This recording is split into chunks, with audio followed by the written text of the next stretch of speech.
Okay, good evening, everyone. We are on the record. Today is Wednesday, the 15th day of July in the year 2026. This is a regular meeting of the Jersey City Municipal Council. We had a scheduled 6 p.m. start. The clock on my cell phone is showing 6:18 p.m. May we kindly have a roll call for the commencement of this meeting? Councilperson Brooks. Present. Councilperson Zupa. Present. Councilperson Efros. Present.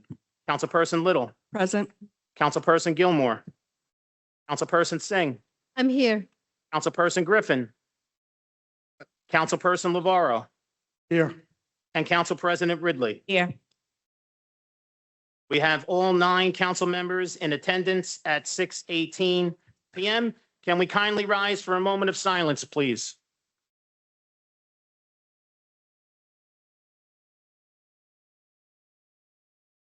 Ron Paul Guidine.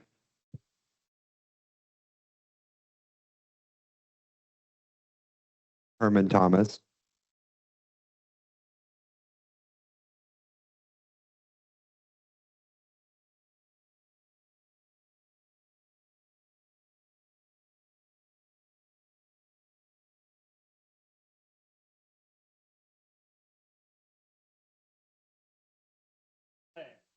Pledge allegiance, flag, States of America, Republic for which it stands, one nation.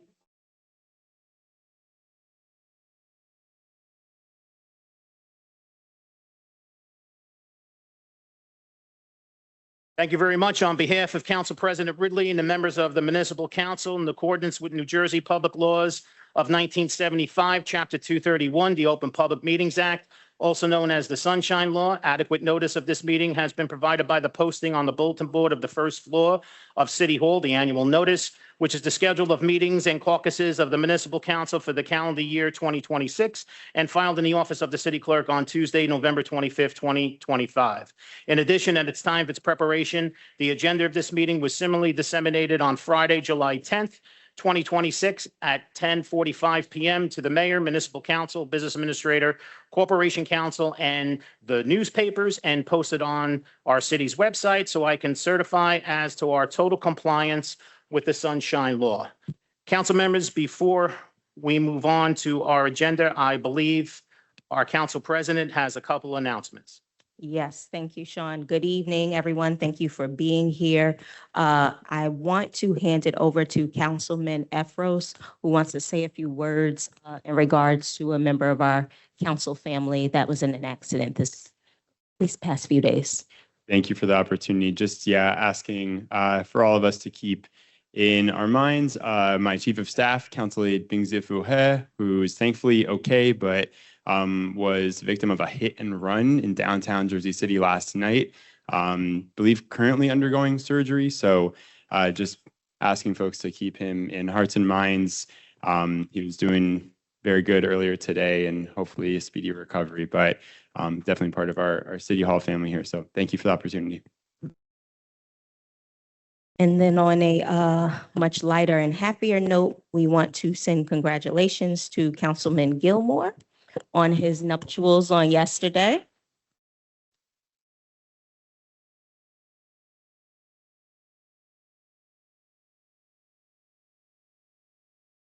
And also a happy birthday to our Councilwoman Elena Little and our Deputy Mayor Keisha Pota.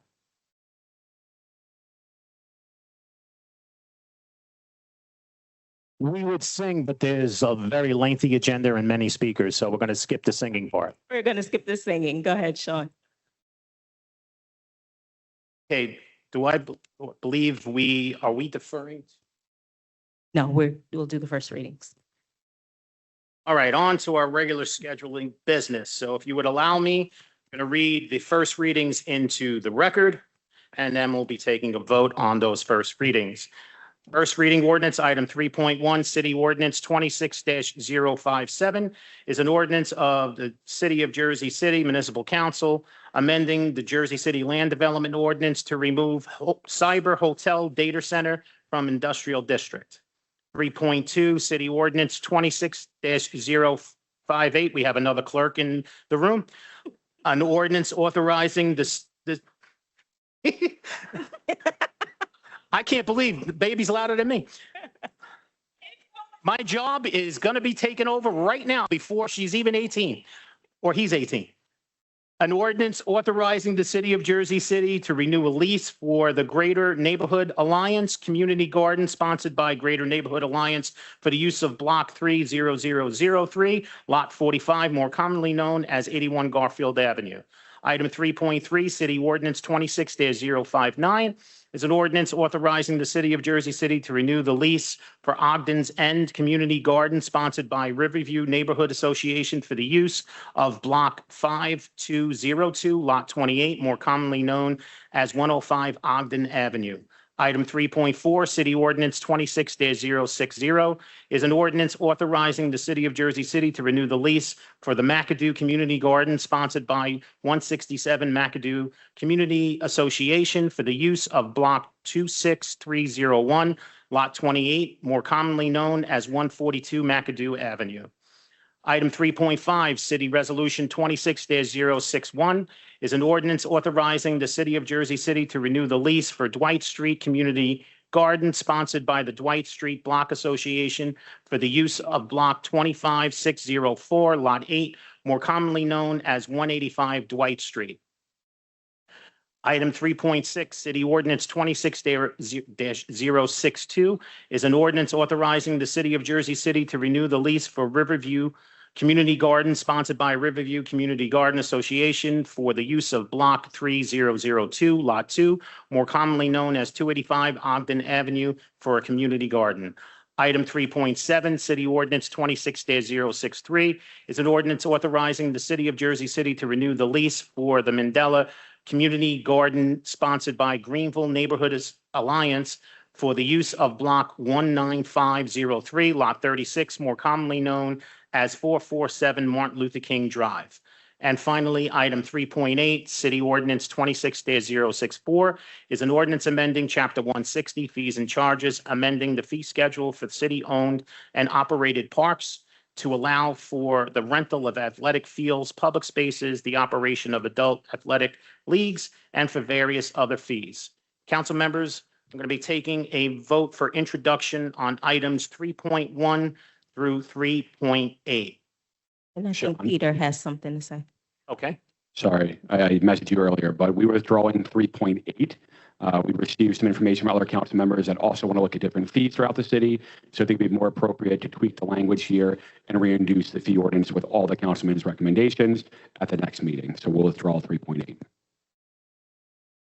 Okay, council members, let me just put the camera on us so they can see our pretty faces. With that being said, I'm going to be taking a vote on items 3.1 through 3.7 with 3.8 being withdrawn. Councilperson Brooks, Aye for introduction. Councilperson Zupa, Aye for introduction. Councilperson Efros, Aye for introduction. Councilperson Little, Aye for introduction. Councilperson Gilmore, Aye for introduction. Councilperson Singh, Aye for introduction. Councilperson Griffin, Aye. Councilperson LeBarrow, Aye for introduction. and Council President Ridley. Aye for introduction. Items 3.1 through 3.7 are introduced unanimously 9-0. Item 3.8 has been withdrawn. Okay. Now, I believe that I'm going to be taking a motion to defer to item 10.4, Correct. resolution 26-428. Does one of the council members have the resolution to read into the record? Yes. Okay, I'm going to turn it over to that council person. Do we? Wait, before I we do can that, do the let's do the motion, right? motion. I'm rushing Motion. things. I'm sorry, council. Where- So, thank you, Councilperson Gilmore, always having my back. So on the motion to defer to item 10.4, resolution 26-428, may I have a motion? Motion. Motion made by Councilperson Gilmore. May I have a second? Second. Second by Councilperson Efros. On the motion to defer to item 10.4, Councilperson Brooks, Aye. Councilperson Zupa, Aye. Councilperson Efros. Aye. Councilperson Little, Aye. and our second clerk, Councilperson Gilmore. Aye. Could be a councilperson too. Councilperson Singh, Aye. Councilperson Griffin, Aye. Councilperson Lavaro, Aye. and Council President Ridley. Aye. Motion carries 9-0 to defer to item 10.4. Now, whatever council member has the resolution to read Okay. into the record, I'm going to turn it over to you. Okay, resolution honoring the life and legacy of Dyson Haley. Mr. Haley was born and raised in Jersey City, New Jersey, and dedicated his life to faith, public service, education, advocacy, and the advancement of accessibility for deaf and hard of hearing. Excuse me, Sean, give me 1 second. We have some members of the audience that are hard of hearing, so I'm going to ask if the interpreter will come up for this resolution.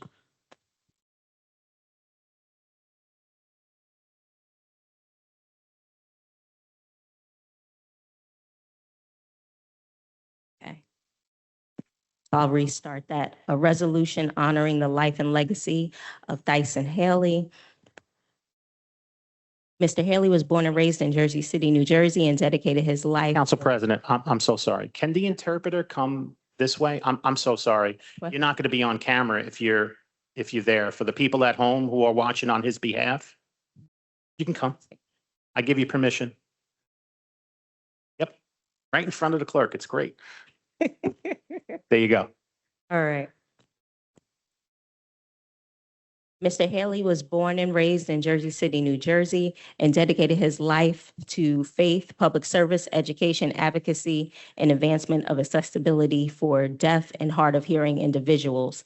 After receiving his education through the Jersey City public school system, he continued his studies at Camden County College and Temple University. He devoted his career to empowering others through slow down. Oh, I'm sorry. Through linguistic education and interpretation services throughout New Jersey.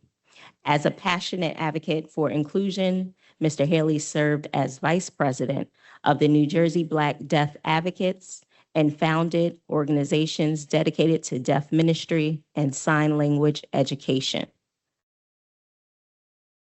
He proudly served the residents of Jersey City through his appointment to the Jersey City Ethics Standard Board and through his civic engagement within his legislative district, demonstrating a steadfast commitment to public service and community leadership. Tyson served as a sign language interpreter for Jersey City former Mayor Stephen Fulop, Newark Mayor Ras Baraka, Vice President Kamala Harris, and numerous public events throughout New Jersey, helping ensure meaningful access and participation for deaf individuals in the civic and public life. Recognizing the importance of accessibility and public safety, Mr. Haley developed initiatives such as Sign with Cops and First Responders, helping law enforcement personnel and emergency responders better understand deaf culture and basic American Sign Language communication. His extraordinary service and leadership earned numerous honors and recognition, including a congressional award presented by Congressman Donald Payne Jr., reflecting the profound impact of his advocacy, education, and community service. Guided by his personal motto, "Even with my deafness, I still have a purpose to serve the people." Mr. Haley exemplified resilience, compassion, faith, and selfless dedication to others, leaving an enduring mark on all who had the privilege to know him. Mr. Haley passed away on May 21st, 2026. Leaving behind a lasting legacy of service, inclusion, leadership, and love that will continue to inspire future generations. Now, therefore, be it resolved that the Municipal Council of the City of Jersey City hereby honors the life and legacy of Tyson Haley and recognizes his extraordinary contribution to the City of Jersey City, the deaf community, and the state of New Jersey. Be it further resolved that the municipal council extends its deepest condolences to the family, friends, colleagues, congregation, and loved ones of Tyson Haley and expresses its gratitude for a life dedicated to uplifting others through faith, advocacy, education, and public service. Be it further resolved that a copy of this resolution be presented to the family as a lasting expression of the respect, admiration, and appreciation of the municipal council and residents of Jersey City.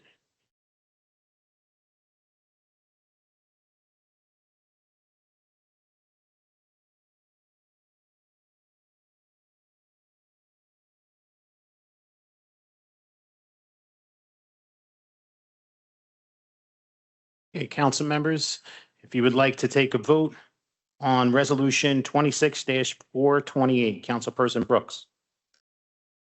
Aye. Councilperson Zupa. Aye. Councilperson Efros. Aye. Councilperson Little. Aye. Councilperson Gilmore. I just want to say to Tyson's family, my condolences. Thank you for sharing him with us. He was an extraordinary gentleman. And again, my condolences. I vote aye. Thank you, Councilperson Singh. I vote aye. Councilperson Griffin. Aye. Councilperson LeVaro. Just echo Councilman Gilmore's comments to the family. Our deepest condolences. Tyson was a true advocate and he was a good man. I vote aye. And Council President Ridley. To the family, my condolences. Tyson was my dear friend. He taught a lot of us in this room as I look around sign language. And he will deeply be missed and he will always be a part of Jersey City's legacy. I proudly vote aye. I know I don't get a vote, but I just wanted to say Tyson was also a dear friend of mine as well. I'll never forget during the pandemic, he came up with those masks that had the hole to see the lips, to read the lips. And I was swearing in council president at the time for one of the boards that she was appointed on and he interpreted everything through the mask. So I'll never forget that. And I thank his family and my condolences for lending him to us, his dedicated service to the Ethical Standards Board, and just being an overall community activist for his community and caring about Jersey City. Thank you. City Resolution 26-428 is approved unanimously 9-0.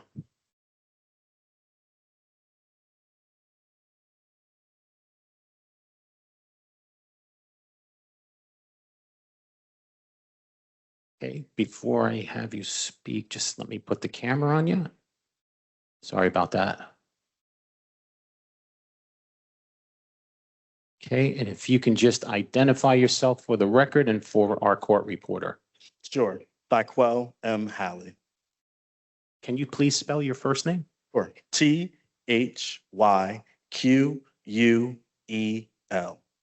If everybody can follow his lead when you come up, when we're doing public speaking for the second reading ordinances, that's the perfect example right there.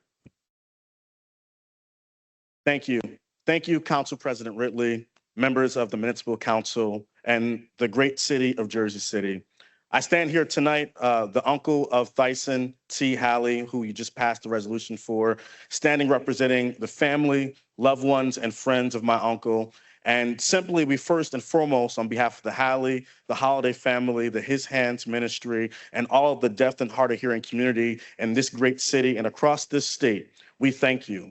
We thank you for taking a moment out of what clearly is a busy and inundated council meeting and agenda to pause, to honor, to reflect, and to celebrate the life that my uncle lived.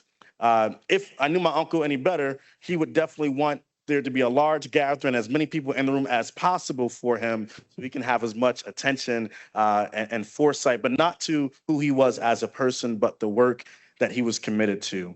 He was a true champion for the deaf of hard and hearing community here in Jersey City. Growing up in Marion Gardens, then in Curry Woods, serving as committee man for A9. I'll never forget it because he ingrained that everywhere he could go. And for Ward A, he was a committee man and proud to serve in that capacity. He led the first deaf and hard of hearing flag raising here at City Hall, and wherever he could in this city, infiltrate himself to make sure that the deaf and hard of hearing community and residents of this city were seen and were valued. He taught sign language for the Jersey City Public Libraries probably as long as I can remember, since I was a kid, from the libraries to the Bethune Center, then back to the libraries. And so just simply thank you on behalf of my family for embracing my uncle into this great city. Even when he moved across the water to Newark, Jersey City still knew how to call him. And if anyone has ever been to one of the 4th of July celebrations and you looked on the stage and there was somebody doing interpretation, that was also my uncle. And so we thank you. We thank you for allowing his gift, his advocacy, his talent, and his passions to flourish here in this city. And I'll ask if all the family, the friends, and anyone who was impacted by my uncle's life that's here, would you just stand so we can show the impact and representation my uncle had on the great city of Jersey City. Stand up, please.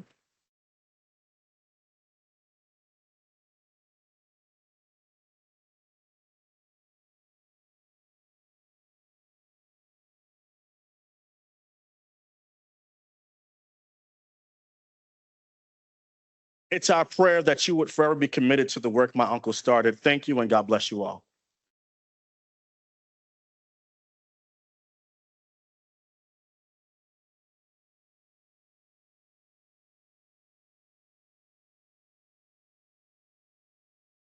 Okay.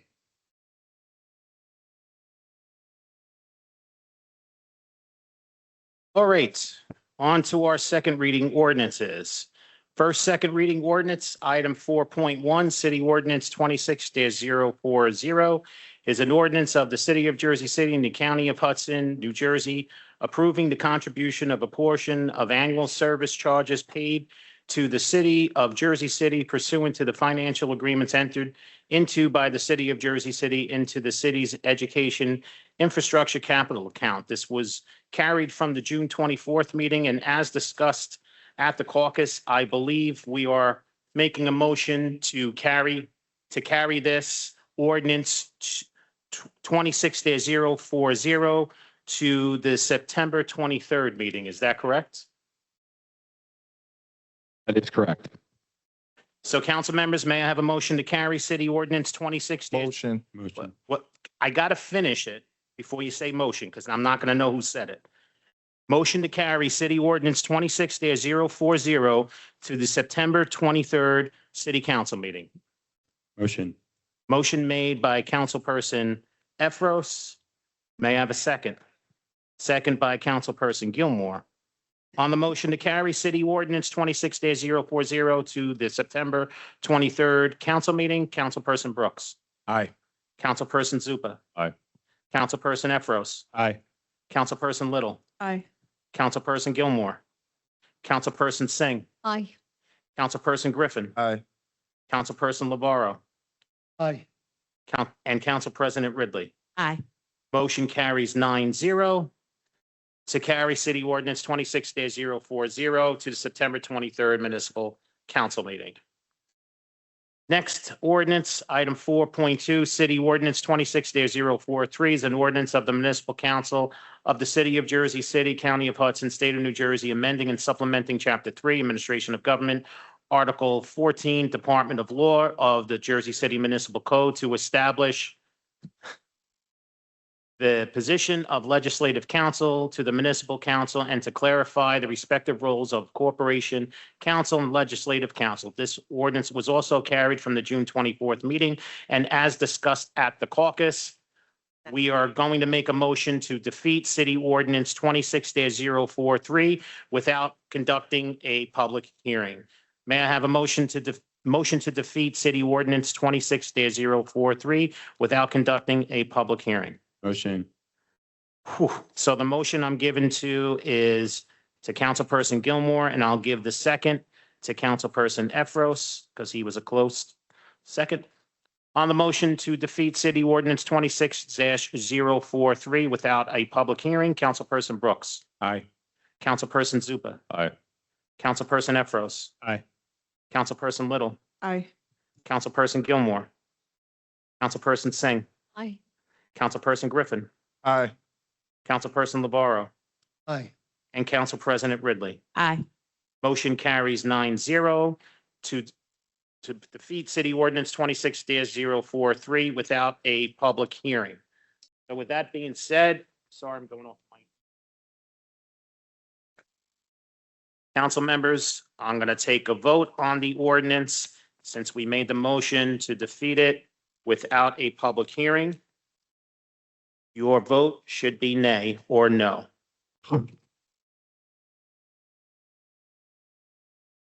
City Ordinance 26-043, Councilperson Brooks. No. Councilperson Zupa. No. Councilperson Efros. No. Councilperson Little. No. Councilperson Gilmore. Councilperson Singh. No. Councilperson Griffin. No. Councilperson LeBarrow. No. And Council President Ridley. No. City Ordinance 26-043 is defeated 0-9 with all council members voting against.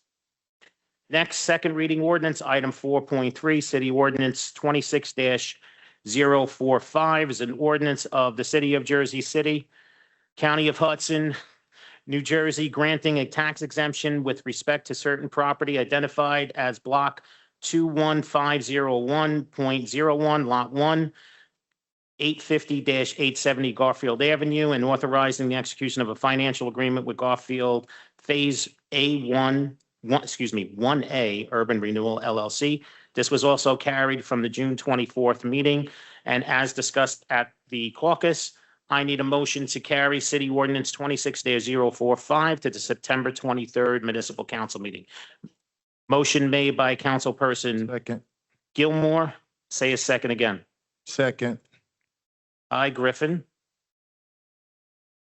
On the motion to carry City Ordinance 26-045 to the September 23rd Municipal Council meeting, Councilperson Brooks.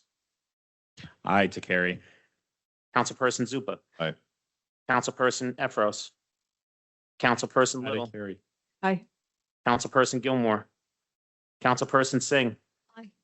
Councilperson Griffin. Aye. Councilperson LeBarrow. Aye. And Council President Ridley. Aye. Motion carries 9-0 to carry City Ordinance 26-045 to the September 23rd Municipal Council meeting. On to our next ordinance, which is item 4.4, City Ordinance 26-046. An ordinance of the City of Jersey City, County of Hudson, New Jersey, granting a tax exemption with respect to a certain property identified as Block 21501.02, Lot 1.01, 874-902 Garfield Avenue, and authorizing the execution of a financial agreement with Garfield Phase 1B Urban Renewal LLC. This was also carried from the June 24th meeting, and also as discussed at the caucus meeting. I need a motion to carry City Ordinance 26-046 to the September 23rd meeting. Motion made by Councilperson Gilmore. May I have a second? Second. Second by Councilperson Griffin. On the motion to carry City Ordinance 26-046 to the September 23rd Municipal Council meeting, Councilperson Brooks. Aye to carry. Councilperson Zupa. Aye. Councilperson Efros. Aye. Councilperson Little. Aye. Councilperson Gilmore. Councilperson Singh. Aye. Councilperson Griffin. Aye. Councilperson LeVaro. Aye. And Council President Ridley. Aye. Motion carries 9-0 to carry City Ordinance 26-046 to the September 23rd Municipal Council meeting. On to our next second reading ordinance, item 4.5, City Ordinance 26-049 is an ordinance adopting amendments to the Jackson Hill redevelopment plan regarding the expansion of the transit proximity bonus. This is a public hearing on this ordinance. Any member of the public wishing to be heard, please come up to the podium and state your name for the record. Motion. Motion to close the public hearing on City Ordinance 26-049 was made by Councilperson Gilmore. May I have a second? Second. Second by Council President Ridley. On the motion to close the public hearing on City Ordinance 26-049, Councilperson Brooks. Aye. Councilperson Zupa. Aye. Councilperson Efros. Aye. Councilperson Little. Aye.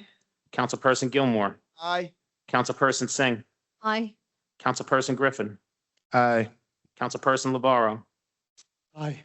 And Council President Ridley. Aye.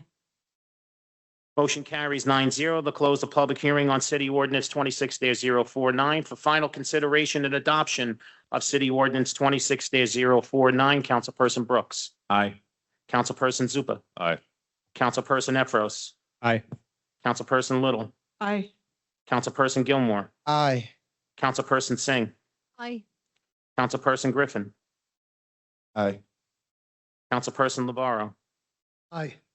And Council President Ridley. Aye. City Ordinance 26-049 is adopted unanimously 9-0. On to our next second reading ordinance, item 4.6, City Ordinance 26-050 is an ordinance amending Chapter 31, Environmental Commission, and establishing Article 2, Environmental Justice Task Force to enable the municipality to take further action, towards environmental justice. This is a public hearing on this ordinance. Any member of the public wishing to be heard, please come up to the podium and state your name for the record. Before you do that, let me just get the camera on you. And whenever you're ready. Yes, my name is Jean Daly, spelled D-A-L-Y. Thank you. I know we have tons of committees, and environmental justice and having a healthy environment is very important to all of us. However, I still think that it could be done perhaps in-house without a committee, because it's very common knowledge how to solve this. Go to every neighborhood and plant trees. You don't need some kind of committee to understand this. I also believe other environmental issues is the flooding. We have flood maps, yet we do nothing about them. Having, a group of people to get together and have a committee, that's lovely, but you have to take action. This city hasn't taken action. And to me, in my mind, having a committee is going to slow things down. Buy trees, buy healthy trees, because the city doesn't do that. Dig the appropriate tree pits, put the trees in, and water them. It's very simple. But nobody does it. This is what I don't understand about this town. You buy inferior product, you do it incorrectly, you don't water them, and you wonder why they die. It's called a waste of money. So that's my opinion on it. It's very disappointing that we need another committee to study this, because everybody knows it's common knowledge. Thank you. I'm sorry to have offended lots of people.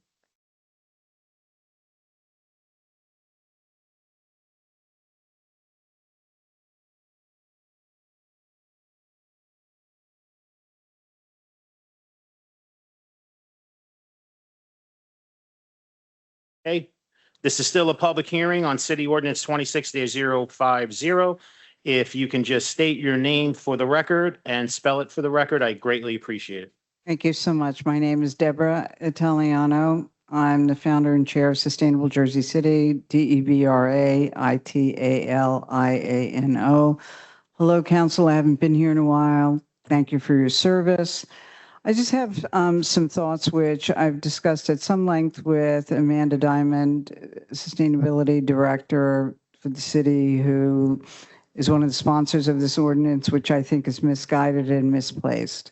So I think it's a great start, to the extent that I've also forwarded to council, and I've made part of the record here with Sean tonight, the mayor memo, which outlined and reminded him not only of the imperative of having an environmental justice ordinance for the city of Jersey City, which he promised to align with and support when he was running for mayor, and establish an environmental justice task force, which is a good step in that direction. It should crowdsource the very good thinking that's required for an EJ ordinance in Jersey City.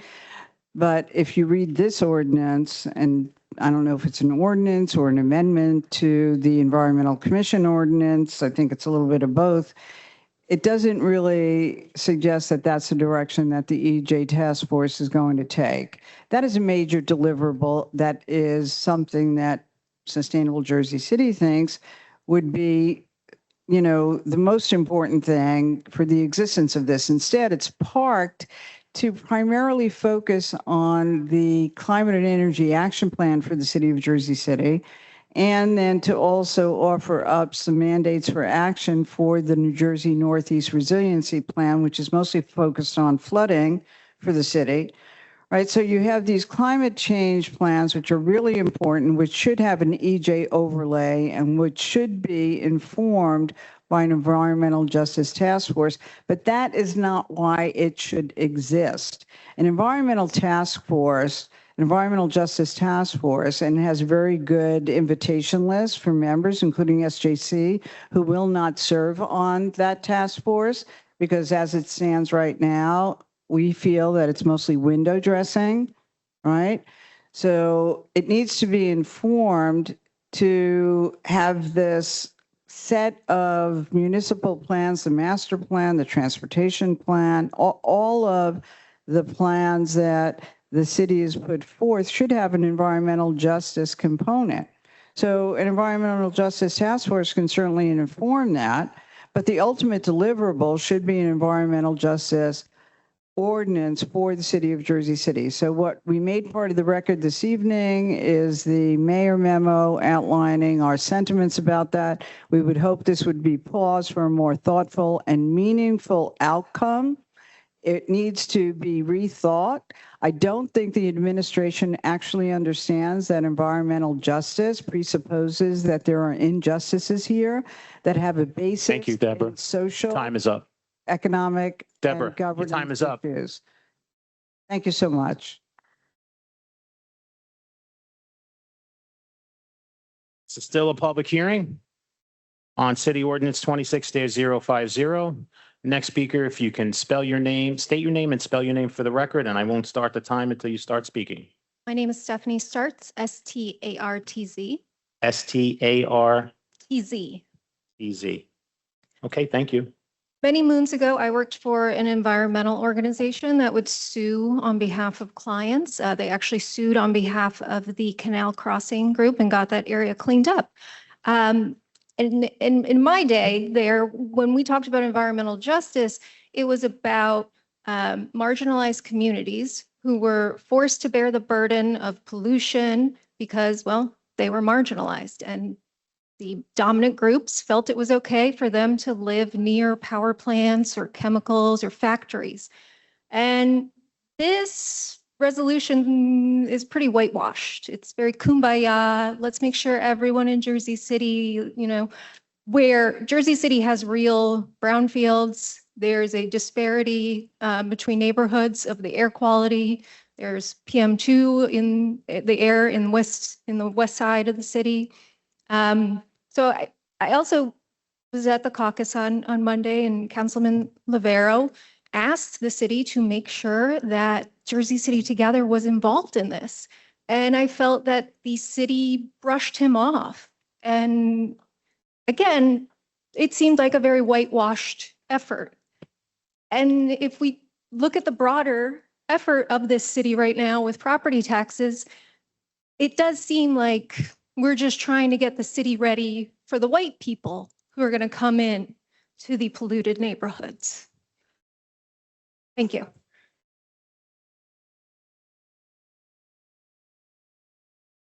This is still a public hearing on City Ordinance 26-050. If you can just state your name for the record.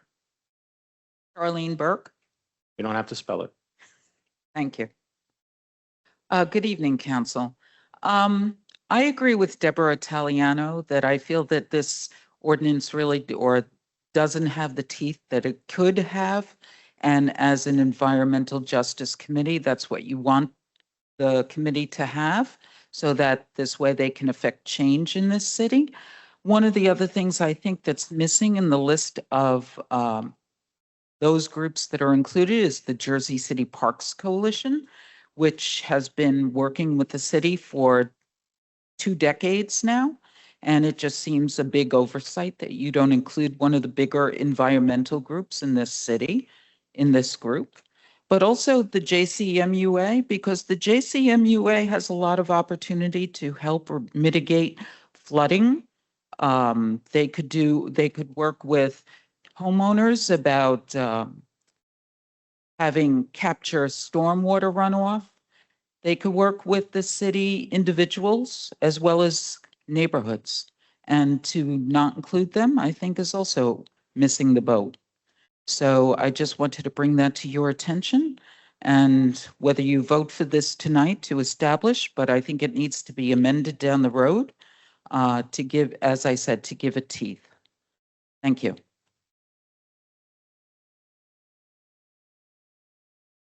This is still a public hearing on City Ordinance 26-050. Any member of the public still wishing to be heard, please come up to the podium and state your name for the record. Motion. Motion to close the public hearing on City Ordinance 26-050 was made by Councilperson Gilmore. May I have a second? Second. Second by Council President Ridley. On the motion to close the public hearing on City Ordinance 26-050, Councilperson Brooks. Council President, I don't know if one of my colleagues just wants Close to make a public hearing. motion to carry. Just close public. To close This is- the public this is- hearing, I vote aye. Thanks, Tom. Councilperson Zupa. Aye. Councilperson Efros. Aye. Councilperson Little. Aye. Councilperson Gilmore. Aye. Councilperson Singh. Aye. Councilperson Griffin. Councilperson Lavaro. Aye. And Council President Ridley. Aye. Motion carries 9-0 to close the public hearing on City Ordinance 26-050 for final consideration and adoption. Sorry, okay, thanks. I'd like to make a motion to carry to make sure we get the language It right. wouldn't be to carry. You're either making a motion to table it Table. or you're going to vote on it. Table. Okay, This is a second reading ordinance, and we conducted the public hearing and closed the public hearing. So now you would make a motion to table the ordinance after the close of the public hearing. Is that what you wish to do, Councilperson Little? yes, I'd like to table this, not because I don't think an environmental justice task force is a good idea. I do think it's a good idea, to be very clear, but I think there were some very reasonable concerns brought up about whether the correct groups have been included in this current draft, and whether it could be perhaps a more robust ordinance. And I'd like to take the time to make sure we get it right. Second. So the motion is to table City Ordinance 26-050 after the close of the public hearing. Motion was made by Councilperson Little. I didn't hear who seconded. Second. Second by Councilperson Lavaro. On the motion to table City Ordinance 26-050 after the close of the public hearing, Councilperson Brooks. Aye. Councilperson Zupa. Aye. Councilperson Efros.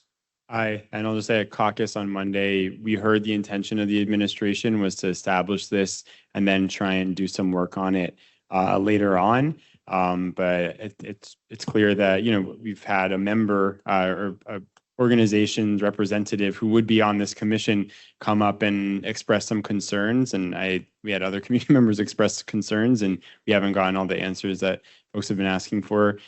So I think it is worthwhile moving this to another meeting where we can get a lot of work done between now and then. So I vote aye to the table. Councilperson Little. Aye. Councilperson Gilmore. Get it right. Councilperson Singh. Hi, and I want to mention Deborah Italiano and Charlene Burke. Thank you for sharing it. I think administration, I would request them to reach out to a couple of community group and include them if possible. So I vote aye. Thank you. Councilperson Griffin. You know, I grew up in a community burdened with brownfield sites, as well as chromium. And we definitely need to get it right. People are still getting sick. We're in Asthma Alley, so I vote aye. Councilperson LeVaro. I just want to acknowledge what the earlier speaker said about Jersey City Together. They're one of the oldest groups in Jersey City that have, if we talk about environmental justice in Jersey City, and as she said, I'm fighting for the Jersey City communities, longstanding communities here in Jersey City that have been most negatively impacted by chromium and other contaminants. They should have a seat at the table. Now, I know there was an effort to reach out to them. I don't know what else has happened since then, and been a little busy. So since this last meeting to be able to follow up on that. So I'm glad we're tabling this and we'll follow up on that. The second thing I just want to point out, besides some of the other comments that the speakers have made, is that I'd like to see amendments to the appointment process. Again, the appointments of the members of the committee are by the mayor in this draft. I'd like it to see amended so that it requires the advice and consent of the city council. And so would like to see that when it comes back to the body. I vote aye to table. Council President Ridley. Aye. Motion to table City Ordinance 26-050 after the close of the public hearing is approved unanimously 9-0. On the next second reading ordinance, item 4.7, City Ordinance 26-051 is an ordinance of the Municipal Council of the City of Jersey City amending Chapter 160 fees and charges with any associated chapters for fees. This is a public hearing on this ordinance. Any member of the public wishing to be heard, please come up to the podium and state your name for the record. Motion. Motion to close the public hearing on City Ordinance 26-051 was Second. made by Councilperson Gilmore. May I have a second? Second. Is that Zupa? Yes, it is. Councilperson Zupa? Just bear with me because I haven't been here for the last two meetings. I was getting used to your voices and now I'm not. On the motion to close the public hearing on City Ordinance 26-051, Councilperson Brooks. Aye. Councilperson Zupa. Yes. Aye. Councilperson Efros. Aye. Councilperson Little. Aye. Councilperson Gilmore. Aye. Councilperson Singh. Aye. Councilperson Griffin. Councilperson LeVaro. Aye. And Council President Ridley. Aye. Motion to close the public hearing on City Ordinance 26-051 carries 9-0. For final consideration and adoption of City Ordinance 26-051, Councilperson Brooks. Aye. Councilperson Zupa. Aye. Councilperson Efros. Aye. Councilperson Little. Aye. Councilperson Gilmore. Aye. Councilperson Singh. Aye. Councilperson Griffin. Aye. Councilperson LeVaro. Aye. And Council President Ridley. Aye. City Ordinance 26-051 is adopted unanimously 9-0. On to our next second reading ordinance, item 4.8. I'm sorry, excuse me. 4.8, item number 26052. We want to withdraw this. Okay, so we don't withdraw second reading ordinances, so you have the option. We can either table to- it. Hear me out, Sorry. hear me out. You have the option to table the ordinance prior to conducting a public hearing. Yes, I would like to table it. Okay, so let me just read it into the record and then you can make the motion to table it prior to conducting the public hearing. So item 4.8, City Resolution 26-052 is an ordinance amending Chapter 122, Section 4 regarding the required bonds for special event permits. We have a motion by Councilperson Singh. Second. Wait.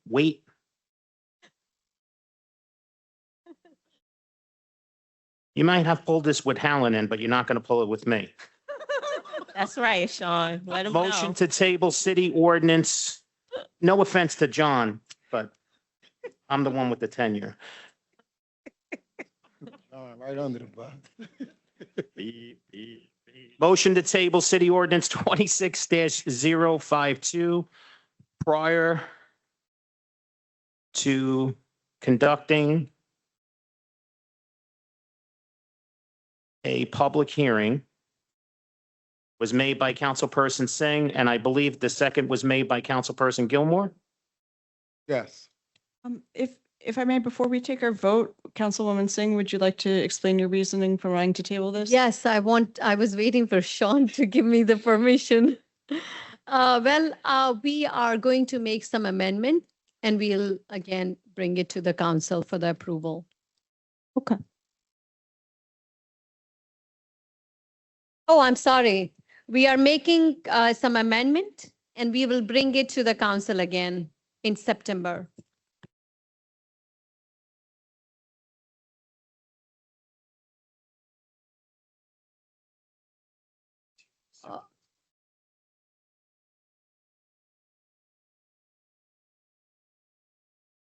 Okay, not my fault, Sean.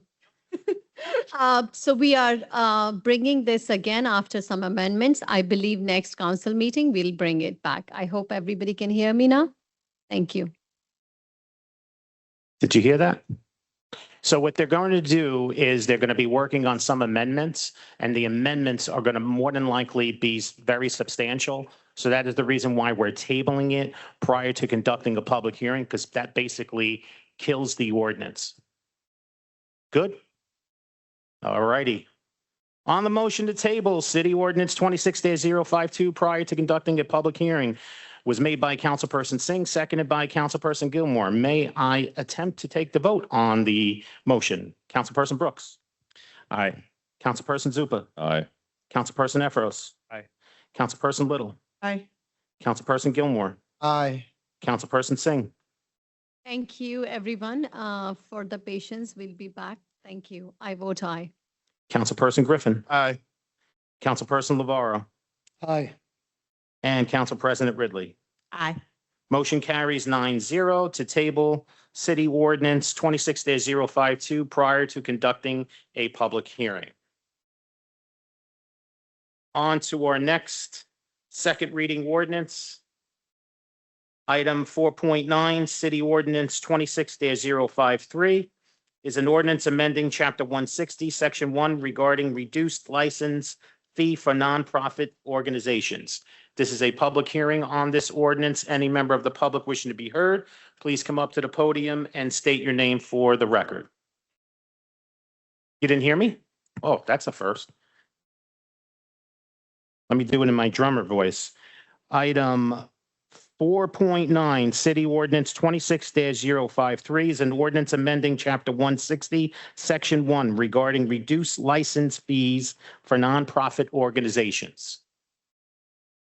Motion. Did you open? You open? gonna come up? You coming to speak? All right. Oh, okay. Well, when I was reading, you didn't seem to move. Okay, come on up. Let's not waste time. No, you could take your time. I said, let's not waste time by me saying anything.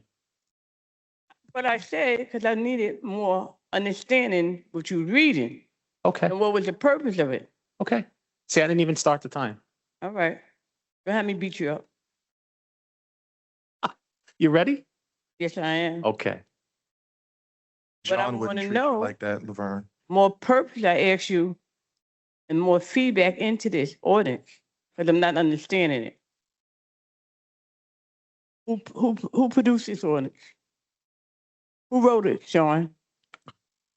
Sean, who wrote this ordinance? I don't have it in front of me who actually wrote the ordinance, Councilwoman.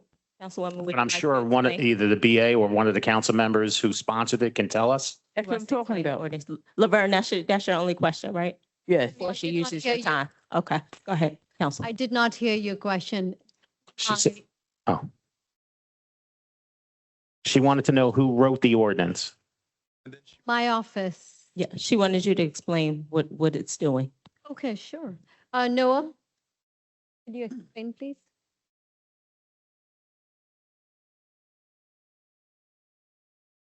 Entire thing what we are deciding to do. No, if you could just state your name for the record and spell it for our court reporter, because this is the first time she's hearing you speak, I believe. Noah Navarro, Noah Navarro. Went too fast and background noise. She was nodding. You got it? Okay. I didn't. Oh, okay. N-A? Navarro. Thank you. Okay. So we put forward two ordinances, one that would increase the bond that a organization that wants to host an event is required to put forward if they violate the terms of their permit in the past. We're withdrawing that one because we'd like to make amendments to make it more clear. The second one that you had a question about is changing the rules for a nonprofit who would like to host an event to access the reduced fees that the city offers. So the city offers reduced fees for nonprofits. All we're saying is that that nonprofit has to have an informational table at the event. That's it. Does that answer the question? Perfect. And can I just add this, that we want non-for-profit. So generally, when you organize an event, if you are a LLC, you have to partner up with non-for-profit organization. So we want non-for-profit who is partnering with LLC can have a table at the event to spread the awareness about their organization and about their mission. Did I answer? Can everyone hear me now? Yes. Yes? Thank you. All right. We're good. Go ahead, Sean. All right, this is still a public hearing on City Ordinance 26-053. Any member of the public still wishing to be heard, please come up to the podium and state your name for the record. Motion. Motion to close the public hearing on City Ordinance 26-053 was made by Councilperson Gilmore. May I have a second? Second. Second by Council President Ridley. On the motion to close the public hearing on City Ordinance 26-053, Councilperson Brooks. Aye. Councilperson Zupa. Aye. Councilperson Efros. Aye. Councilperson Little. Aye. Councilperson Gilmore. Aye. Councilperson Singh. Aye. Councilperson Griffin. Aye. Councilperson Labarro. Griffin. Oh, Griffin's not here. And you answered aye for him, so I thought he was. Councilperson Griffin, to close the public hearing on City Ordinance. All right. Councilperson Labarro.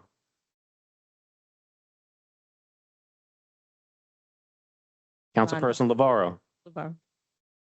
What? Aye. Close, aye.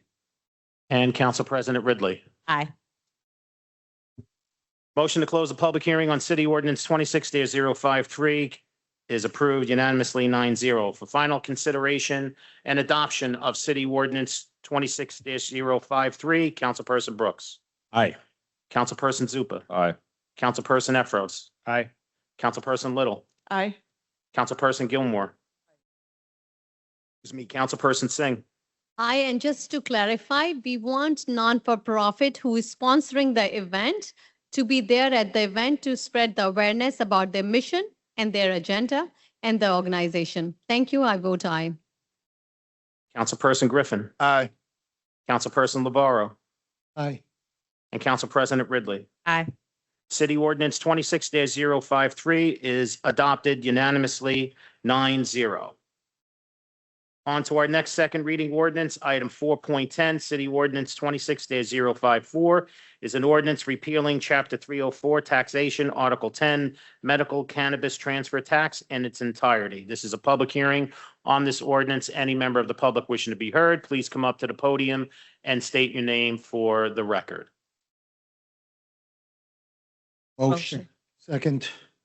Motion to close the public hearing on City Ordinance 26-054 was made by Councilperson Gilmore, and I did hear a second by Councilperson Lavarro. On the motion to close the public hearing on City Ordinance 26-054, Councilperson Brooks. Aye. Councilperson Zupa. Aye. Councilperson Efros. Councilperson Little. Aye. Councilperson Gilmore. Aye. Councilperson Singh. Aye. Councilperson Griffin. Aye. Councilperson Lavarro. Aye. And Council President Ridley. Aye. Motion carries 9-0 to close the public hearing on City Ordinance 26-054 for final consideration and adoption of City Ordinance 26-054. Councilperson Brooks. Aye. Councilperson Zupa. Aye. Councilperson Efros, Aye. Councilperson Little, Aye. Councilperson Gilmore, Aye. Councilperson Singh, Aye. Councilperson Griffin, Aye. Councilperson LeBarrow. I'll just say thank you to the Law Department for putting this together. Thanks to my colleagues for supporting this ordinance. Just in brief, this will restore approximately $1.3 million into the general operating budget, which is a 0.25% reduction in the tax rate. I vote aye. Council President Ridley. Aye. City Ordinance 26-054 is adopted unanimously 9-0. On to our next second reading ordinance, item 4.11, City Ordinance 26-055 is an ordinance supplementing Chapter 332, Vehicles and Traffic, Article 2, Traffic Regulations, amending Section 332-9, Stop intersections to designate various intersections into multi-way stop intersections. This is a public hearing on this ordinance. Any member of the public wishing to be heard, please come up to the podium and state your name for the record. Motion. No. Oh, hold on. There's you.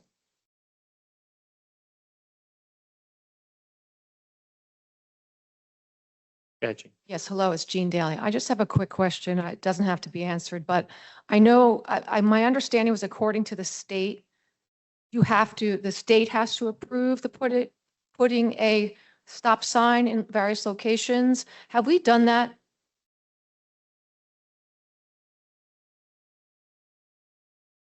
No answer. Okay, there's it is right there. I believe once the ordinance is adopted, it gets sent to the state for the approval. And then once the state approves it, then the sign, I believe, gets. I understand that, but I think in the past, there was some oversight on that, because if you get a ticket for a stop sign that's erected without state approval, you can fight it. That's all I was curious about. Thank you. Welcome. I will say that I do know the infrastructure department worked to perform engineering studies on these intersections to ensure that the stop signs were warranted under state regulations. So I don't know where it currently stands with the state, if that's something that we seek after we pass this, but the engineering analysis has been done. So if that helps put people's mind at ease. And remember, each ordinance takes 20 days to take effect after the date of adoption. So that gives us time to get the approval from the state. With that being said, this is still a public hearing on City Ordinance 26-055. Any member of the public still wishing to be heard, please come up to the podium and state your name for the record. Motion. Motion to close the public hearing on City Ordinance 26-055 was made by Councilperson Gilmore. May I have a second? Second.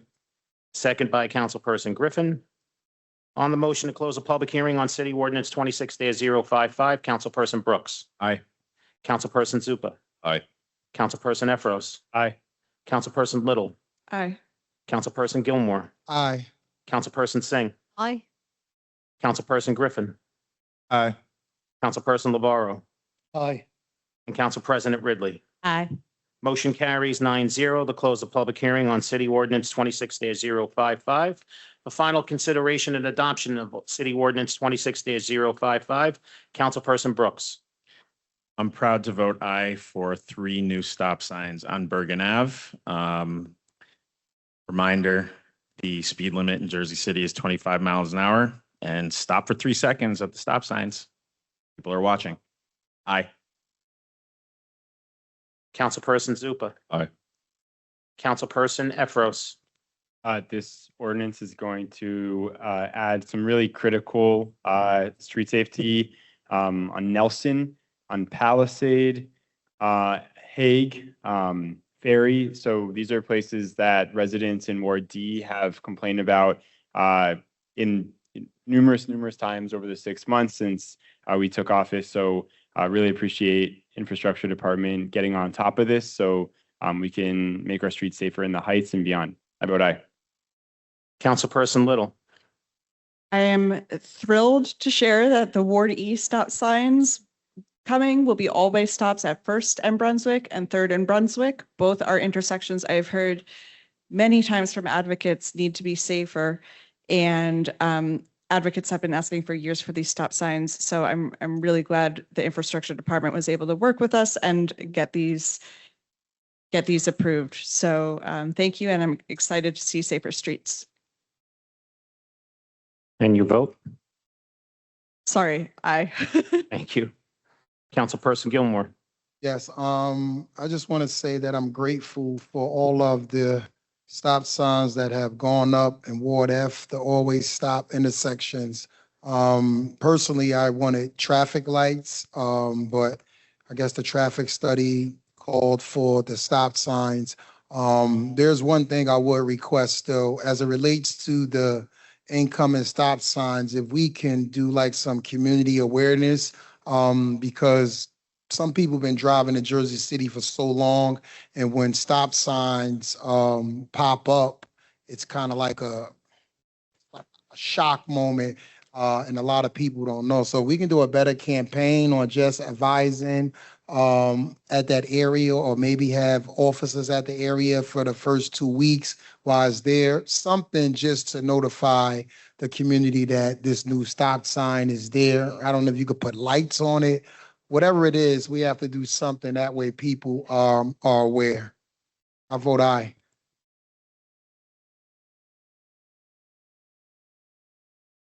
No, you cannot We say don't, anything, we ma'am. don't yell out. You can't call out, Ma'am. ma'am. We don't yell out in the meetings. That's okay. Councilperson Singh. Just want to say that population of Jersey City is increasing. There are a lot more cars, and people. We do need stop sign, even more stop signs. So we also want to enforce it. Drivers are not stopping. So I think after these stop signs, we will need enforcement. So I vote aye proudly. Thank you. Councilperson Griffin. I do appreciate the stop signs. However, when they go up, let's please make sure that we're trimming the trees around them so people can see them. And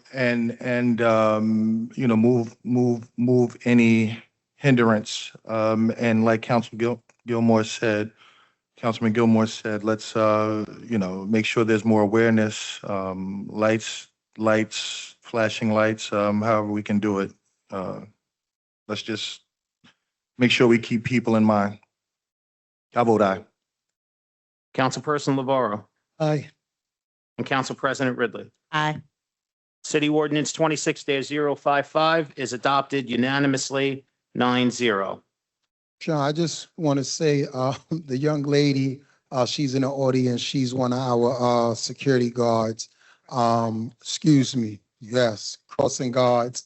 And as you can see, it's very important, not just for the pedestrians, for the security. I mean, good Lord, Jesus Christ, for the crossing guards to be safe as well, because I don't know, people just in a rush. They got to get where I don't know where they be going. I just know they be in a rush.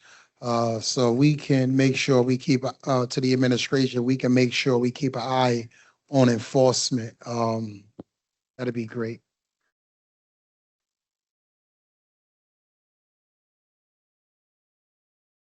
All right. Our last but not least, second reading ordinance, item 4.12, City Ordinance 26-056 is an ordinance supplementing Chapter 332, Vehicles and Traffic, Article 9, Parking for the Disabled of the Jersey City Code, designating reserved parking space at various locations throughout the city. This is a public hearing on this ordinance. Any member of the public wishing to be heard, please come up to the podium and state your name for the record. Albert Harary, Harary. In downtown Jersey City, there are 4 handicap spots. There are 2 at City Hall. There are 2 in front of a medical building. And that's it. If you have a handicap plate or a handicap placard, there is no place to park in downtown Jersey City. That's all I have to say, and it's really a shame. And I don't even know if that's against federal law.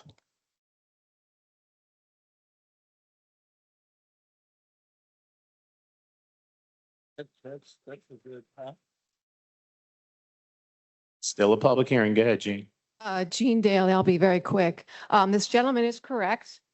There is a problem with the handicap, and that's what was the issue, one of the issues with the plaza on Newark Avenue. By law, there are supposed to be handicap parking. There's supposed to be parking for people who want to visit the actual buildings or the restaurants or the physicians there. I brought this up many times, many years ago, but no one obviously wants to listen, especially Philip, when he wants to push something through. But that was one of my arguments is where is the parking that you were supposed to allocate for people who want to visit these businesses, including handicap parking, which was required. Additionally, at the time on Newark Avenue, persons who were visiting their doctors, there was always elderly people visiting geriatric doctors were permitted to go into that plaza and drop off the elderly and handicapped. That's never been permitted, but that was part of the original ordinance if you look it up. Anyway, I agree with this gentleman. It's really a shame. This is still a public hearing on City Ordinance 26-056. Any member of the public still wishing to be heard, please come up to the podium and state your name for the record. Motion. Motion to close the public hearing on City Ordinance 26-056 was made by Councilperson Gilmore. May I have a second? Second. Second by Council President Ridley. On the motion to close the public hearing on City Ordinance 26-056, Councilperson Brooks. Aye. Councilperson Zupa. Aye. Councilperson Efros. Aye. Councilperson Little. Aye. Councilperson Gilmore. Aye. Councilperson Singh. Aye. Councilperson Griffin. Aye. Councilperson Lavarro. Aye. And Council President Ridley. Aye. Motion carries 9-0 to close the public hearing on City Ordinance 26-056. As discussed at the caucus meeting, there is a tiny amendment that needs to be made to this ordinance. The amendment is on the last individual, Chayas Selensky. The address is incorrect. It states as it is 225-225.5 Terrace Avenue, and it should be 227-225.5 Terrace Avenue. I need a motion to amend City Ordinance 26-056 to correct that address. And just for the record, if the Corporation Council can confirm that this is not a substantial change to the ordinance. Motion. Nope. Council, Corporation Council, please. This is just correcting an administrative error. It is not substantial. You're good to go, Sean. Thank you so much, Corporation Council. Now, Councilperson Gilmore would like to make the motion to amend. Second. May I have a second? Second. Second by Councilperson Griffin. On the motion to amend City Ordinance 26-056 to correct the address on Terrence Avenue to 227-225.5, Councilperson Brooks. Aye. Councilperson Zupa. Aye. Councilperson Efros. Aye. Councilperson Little. Aye. Councilperson Gilmore. Aye. Councilperson Singh. Aye. Councilperson Griffin. Aye. Councilperson Labarro. Aye. And Council President Ridley. Aye. Motion carries 9-0 to amend City Ordinance 26-056 for final consideration and adoption of City Ordinance 26-056 as amended. Councilperson Brooks. Aye. Councilperson Zupa. Aye. Councilperson Efros. Aye. Councilperson Little. Aye. Councilperson Gilmore. I'm going to vote aye. I sit on a committee. It's a very rigorous task sitting on this committee, sorting out who's eligible or not. But I do want to raise the voices of the concerns that was made as it relates to the handicap plates, like when people are patronizing business. Sarah, I guess from a legal standpoint, because I know when we go to supermarkets and bigger establishments, they do have reserved handicap parking. As it relates to the pedestrian plaza and areas like that throughout the city, what's the state or federal law that speaks to the amount of handicap spots that's supposed to be available? Is it like based on an area or as needed? Like, how does that work? Unfortunately, I do not have encyclopedic knowledge of state and federal statutes, so I do not know the answer to that, but I am happy to look into it with you. Okay, so if we could just check that just to see, because I do feel the concern. Because I mean, everybody would want to visit the plaza. There's businesses over there, get something to eat. I'm hearing that there's doctors and things over there. So just to make sure, we're looking out for that demographic. I thought you was familiar with state and federal law. That's the only reason I voted for you to be the corporation counsel, just so the record reflect. Councilman, some, not all. Councilperson Singh. Aye. Councilperson Griffin. Aye. Councilperson Navarro. Aye. And Council President Ridley. Aye. City Ordinance 26-056 as amended is adopted unanimously, 9-0.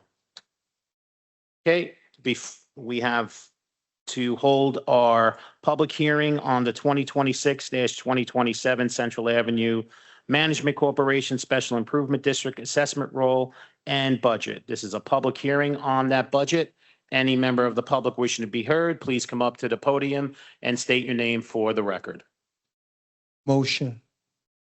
Motion to close the public hearing on the 2026-2027 Central Avenue SID Assessment Roll and Budget was made by Councilperson Gilmore.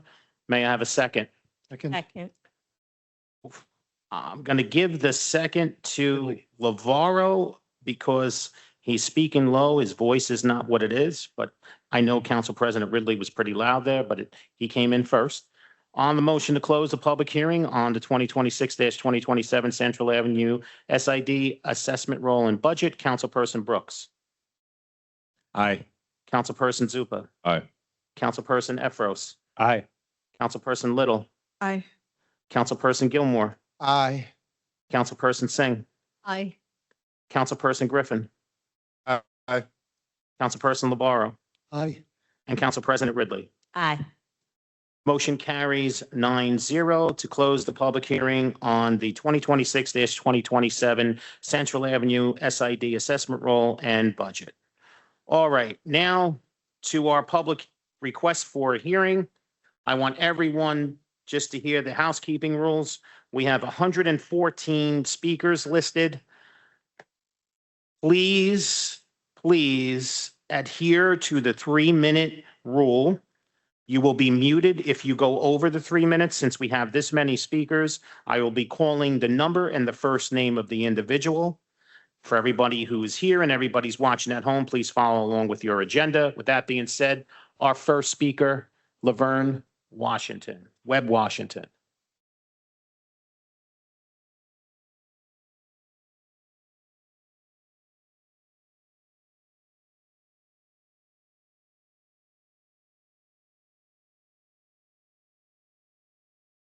Good evening, council. I'm here for 2 reasons. I have family that work, come on, guys, that work DPW. And what's going on with them tonight, we are here in protest. And where's my sister? Come on in, baby, for my time run out. Sean, can she speak with me? Because my tongue is I don't want to get put out of here tonight. Is that all right, Council President? So that it is draw some of your time so all these people don't have to talk. Is that all right with you, Council President? You want to speak I don't for feel you? good and I'm hurt. And I want her to talk for me. You gonna turn on the waterworks? No, she can read your Yeah. statement. Okay. Come on, baby. Good evening, Mayor, Council President and members, union brothers and sisters, and my fellow residents of Jersey City. Please raise the mic to you. Yeah, well, there you Can't hear you. My name is Latia Knowles, and I proudly serve as the president of the POBA and the president of the Jersey City United Unions Coalition. Tonight, I come before you with one message. Do not mistake the people who keep the city running for the problem. We are not the enemy. We are the workforce. We are your neighbors. We are your community. Every day, we answer to the call to serve the city. And yet today, working people are being positioned against taxpayers, neighbors against neighbors, unions against unions. The termination of provisional employees is not just about jobs. It's about families, neighborhoods, and local businesses. When one worker loses a paycheck, our entire community feels it. Because the infrastructure of Jersey City is not just steel and concrete, it is people. The proposed tax increase has created real concern throughout our community. I understand that concern, but making difficult decisions is exactly why our elected officials were elected. People expect your decisions, votes, and leadership abilities to be driven by backroom deals. However, I encourage you to prove them wrong. Articulate the facts, show them that they are seen, they're heard and considered when you render your vote. Don't vote where pressure and popularity steers you. Vote where your heart and conscience lies. What I ask is simple: bring us to the table sooner. The people who do the work know the work. We know where resources are best directed. We know what works. We know where we can be more effective. Leadership is strongest when it is welcomed with partnership, not when it waits. Leadership is strongest when it welcomes partnership, not when it waits for a crisis. Because respect isn't just a word. Respect is honesty. Respect is transparency. Respect is bringing stakeholders into the conversation before decisions become emergencies. To my fellow union leaders and members, these are the moments we were elected to face. Thank you. Sorry.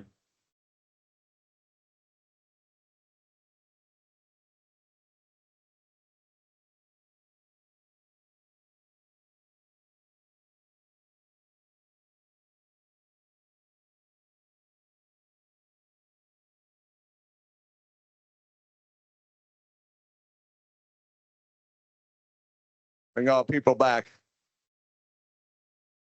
Our next speaker, 5.2, Brendan Clark. Is Brendan here? If you're here, raise your hand as you make your way up. I don't see him. All right. 5.3, Natasha Davis. Not here. Next speaker, 5.4, Lita. Oh, Lita's not here either. Next speaker, 5.5, Yvonne. I know Yvonne is here.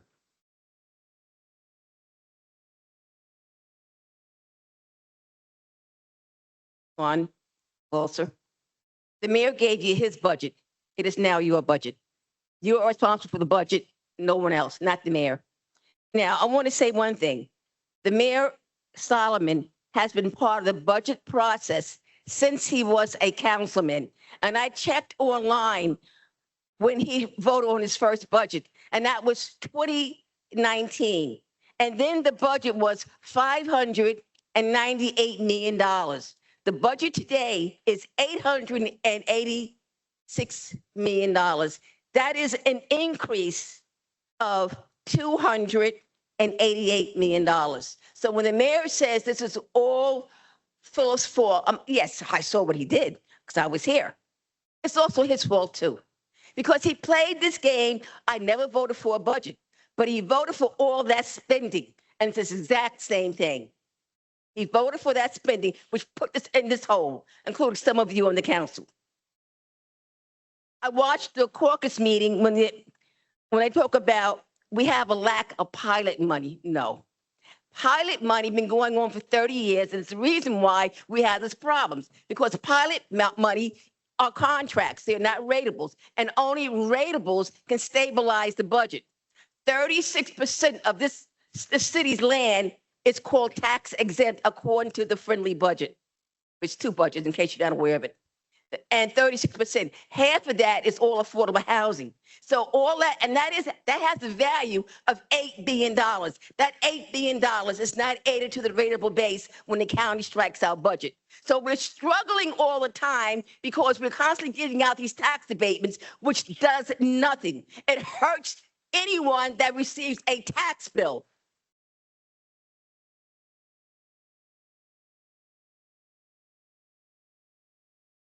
And that's $8 billion that could be added to the rateable base that could lower my tax and every other homeowner and, help even employees because you have a stronger rateable base. No tax abatement is worth its salt. For 30 years, we've been playing with the budget with tax abatements. Now, I also checked the bonding debt. We're paying $88 million in debt service. When Solomon was first with the council, it was $73 million. But what really gets me is that when I check what we're paying, $2.5 million is going to Bayfront. Bayfront is something the city put in because you want all this affordable housing. They're not rateable, so that they hurt the average taxpayer. And we're also paying an additional debt of $2.5 million for what? Affordable housing? Where was my affordable taxes? You can't have it both ways.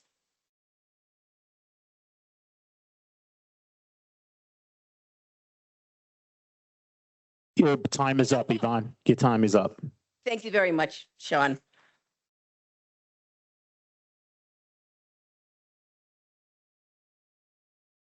Our next speaker, 5.6, Charlene. Good evening, Council. I was reading over the MOU with the state, and it describes that the director of the Division of Local Government Services has determined that the municipality is in serious financial distress. Well, at 15% increase for taxes, that's going to put all of us in even greater fiscal distress. So, I mean, what kind of negotiations took place with the state that says, okay, you can put now your residents at risk? So yes, the budget is at risk, certainly the finances of the city, but you're putting homeowners at risk now. And that is what I consider unconscionable. And it should be really a concern, and I'm sure it is with all of you. I know many of you have been very empathetic about this situation and feel that your backs are up against the wall. Well, think of how each and every one of us feel when we have to write that check. And maybe there's other things we can't write checks for because of it. All right, a few things I want to bring to your attention. The Jersey City Open Space Trust Fund. I know that we met with the Parks Coalition and Tom Zuper because he's the head of the open space, but I want to bring to your attention that the last city council actually allocated most of that funding to various park projects. And that was already committed, and this city is moving forward on many of those projects. So when this administration thinks that there's $6.5 million or more than that sitting in an account, there isn't. Please, I'm making you all aware of that. The other thing is, last year, I don't know if all of you paid attention, but I know President Ridley, you were there. Certainly Gilmore, Councilman Gilmore, you were there when I brought up about the $58 million that the last administration was trying to reallocate into kind of slush funds so they could pay bills. Well, where's that $58 million today? That's all sitting in bond accounts. Why can we not use that to maybe pay down those bonds if it's excess, or do those projects that it was actually meant for? Many of them are park projects. Some of them are public safety projects. Much money there almost touches on every department, and yet I haven't heard that brought up by any of you, particularly the two council people that sat on the last administration's council. So why do you not bring it up? That's found money, isn't it? Thank you, Charlene.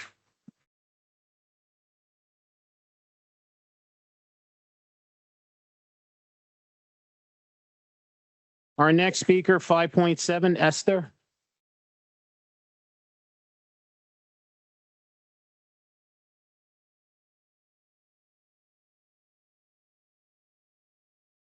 Oh, she got to bring the baby with her. The baby's in her. She got Esther, kids up. she's here. She's here, coming, she's yeah. coming.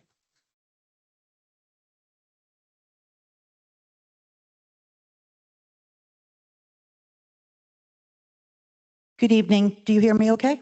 Yes. Thank you. Good evening, Council. And so here we are, 7 months into the year. We've had a blank check from the beginning of the year. Administration has been spending money and you have allowed it. I don't envy your position this evening because you have a difficult decision that you have to make. And we know what's going on. What's going on. It's as if everybody in this room right now has a gun to their head and we're all pointing the gun to someone else, but we know what's going to happen.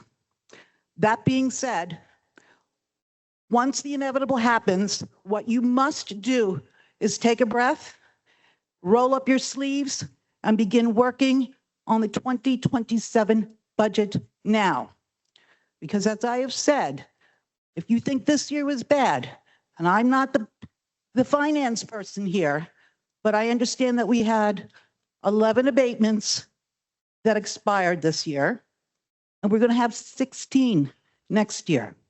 So we're going to be doing this all over again. If you are not prepared for it, you must have a budget. You must demand that every director come in, top down, start from zero, and justify every expense. You have to make sure that when you start going through these departmental hearings, there is no stone left unturned. Double-sided printing, turn down the electric, negotiate rates, contact PSC&G. You tell them, we are one of your best clients. We need a discount because if you do not reduce the rates, we'll have to turn off every other street lamp. And it'll probably cost you more money that way. So negotiate with us and take the goodwill. We can't do this again. We have a really serious situation here, and you've allowed it to happen. When you, Council President, ask for the budget, for the payroll, which is what this council needs to start analyzing the budget, you need to get that. They have to answer to you. And if that's not done, you demand it. I don't understand why the two sides of government are not working together cooperatively. That is not the way it should be. It doesn't help you. It doesn't help us. We will get nowhere. We have a problem coming up. And I think that I don't want to see anybody on Facebook posting pictures, marching around, cutting ribbons until we have a budget for 2027 in place.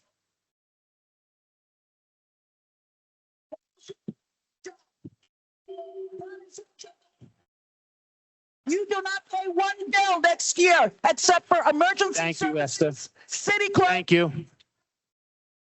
Esther, your time is up.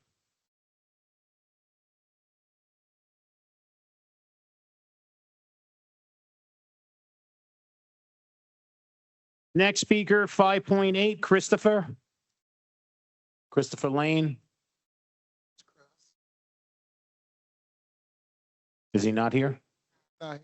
Thank you. 5.9, Tina.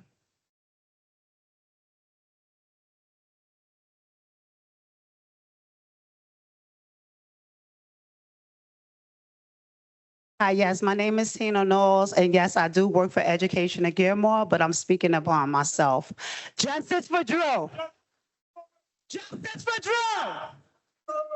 I'd like to say congratulations to you, Education at Gilmore, for making it happen last night. It was a beautiful thing for all of us coming together.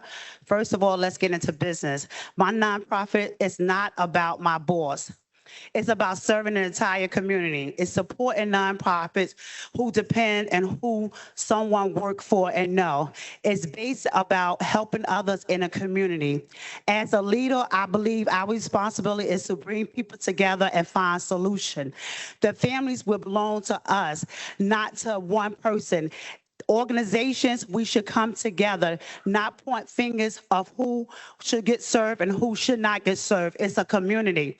For 20 years, I have been working along nonprofits, community members, helping families and resources and clothes. When families are choosing between to pay rent and buy foods, it's bad. It's a burden on them. We can push them out of our community, and it's not fair.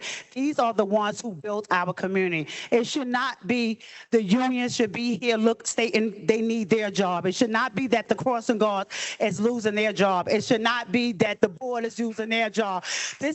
Should have been. I believe that before asking residents to pay for more, we should first talk about the solution. How can we reduce the burden of families and friends? How can we strengthen our community?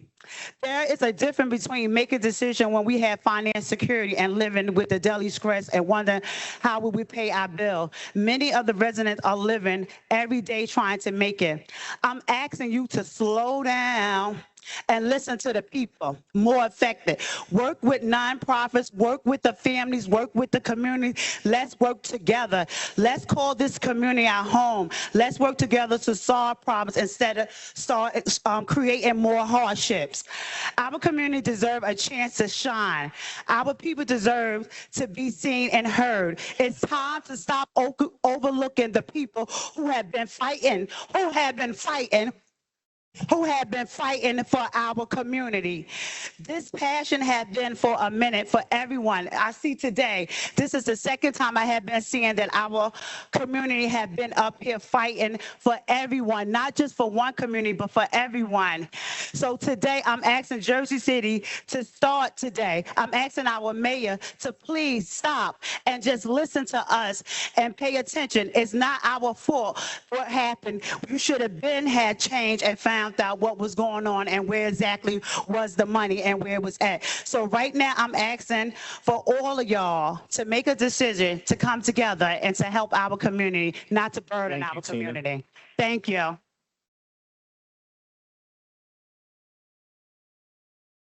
Our next speaker, 5.10, Mary Kay. Is Mary here? Oh. Mary is not here. 5.11, Ming Wu.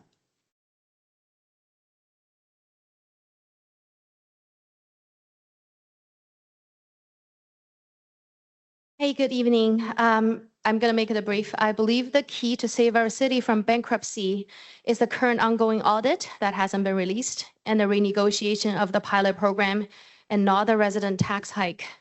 So I've been thinking about the negotiation. I don't know what the progress is, but I think we need to offer the pilot project to developers what would otherwise cost them a lot into cash revenues they pay us. So we need to carefully calculate how much money everything is worth, not based on just empty words like public benefits, but in actual money terms that would otherwise cost them. They will pay you if you offer to give it back to them what you're able to take away. So you have to take it away first.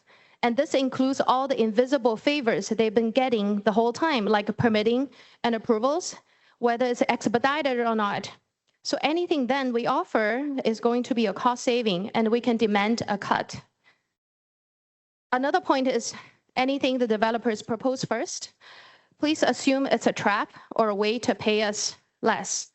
They would only suggest it if they know it'll benefit them. So we need to plan and propose first.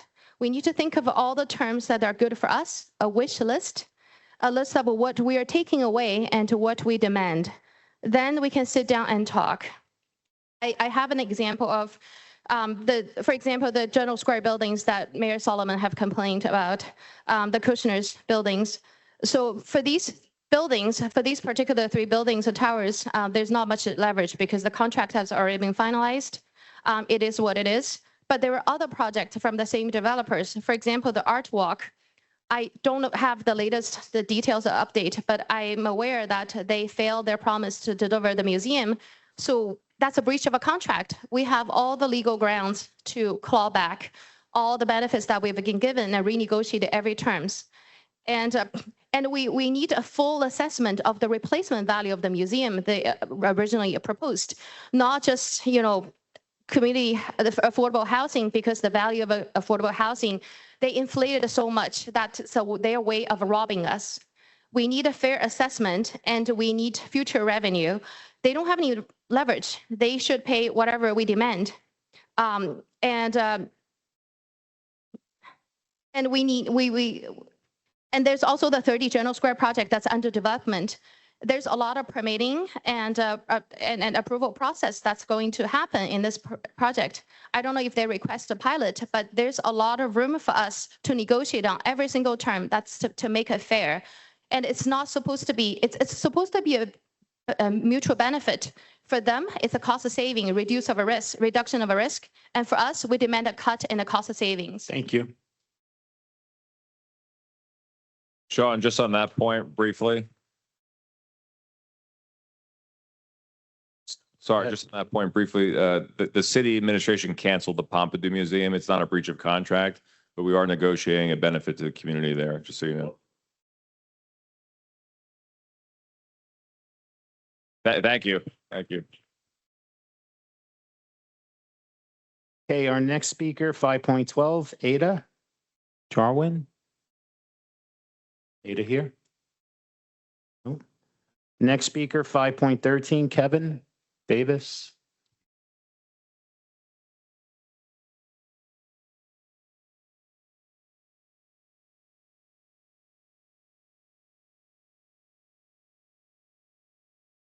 Let me tell you guys about this MOU, or as I call it, an MWU, because you guys met without us.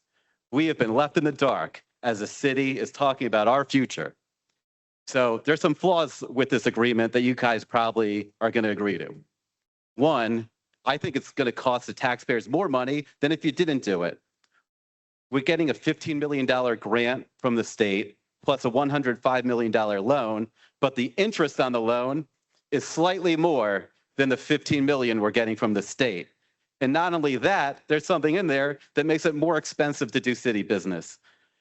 Any bond over $1 million has to be approved by the fiscal monitor, and they don't even have a timeline for when they have to approve it. So projects can get more expensive as we wait to get it approved.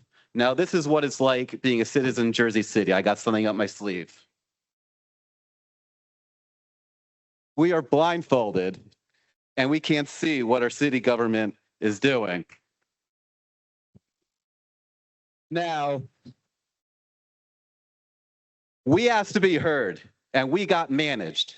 We asked for a seat at the table and we got 3 minutes at the microphone.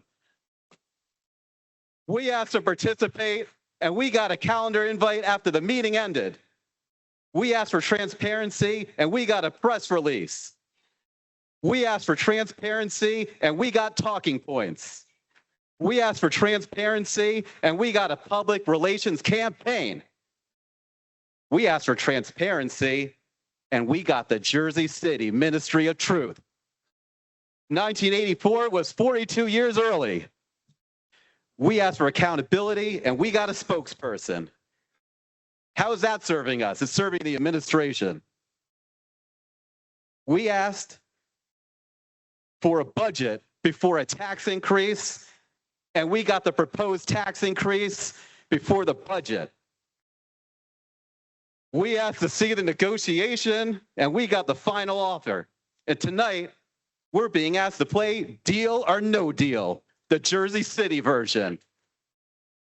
And instead of Howie Mandel, we have Mayor James Solomon, who looks like James Franco, but 5 inches taller.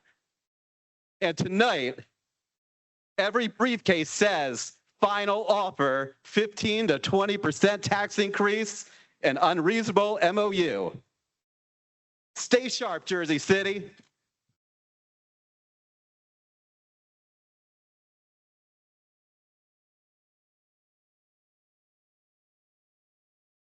Our next speaker, 5.14, Cameron Orr.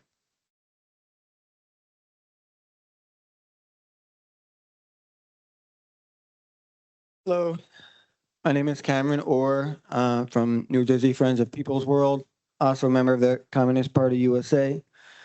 It's good to see our unions here ready to fight against layoffs and cuts and for fairness. People tired of paying for tax cuts for developers are here too, ready to fight. But who do we fight? I do not think this is a situation where a fight between the council and the mayor is going to get us where we need to go. The crisis is decades in the making. Financial mismanagement by the prior administration intensified the problem. But the state constitution and laws which restrict municipalities' ability to raise revenue with progressive taxation on income, capital, and property have long demanded the burden of city finances be placed on working people. Cities across the state and nation struggle also under the weight of decades of federal cuts. For example, the handouts for billionaire developer LaFrac were initiated shortly after the start of the Reagan years when the public housing budget was slashed in half. The funding of our schools with property taxes in a segregated environment pits teachers and students against other community concerns. And while our cities starve, the military budget grows. We need a city united in fighting for changes at the state and federal levels. The city and progressive coalition that elected this government needs to be united behind a statewide fight to tax billionaires, not working people. The combined pressures of the budget crisis, justified anger about the tax increase, state demands on us, and legal constraints on communication within the city government threaten to tear our city apart. We can't be reduced to fighting for crumbs. We need to raise public understanding of the sources of the crisis and build a mass movement to change state and federal policies. We also need to find alternative ways to raise revenue for future years and offset the hardship of the tax hike. I think the mayor and council together need to go back to the progressive coalition that elected you and have a collective conversation about the budget, the MOU, and discuss how to move forward. The labor movement as a whole also needs to be part of that conversation. Let's work with organized labor and community groups to organize lobby days, phone calls, and letters to Trenton. Let's work with community groups to expand the door-to-door work around the Senior Freeze, Anchor, and other programs with volunteers across the city. Create a citizens budget committee could also help raise public understanding of the budget and transparency and confidence in our government. Set up a fund to assist distressed homeowners with repairs, mortgage, and insurance payments to offset the cost of the tax increase, perhaps with a small portion of the property tax. Expand rent control, reestablish the Department of Rent receivership, find volunteers to help get through the backlog of landlord violations. You know, city-owned land also could be a big source of revenue. There's other things we can do.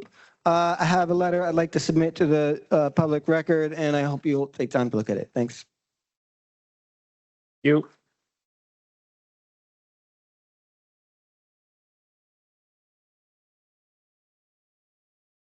Yep. Our next speaker, 5.15, Albert.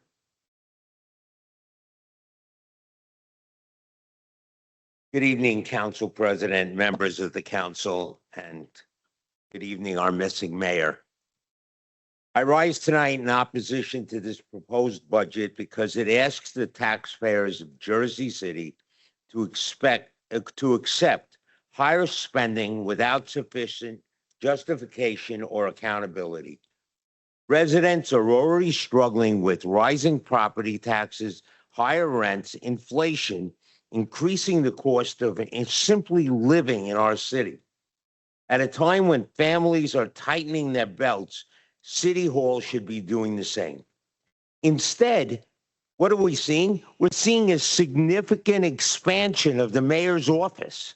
Reports indicate that 20 people have been appointed to senior positions, most with salaries exceeding $150,000. 8 newly created positions, okay, that are over $150,000 apiece. That's $1.2 million plus benefits. Why do we need new management? Even using these conservative estimates, these salaries alone will well over $3.5 million annually before benefits. The issue isn't whether talented people deserve to be paid fairly. They do. The issue is whether this level of expansion is necessary and whether taxpayers receiving value for every dollar being spent. Many residents are also concerned about who's being appointed. Questions have been raised about appointments involving political allies, former campaign associates, non-residents, and individuals whose qualifications have been publicly debated.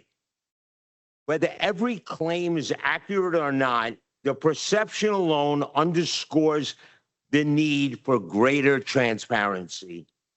If these positions are essential, then explain in detail why each position was created, what measurable goals each employee is expected to receive, and how these positions will improve services for residents. Taxpayers deserve answers.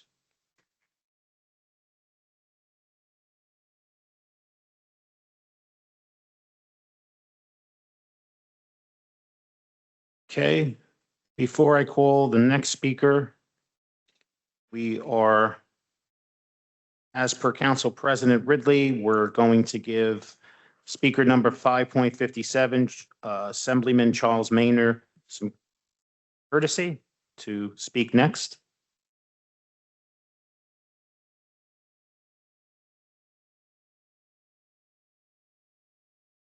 Good evening, all, and thank you so much for the courtesy.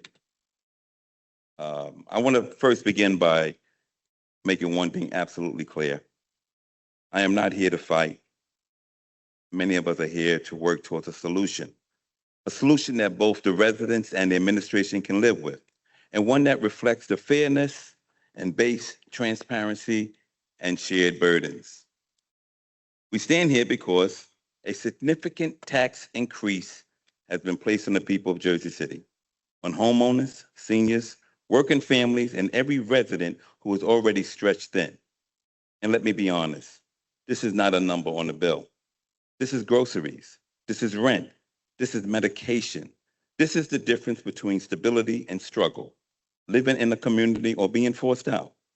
For many households, this tax hike represents a real, immediate hardship. And when residents feel blindsided or unheard, trust erodes. We're asking tonight for clarity, accountability, and collaboration, not confrontation. We believe Jersey City can do better. We believe solutions exist. We believe that when government and the community work honestly and openly together, we can protect both the fiscal health of the city and the financial stability of the people who call it home. We are not asking you to reject assistance from the state. We're asking you to negotiate a better deal. Many of us believe that this council was presented with little choice or opportunity just to say yes or no to a deal that had already been reached by the administration focused on its own policies rather than the people that it represents. Where is the accountability? Where is the transparency? Where is the shared burden of an administration that recently hired new directors, created new positions, and raised salaries for few while firing the few people that live paycheck to paycheck? We are the heartbeat of the city. And let me be clear, a tax hike of this size without clear justification is not just poor policy, it's disrespect. It disregards the very people who make Jersey City what it is. We elected you to be our voice, and tonight we need you to speak loudly and clear. We need you to say no to an excessive tax hike. We believe in Jersey City where decisions are made with people, not around people, where taxes are fair, service is strong, and leadership is accountable. The members who are leaning towards supporting this tax bill, let me be clear, we will not be silent, we will not be ignored, and we will not accept a tax burden. And to the council president and the members that stood with her, thank you. Thank you for standing. Thank you for demanding accountability.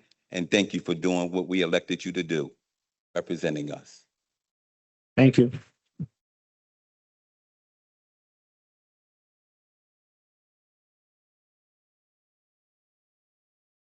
Before I call the next speaker, if I can just ask the ladies and gentlemen, just to hold your applause while people are speaking, because when you do applaud, they can't be heard and you're taking up their time.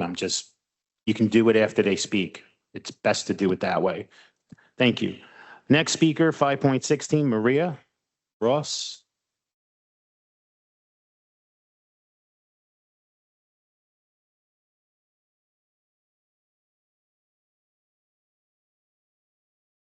Okay, hi, can you hear me? Yes. Okay, so I want to thank the city council for allowing everyone to speak and for holding these meetings. And I want to say that I am aware that our city council has been very vocal, empathetic, understanding, and trying to come to an agreement with the mayor regarding this tax increase. And I want to thank all of you who have been doing your best to help the citizens of Jersey City.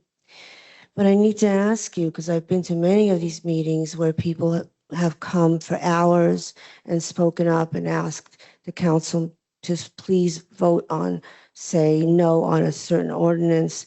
And after hours of people begging, the council has turned around and voted against the people.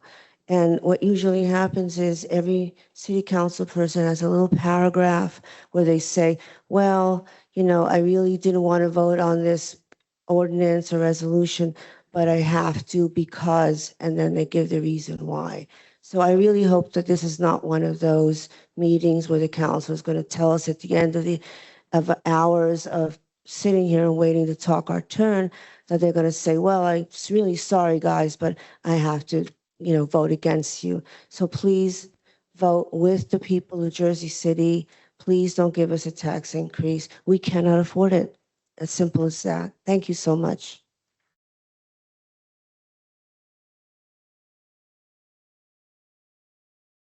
Our next speaker, 5.17, John Ross.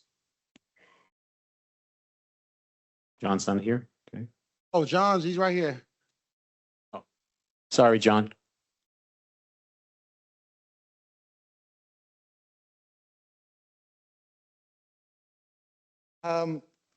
So my first point was going to be about transparency over salaries and new hires. The gentleman before me, known as Albert over here, seemed to cover it very efficiently. He was jolly kind. It's, in my opinion, he said 150,000. There's many, many hires that are over 200,000. And the final point I would add to what he said is that there's a lot of doubling up. We now have 2 municipal heads. That's 2 people doing one job. And we have 2 deputy mayors, 2 people doing one job. And this, of course, is costing a lot of money. Anyway, moving on. I'd like to ask where the pilot audit is. I'm sure all of you would like to ask the same thing, but we can't do anything about it. And we have to ask you to please do something about this, to push the administration to release this. It's overdue. I've heard that it's already done, but for some reason they don't want to release it. Could that reason possibly be that they don't want us to know exactly how much money the city is owed by developers? Of course, as I learned recently, if there's $4 million sitting there that the city is owed by developers, that could translate into lowering our tax height by 1%, and so on with the math. You know, so I think it's very important that all of us, you guys, and all of us, get to read this pilot audit.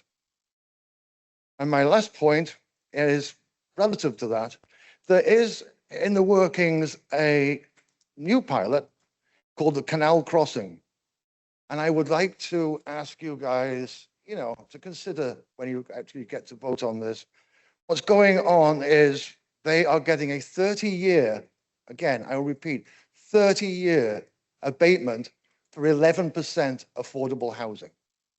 So for every 100 units built, 11 of affordable housing. And for that, they are getting 30 years. Why? Why does it have to be 30 years? If an abatement is needed at all, why does it have to be such a long abatement? So that's pretty much what I got. Please, thank you. Done. Our next speaker, 5.18, Eliza Rodriguez. Hold on, Sean. Hey, John, I just want to say, I understand the public's position as it relates to certain things, but I would urge everyone to look into all of the facts of this abatement. There's a difference between the narrative that it's only 11%, but there's also a difference between it's 11 units or a certain amount of units at a certain threshold. So if we're going to be speaking on the different pilots and the terms, I just want to make sure that everyone's privy to the accurate information as it relates to the available affordable stocks. I mean, we can go back and forth about if it's affordable and to who and things like that. Okay. So I just wanted to put that on the record as it relates to the percentage. Taken, fair enough. It's not a question and answer. I'm sorry. It has to be 30 years. That's the whole point.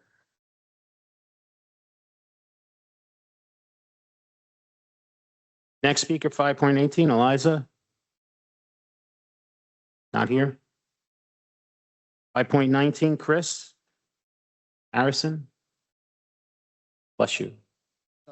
Not here. 5.20, Demetrius Van D. Mark.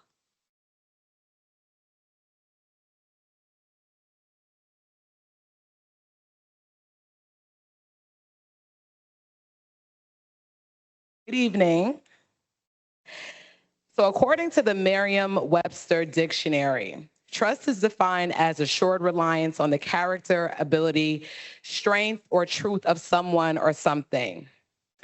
We, the people, have lost all trust in James Solomon and some of the members on the city council. I come here today as a resident of Jersey City's Ward F. The actions amongst the executor of the legislative branch of this city is appalling and egregious. Not only are residents now responsible for a deficit that wasn't created by us, but we must sit and watch a modern day equivalent of a lynching to city employees who made under $50K that were laid off and then later escorted out by police. Solomon certain public offices would not be touched. The fire department, the police department, and the recreation department. Please ensure that the crossing guards to my left who are sitting behind me in uniform are not laid off next. They are the heart and the soul of this community, since you all are so vehemently for Vision Zero. I stand with every city council member who is authentically against this tax proposal. I stand for the community's most vulnerable, which are the seniors and the children. The seniors who have lived in this city for almost 20 to 30 years who are fearing to lose their housings because of this tax proposal. I work in one of the largest fashion houses in the world. When the inevitable happened with layoffs, it began from the top down.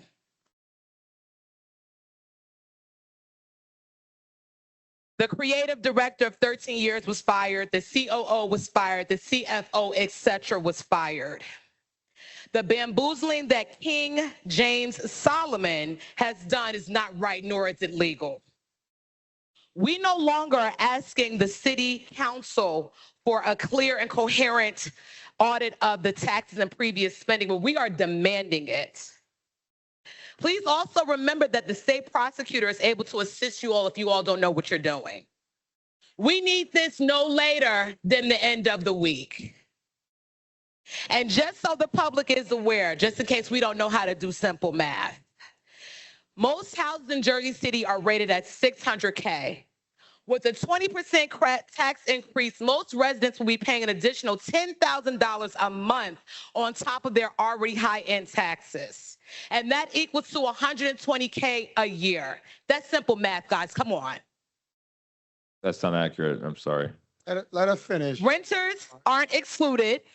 If you don't live in a rent-controlled Your apartment, time I is want up. my time back. Your rent will Your be time is up. just as high as the Time is up. Thank you.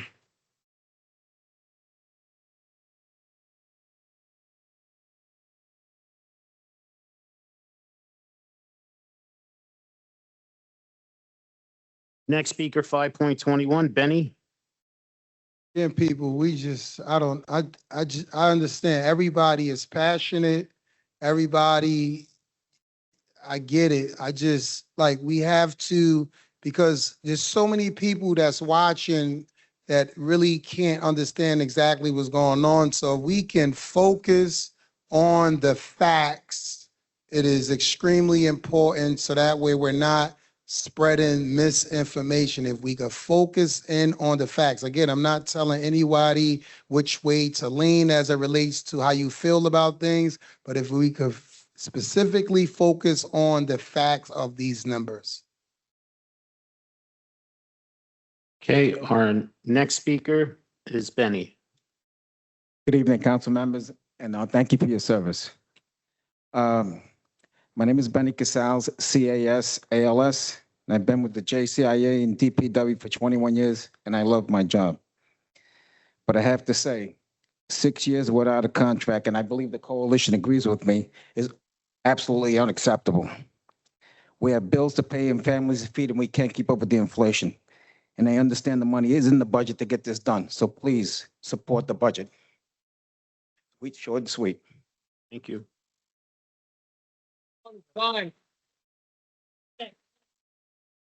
Our next speaker, 5.22, Santo.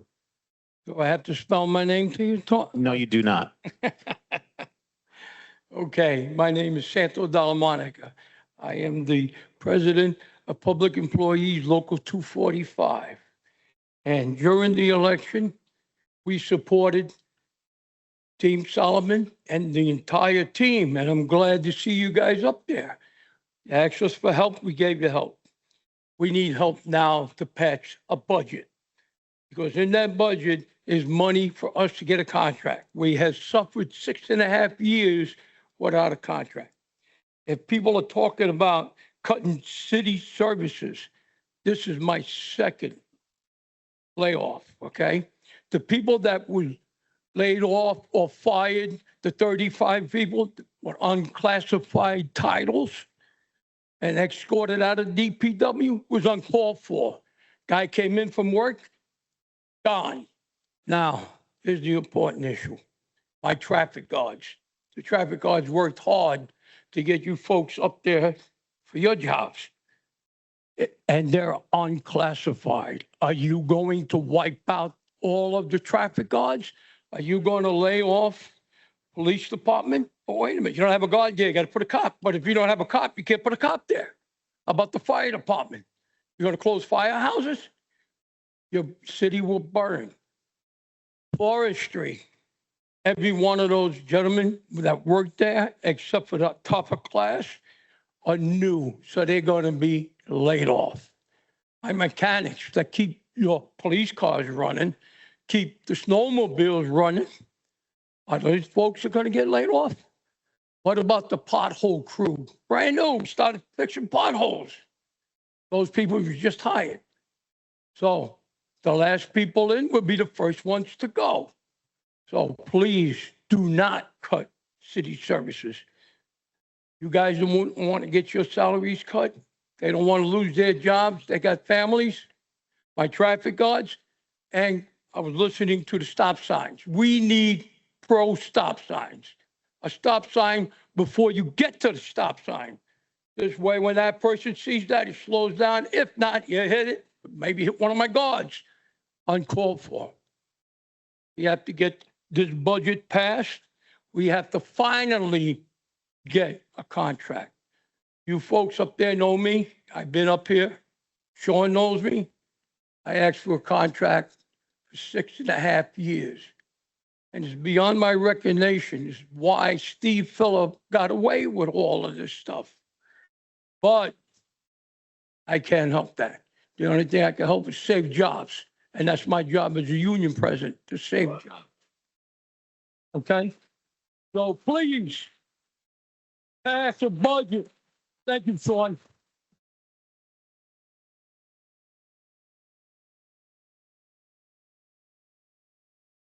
Our next speaker, 5.23, Craig. How are you today, Sean? I am good, Craig. Good to see you. City Council, how are you? Listen, I'll make this short and sweet. I'm a member of Local 245 as I'm on the board, and I'm also in the mailroom. I work at DPW. The one thing I have to ask you guys is this one question. Why has it taken us 6.5 years to get a contract? I have struggling people right behind me, here and over here.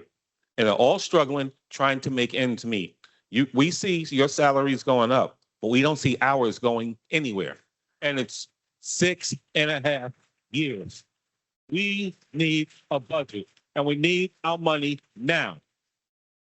I don't care what anyone thinks. If you want to think something, bring me in the office. Let's talk these numbers. We're going to figure it out. I can guarantee you. Thank you very much. Bye-bye.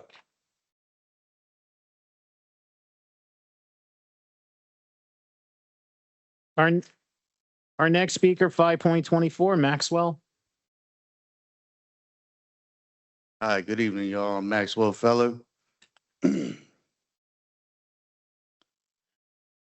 I'm a member of 245, and I'm here tonight to express my strong opposition to the proposed tax increase in this year's budget. I'm a renter, and like many residents, I simply cannot afford another increase in my monthly expenses. If property taxes go up, there's a very real chance that my rent will go up as well. And that would definitely hurt. I also have friends who own small businesses, and they're facing the challenges of rising costs. And the increase in property tax would place an even greater burden on local businesses that are working hard just to stay open and serve our community outside of downtown Jersey City. I respectfully ask the council to explore every possible alternative before asking residents and small business owners to shoulder another tax increase. Families are already stretching every dollar, and small businesses are fighting to survive in an increasingly difficult economy. Please prioritize accountability, responsible budgeting, and finding solutions that do not place additional financial strain on the people who live, work, and invest in Jersey City. Thank you for your time and consideration.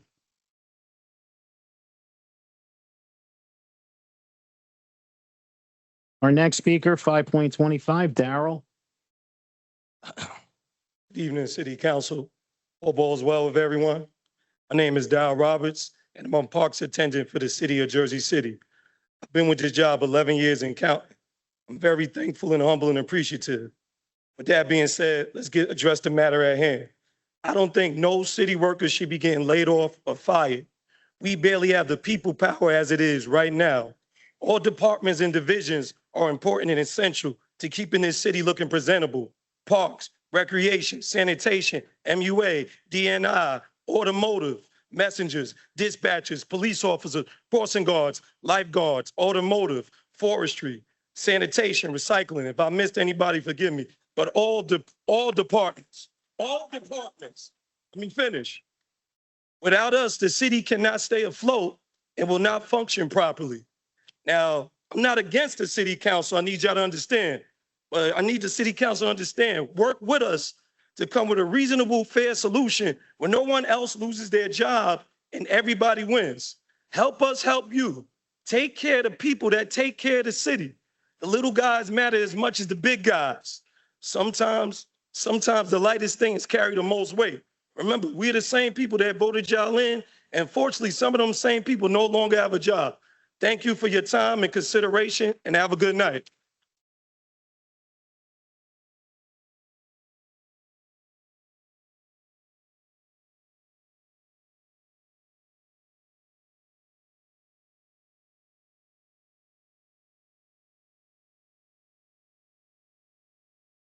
.26, Samuel. Hi, Sean. How are you? Viro, Brooks, Tom, Griffin, Denise, Gilmore, Jake, Lilo, Manita. Nice to meet you. Thank you. Good evening, City Council. As you know, my name is Sam Ortiz. Standing behind me on behalf of all Jersey City School traffic guards.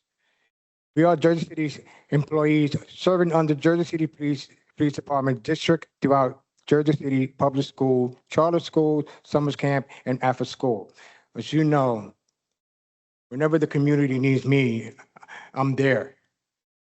But today, it's not about me. It's about my coworkers. I'm here for them. The importance of recognizing of the vital role of school traffic guard for pedestrian safety is valid and appreciated. Ensuring the safety of the children pedestrian is crucial.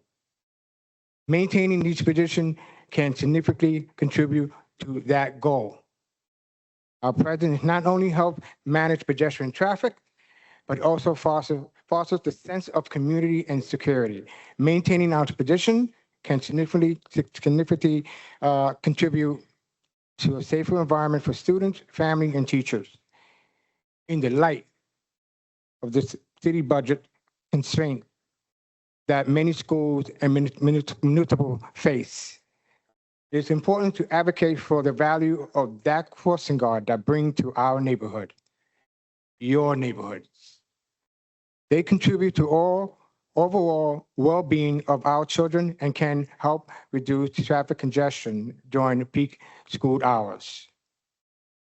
The administration and the city council must acknowledge and appreciate the work that we do and do on a daily basis on dangerous drivers' speeding behaviors. We pay bills, we pay rent. We sign up for this job because we love the kids to be safe and see the smile of each day of they feel safe with us. Not only the children, but also the teachers, the handicapped, the elderly. Parents need us and they trust us to do our job safely. We are the first one in the morning and we are the last one to leave to make sure that all children and pedestrians make it back home safely. On that note, I may blow the final whistle.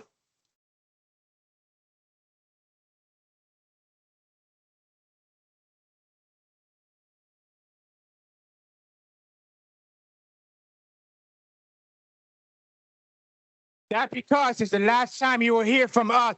If you decide to lay us off, all the children of Jersey City will be in your hands.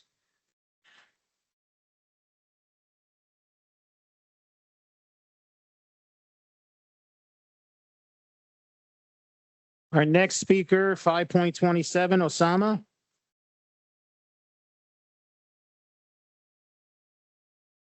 Five point 27? That's you? Okay. Good evening. Good evening, Council President, members of the City Council. I feel for all of you, especially the ones that are rookies up here, because you got a lot of people here, upset. But I wish I was here on better terms, but this is a realistic conversation that we need to have because we're at the point of crossroads of where the city could be. So the reason why I'm here, not looking for sympathy tonight, just looking to give you the facts and where we're standing as Jersey City Police Department. So I'm an officer, I'm a sergeant with the police department, been there for 20 plus years, and I've seen the evolution of this police department. I'm a father, I'm a property owner, I'm a landlord, small business owner. So I have a lot invested in Jersey City and I truly believe in Jersey City. It's the reason why I became a Jersey City officer.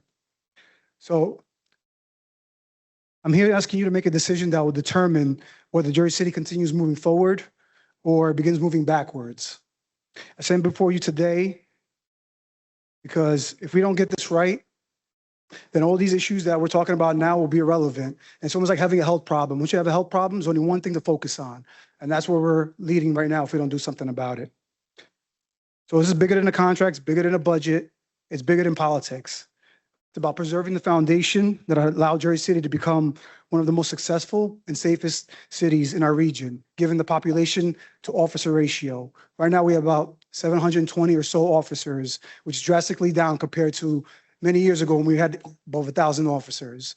And a city booming this large, we can't afford to lose officers, which we're losing left and right. Our officers are getting better deals in other towns because they see our value here and they're scooping up every single officer that allows them the chance to take them. So we're losing them left and right. This has become a pandemic. It's not just a random occurrence of officers leaving. And for many years, the city has been built on their backs, and which is why I'm here to continue the tradition with them. And I don't want to lose that. And I don't want to lose Jersey City and where we got ourselves to at this point. When you start in the academy now, you have to spend about $6,000 alone just to be an officer, buying the equipment and everything. You start a salary around $41,000. You can't afford to live in the city. You have 10 steps to get to top pay. I mean, unless you're living with your parents where you can afford to come here, or you're a criminal infiltrating the system, or if you're somebody self-established, we're only going to be limited to a certain type of officer to come on this job at this precipice. And if we don't do something now and create and get a budget that works for everybody and a contract that works for our officers, this department will not be what it's at now. In about a few years, when I come to retire, about a third of the department will be eligible to retire. And that's about 4 years from now. That's not a long term from now. So I don't want this to be one-term wonders for any of you here. I'd rather see you do the right thing, lift us up, have our backs the way we've had your backs for many years here in Jersey City. And these officers care. They truly care. Despite them working with very minimal manpower, very minimal equipment, they still do what they have to do and they sacrifice every single day. Thank you, sir. Thank you.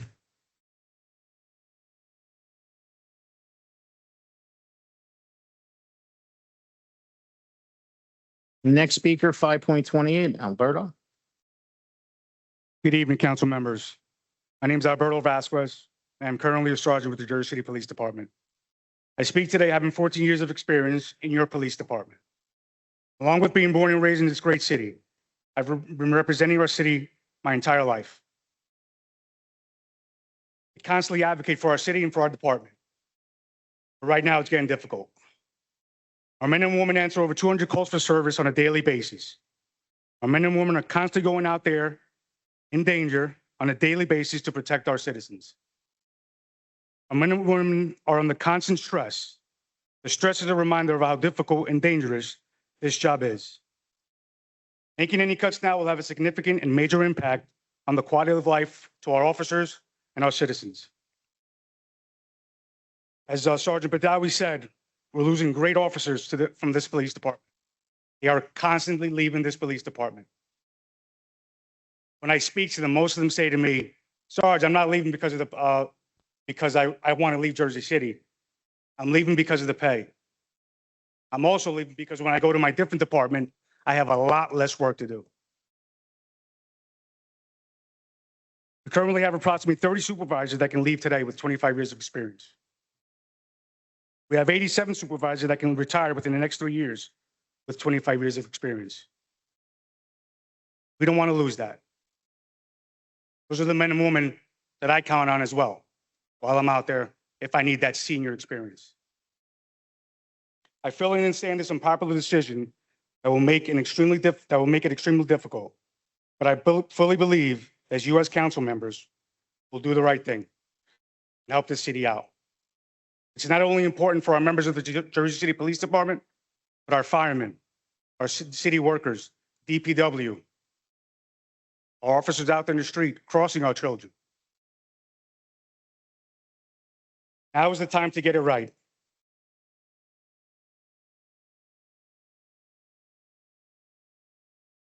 I want to end with this.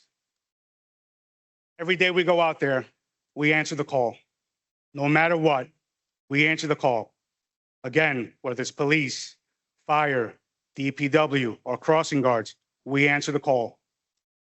All I'm asking is for you to answer the call now. Help us out. We'll be here for you.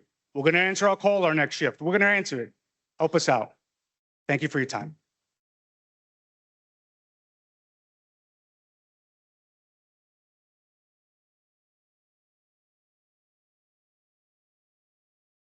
Our next speaker, 5.29, EJ. EJ's not here. Medina. Next speaker, 5.30, Jack.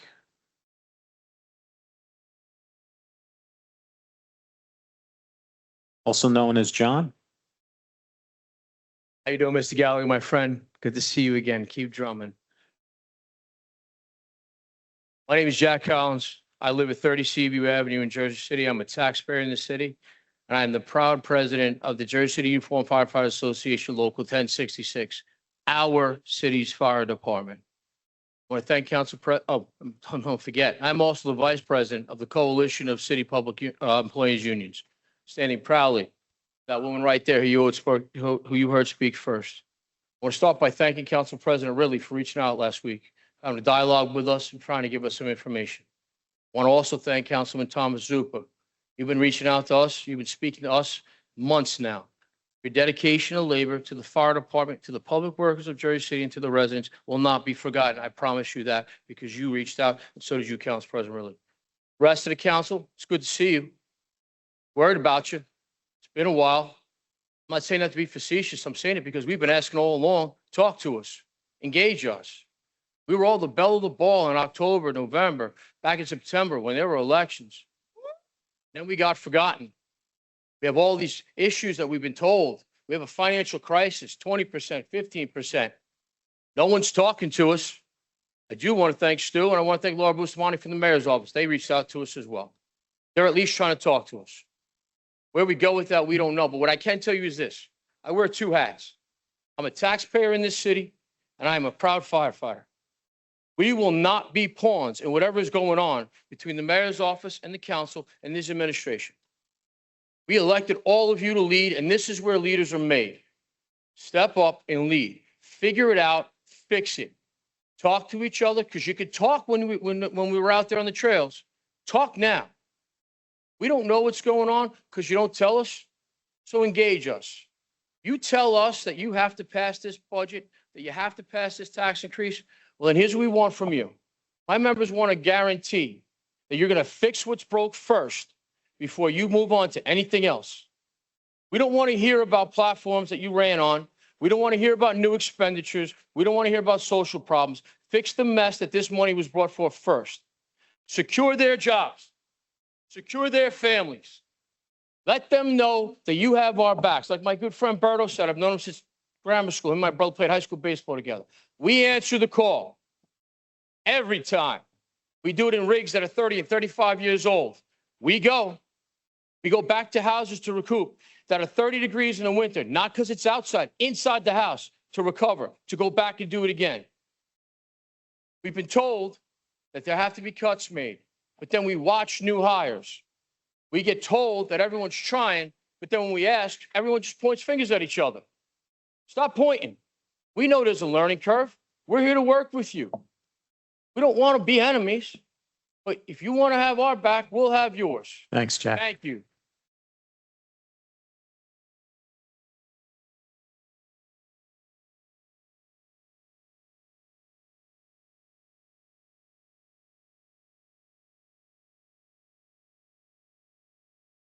Next speaker, 5.31, Sam. I just wanted to thank the firefighters for their enthusiastic support. I was not aware that you guys were trying to reach my office, so I apologize. My office will be reaching out to set up a meeting. Well, unfortunately, we're in a position now where you're pitting the taxpayers against the unions and also, I guess, the property developers. Unfortunately, I have some sympathy for the firefighter unions who just spoke, but it is abundantly clear that the taxpayers are going to face some kind of increase, and it is abundantly clear that the unions are going to have to face cuts or reduction in benefits. My dad was a teacher. I have a couple of family members who were teachers. For example, one's used to be a superintendent in New Jersey, and she's living in Florida now, but using New Jersey's healthcare program because it's better. When my dad was a teacher in Jersey City, he abused the system, and I told him that because the benefits and protections were so good. He was sick with diabetes. He worked half the year, and he couldn't get fired. I would have fired him. But that's a personal story. The reason I'm concerned now and why this tax proposal has gotten an issue for me is because right now I'm paying over $100,000 a year in federal, state, and local taxes. That's the breaking point for me. And I never thought, I expected to do a couple of $100,000 worth of improvements on my house, expected to retire here and developing a plan. As I see that the mishandling of both the municipal taxes and the Board of Education are increasing costs so much, I am now changing my strategy and developing a plan to leave if I need to. Now, I have sympathy. I still oppose the mayor's current proposal, and you are listening, and I applaud both the mayor and everybody on the council for taking this seriously. You're going to make everybody unhappy, and that is how it should be. Taxes will be increased, maybe 10, 15%, and there will be reductions in benefits and job losses at the municipal unions, and that's as it should be. It has to be that way. It has to be that way. Otherwise, we're going to leave, and you're going to leave the city with illegal immigrants, and who's going to pay your salary then? So, but before I would just add. I oppose the current budget mainly because it tries to save a broken system rather than fixing a system. Rather than fixing the system, I would encourage the mayor and the city council to have structural changes, reducing the cost of healthcare, and a specific example, also the cost of education. The mayor should ex officio be a member of the Board of Education, and I encourage Thank you, sir. Your time is up. New Jersey statute Sir, 18A. your time is up.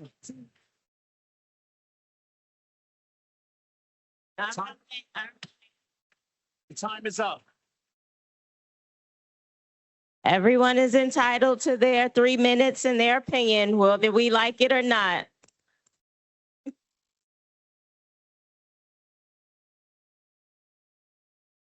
All right. Just for the record, no person is illegal. No human being is illegal.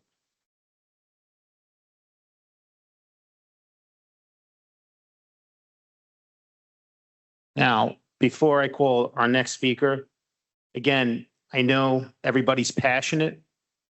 This is an important subject. But the one thing we shouldn't do, we're Jersey City, right? We should, even if we don't agree with the person, let the person speak and then let the person leave. Okay? Let's be fair on both sides.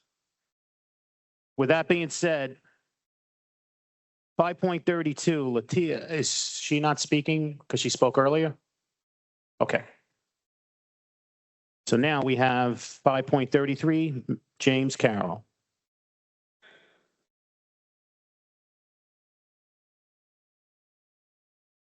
Wait, sorry. I had a mute. I know a lot of people would like to mute me today. I get that. I wrote a nice speech, and I spoke to the presidents about it. I think I'm going to leave this on the table and speak from the heart, especially hearing the gentleman before us with his speech. I've had the pleasure of serving with all of you for over 30 years. 30 years. You talk about benefits and the cost. Analyze the sums of what we make compared to other departments, to other cities. Our police officers died. I've gone to 7 funerals. Officers that died in the line of duty. I was there. I do get a little passionate, Sean, and I apologize because I never want to disrespect you because you're a true gentleman. You're a true mediator. But let's be realistic here. When somebody makes a statement of that nature, I understand. I'm about to face a tax increase too. But the 1,200 of that 1,800 I'm looking at, it's already done. It left the barn. It's the county. It's the state. I know where that's coming from. We're already looking at something maybe from a 12 or 15 that the council is discussing. We all know we're Jersey City. We're in here. We know what the debates are. It's a back and forth. I understand the pressures that are on each council person. I truly do. I've watched this for 30 years, and I want to build a relationship with you. It's not my intention to be adversarial, to walk up here, But however, I created a cardinal sin, and I did. I absolutely created a cardinal sin. I started a union. I had cooties after I did that, because I can tell you this. You know what happened? A lot of the people that just got laid off. Let me tell you who they are. 2 people I've known forever. Single mother with a child. A young man just had a baby, is on FMLA, taking care of a baby bonding time. I'm telling you the people that are impacted in this impasse. I don't know what's going to be right or wrong. I don't. I know what the mayor told us. I agree with Jack. I agree with Latia. I agree with all of our union leaders that are sitting here and have taken the mantle and asked us to all join this leadership. I think Latia, where are you? Standing over there. I think she said a very poised statement about what needs to happen. We need to make sure that we're having dialogue. We need to sure that we're making sure that we're working together. This is not who we are. And here's why I know. We're sitting here talking about due diligence, right? Due diligence. Everybody's saying due diligence. Love due diligence. I do. I'm one of those study the turn and find. However, we voted on $180 million healthcare change, and there was no due diligence. We know this. You know why? Because it was 7 months later when you received the SPD. Okay, so you had good faith in the mayor then, right? Something went wrong in the middle. Where's that dialogue, guys? And here's another question I have. The 11 members that are there, I've watched my social media companions up here have this discussion. I want to be very clear. Everybody's on social media. I sent Denise today because Denise, you're a gem of a human being, and I know you'll follow up. Thanks. Thank you. Sorry.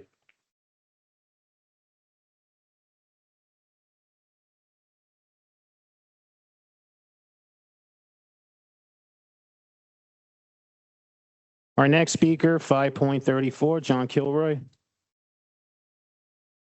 Evening, Council President and council members.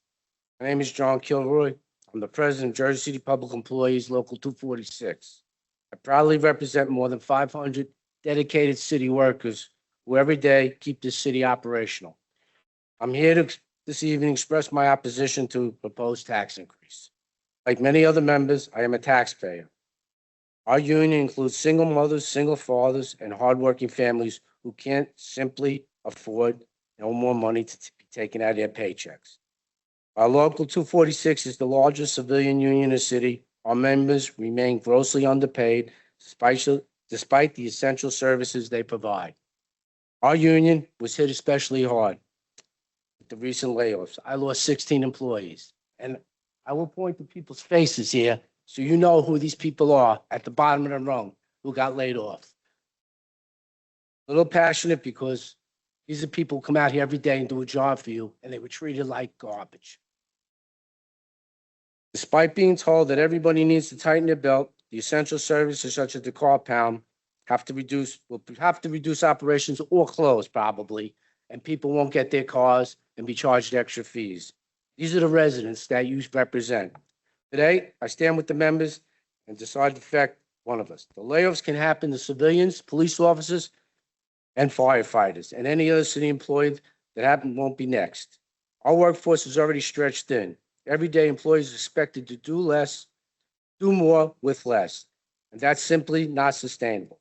Morale across the city has declined significantly. It's disheartening to see the workplace has become.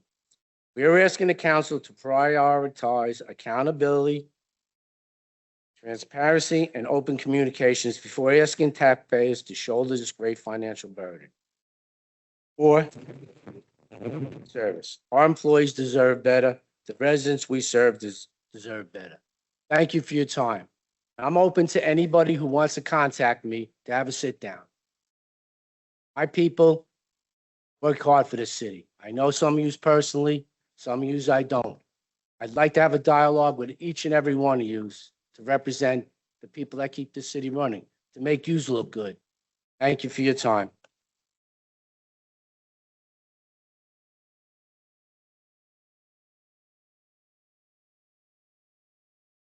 Our next speaker, 5.35, Hippolito.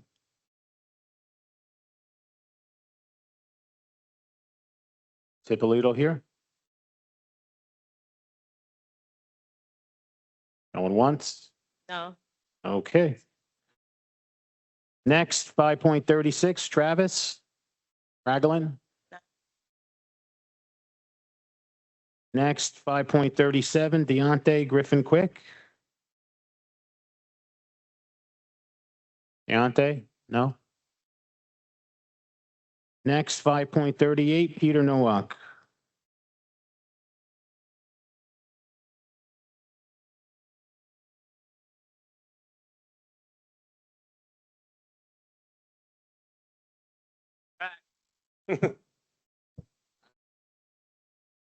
Peter, hold on one second. Let's not call out. Let's let the speaker speak. Same respect for everyone. Good evening. Those of you who don't know me, my name is Peter Nowak. I am the president of the Jersey City Fire Officers, IAFF 1064.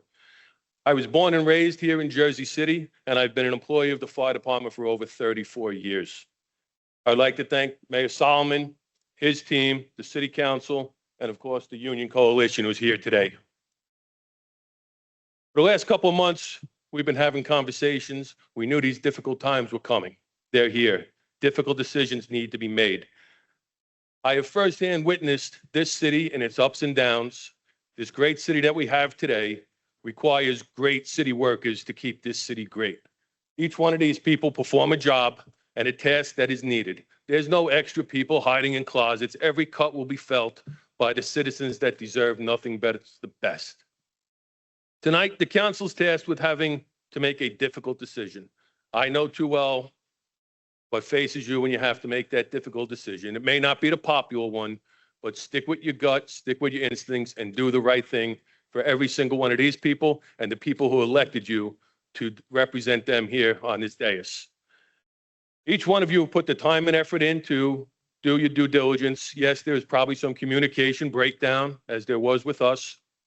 But I ask that you help us, help you, and support a budget, whatever that budget looks like, that provides the essential services that each and every person in this city deserves, because we do the best. As many people have said here today, we answer the call day in and day out, in bad weather, in hot weather, in cold weather, in the most adverse conditions, under some very difficult firehouse conditions. Jack took a lot of my speech concerning the apparatus in the firehouses, so I'm not going to berate the point.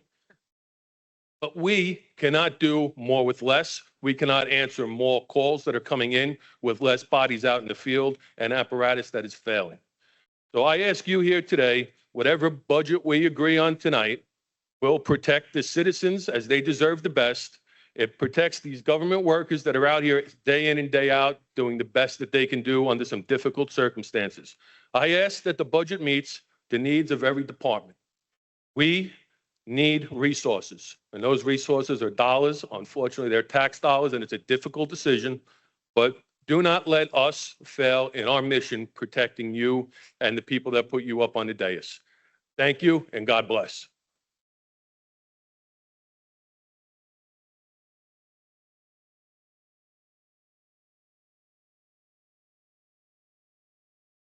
Just for the record, I would like to state that we're not voting on a budget tonight. We're voting to introduce the budget, and we will be having budget hearings in the next 2 weeks.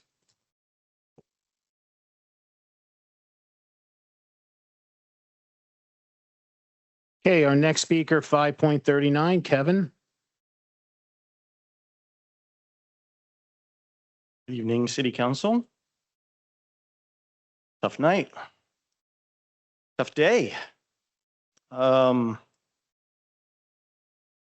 we were in municipal court. All right, I'm gonna ask that everybody leave quietly so we can be respectful of the speakers. Sorry about that, Kevin. It's okay.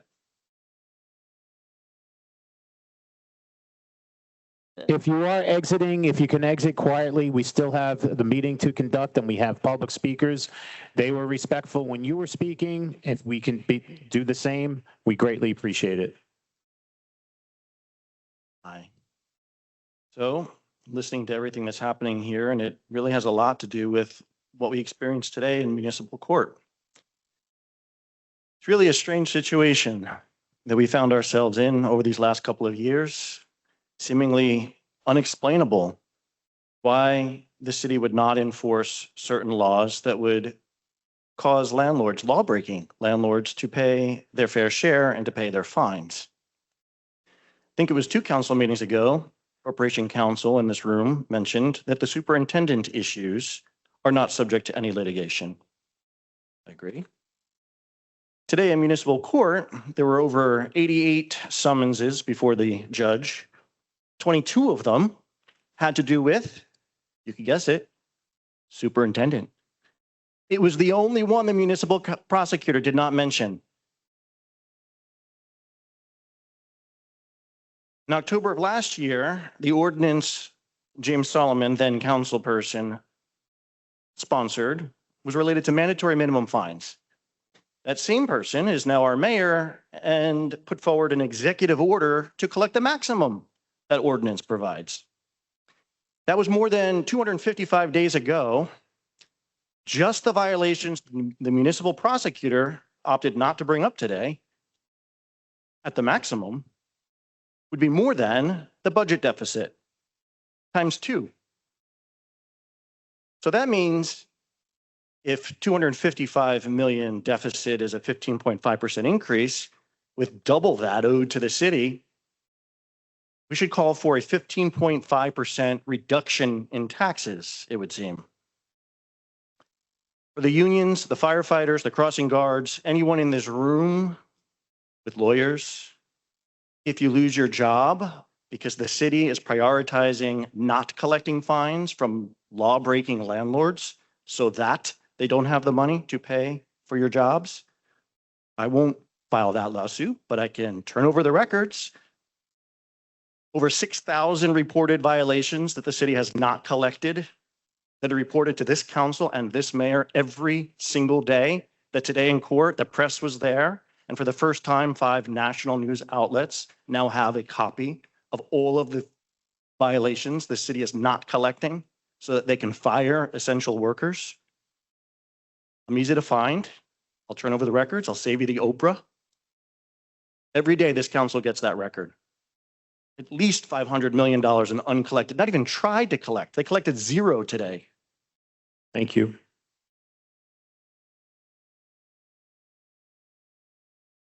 Our next speaker, 5.40, Daniel. I wanted to open with a quote.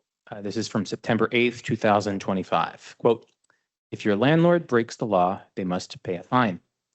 That's from then Councilman James Solomon. Now, just a few hours ago, many of my fellow tenants and I attended today's municipal court hearing involving the 88 pending housing code complaints against Equity Residential.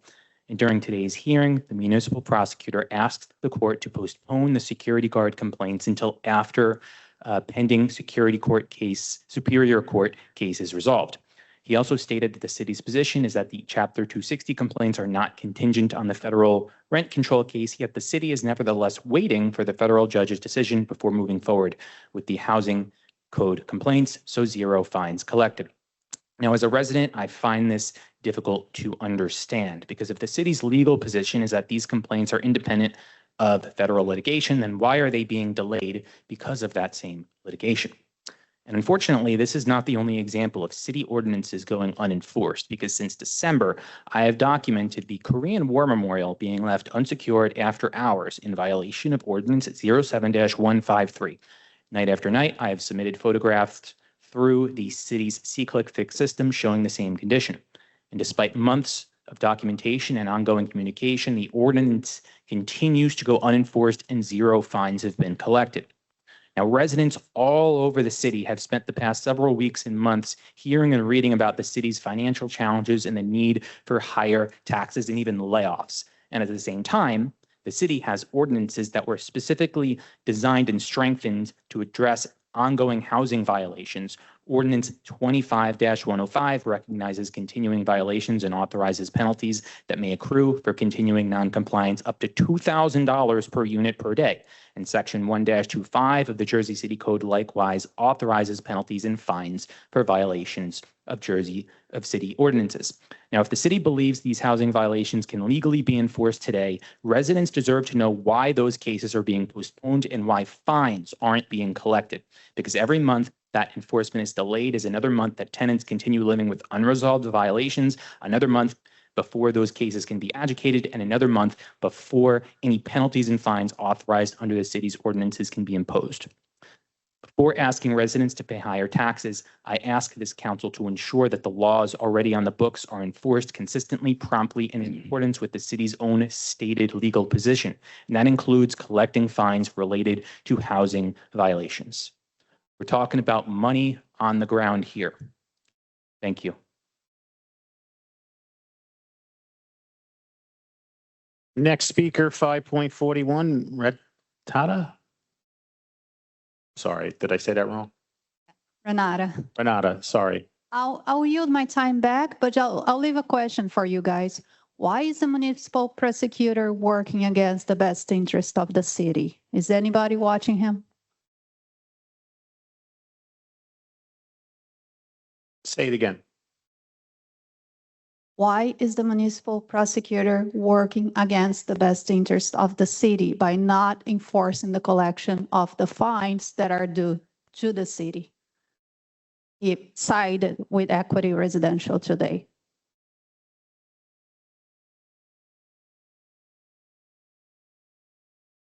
Our next speaker, 5.42, Deepa. I'm sorry, Sean. Sarah, do do we know, are there any distractions? Is it backlog? Like why they can't get to the, like all of these summonses and violations? I don't know. I understand Okay. there was a hearing at 4 o'clock today. I haven't received an update on the hearing. I was not there. I'm happy to confer with the municipal prosecutor and give an update to the council persons on what transpired. Thank you. If I can also just note, item 10.41 on our agenda this evening, resolution 26-465 is a consideration for us to authorize a request for proposals to contract out to help with debt collection services for fines like this, around violations like this. I think this is a crucial step in at least one part of the structural problem that we have with making good on our enforcement around things like housing violations and rent violations. We don't have the structure, we don't have the system for it. And so hopefully this contract, if we approve it, successful, would not cost the city money. The contractor would get some, my understanding is get some money as a portion of the fines that are collected, but it would be able to empower us to actually collect a lot more than what we're collecting now, which absolutely has been lackluster to say the very least. So I just want to point us to at least part of this puzzle. We're starting to put it together, and we're acting on that tonight.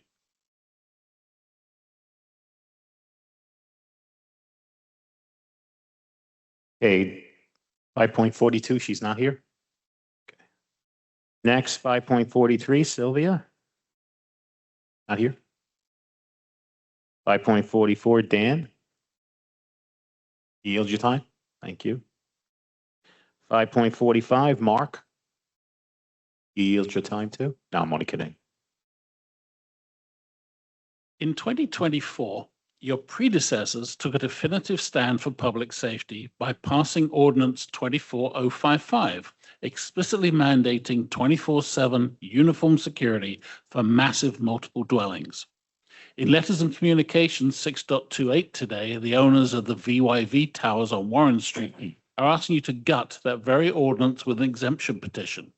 They want you to believe that a high-tech checklist can replace a human being. It cannot. The landlord's entire petition hinges on a classic fallacy, the illusion that passive security equals protection. They boast about their expensive CCTV networks and electronic locks, but let's be perfectly clear. Cameras are historical, not preventative. A camera doesn't intercept an intruder. A camera doesn't stop a stalker or an armed trespasser. A camera merely records a crime while it happens, leaving residents to deal with the fallout. Electronic locks are easily defeated by simple tailgating. What keeps people safe is active uniform security on the premises. A licensed uniformed guard's a dynamic psychological deterrent, providing real-time situational assessment, active gatekeeping, and immediate physical intervention during a crisis. The landlord tries to mask this gap by pointing to their 24/7 concierge staff, but a concierge is trained in hospitality, not security. Their continuous coverage, in quotes, is riddled with systemic gaps. Worst of all, their petition is built on flagrant statutory non-compliance. Their report openly states that their single superintendent is only available weekdays from 9 to 5. That's a direct ongoing violation of Munich Code 254-45B, which strictly mandates a 24/7 resident super for each tower of large buildings. When the prior council crafted Ordinance 24055, they explicitly stated that tenants had to be consulted. It's spelled out in 218-1D. There's no suggestion from the consultant no suggestion that the consultant even thought about soliciting input from tenants, nor went to public fora like Reddit to investigate. And let's not forget what they conveniently left out of their report. Any analysis of fire or ambulance data, and any mention of the residents' actual security issues, including a gunman at the property on January 16th with SWAT searching the towers floor by floor. If a landlord can't even comply with basic 24/7 superintendent laws, they have no business asking for an exemption from 24/7 public safety laws. Do not let technology become a corporate loophole for tenant neglect. Protect our residents. Have the Director of Public Safety deny this exemption. Thank you.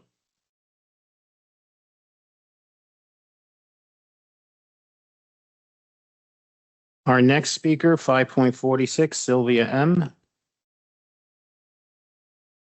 I'll just, want to read the names and I'll tell you. Okay, Tara? Yielding, Sorry.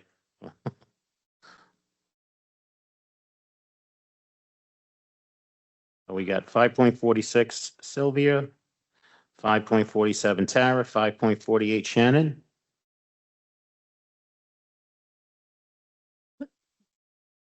Yielded my time for many, many weeks, and so tonight I'm going to speak. I'm Shannon Ray. I'm resident at Portside Towers. I never thought I'd be scared to live at Portside, but I am. So I'm here to ask you to completely eliminate the exemption provision in Chapter 218(1) Part D. It's an unnecessary uniform security exemption provision that endangers residents while at the same time wasting precious city resources. Every time I walk through the parking garage, I do so in fear. Every time I enter a stairwell, which I'm forced to do when our elevators break down, I wonder if today's the day where somebody will attack me. This isn't paranoia. Our garage was left wide open for 17 days. We have building entry doors that don't lock and empty concierge desks. Several fires, flooding, a bullet, and a bloody woman trying to escape her attacker. There are no 24/7 uniformed security guards to provide active emergency management for the more than 1,000 tenants who reside at Portside. Technology and untrained concierge are passive measures. They cannot chase intruders, calm residents during emergency or patrol stairwells. My neighbors feel the same terror. But you can help. Chapter 218(1)A establishes an absolute duty. It says every owner shall furnish uniform security guards, not should consider, shall, mandatory language. Section 218(1)D, an exemption provision, has created a costly administrative nightmare that's draining taxpayer resources, which we don't have to drain, while leaving us vulnerable. Our buildings house 232 and 295 families, yet instead of complying with the law, Equity Residential has launched an expensive legal campaign deliberately misreading the ordinance to treat what should be an absolute requirement as negotiable. While we live in fear, your city staff is forced to conduct inspections, process appeals, draft denial letters, defend administrative decisions. The Department of Public Safety has spent countless hours on Portside's case alone. The emergency management director produced his detailed professional report explaining obvious security failures. The exemption provision costs taxpayers twice, first in administrative burden and second in public safety failures when inadequate security leads to police calls and emergency responses. So I'm asking you to please remove 211(1)D completely. Make the law what it should be, simple, clear, absolute. Stop wasting taxpayer money on landlord convenience. Stop leaving us defenseless while lawyers argue. Protect your budget and us. We'd love to know which of you should we contact to update Chapter 218(1). Thanks. Next speaker, 5.49 David. yielding, 5.50 Susan R. yielding, 5.51 Jessica. not yielding. Sorry. Don't be sorry. It's I just wanted to start out by acknowledging the massive support and force here tonight. The unions that represent the people who serve the city of Jersey City, and thank you for your service.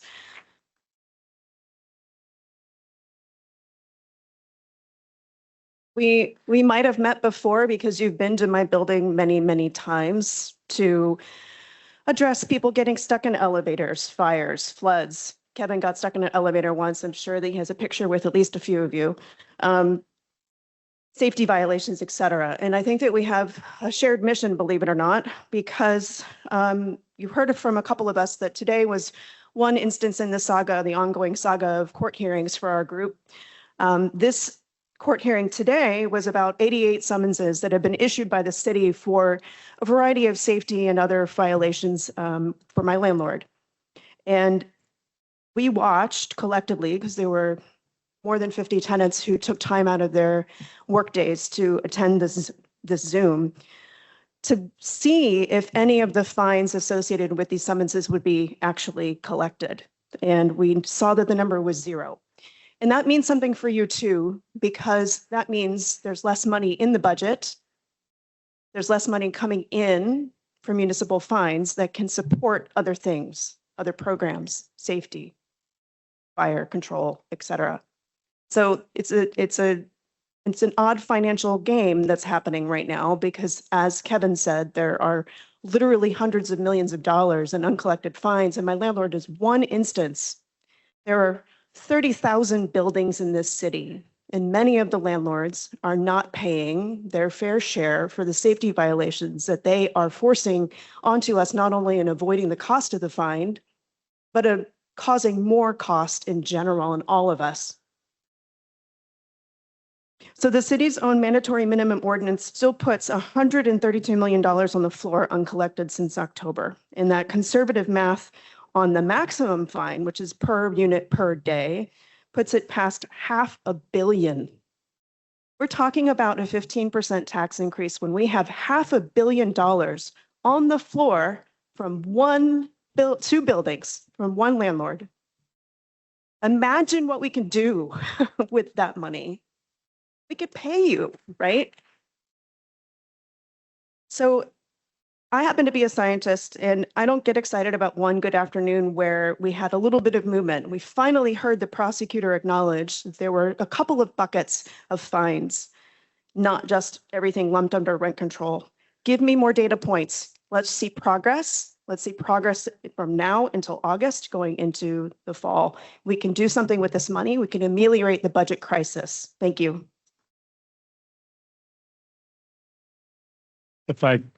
Council President, I just want to say thank you for continuing to raise the need for accountability for landlords, for slumlords. Our office is tracking every single summons that a property owner gets.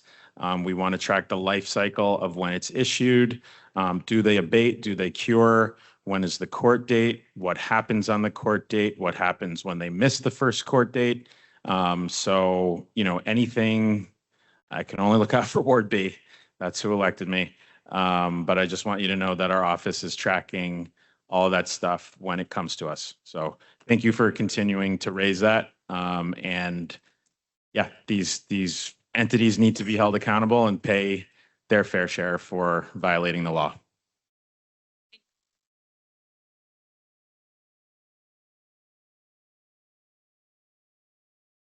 Okay, next speaker, 5.52, Stephanie.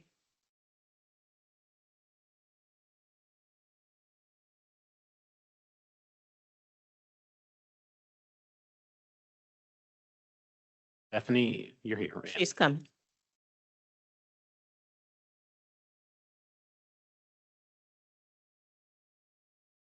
Isn't it kind of counterintuitive to set a property tax rate so high, residents won't be able to pay it and they will lose their homes? Because the city has a deficit and the city needs money. So why would the city make it harder for homeowners to pay them the money they so desperately need? And what does the city do when they can't collect the property tax owed to them? Wouldn't that make it further exacerbate their deficit? How does the city pay bills when the residents can't? I think I found the answer to this question in my summer reading. It's called the Black Tax, 150 years of theft, exploitation, and dispossession in America. And yeah, you could see from the note tabs, Jersey City makes a couple appearances. In 1993, Mayor Brett Schundler pioneered the practice of selling tax debts as securities. Mayor Schundler issued a $44 million bond. This gave Jersey City $25 million in immediate cash. It also enabled predatory loan servicers to charge high interest rates on payment installment plans. One resident in 1990, Ruth Fales, missed a property tax payment on the home her family had since 1977. After a capital management company purchased her debt in 1993, they aggressively stirred her into a installment plan with an 18.25% annual interest. This became insurmountable, and ultimately she lost her home, and the capital management offered her the opportunity to rent it back from them. 20% of the homeowners who were in repayment plans lost their homes to foreclosures. In fact, there were so many foreclosures, the state couldn't keep up with them. That's the only justice in this story, is that the capital management company lost money because of that delay. Individual investors took the pick of the most attractive properties, and the rest are likely the abandoned lots we see today. If I were to predict the future, I would say James Solomon, enabled by you, will enforce punishing property taxes, then securitize the tax debt, and then the city will prey on homeowners, offering them repayment plans at 18% annual interest. Most attractive lots will be picked up by his friends, real estate investors, and then the blighted properties, well, he'll offer his friends, real estate developers, pilots. I want to be clear, you're putting a target on every homeowner's back. Also, the idea that if you don't sign an MOU, the state's going to come in and set a property tax, that's not how contracts work. Mikey Sherrill isn't going to chop it in. Also, she's not going to steal it away. She had a fancy press conference. She's not going to have another one where she explains you didn't fleece your Thank you very residents much. enough. Our next speaker, 5.53, Jonathan. Hello, good evening. I'm here to speak on 10.29, the Morris Canal redevelopment plan. I'll go back a few months. The council president and city planning, they held a few community meetings. There was kind of a survey visioning session where everyone in attendance listed their priorities. I believe you had seen those a few months back.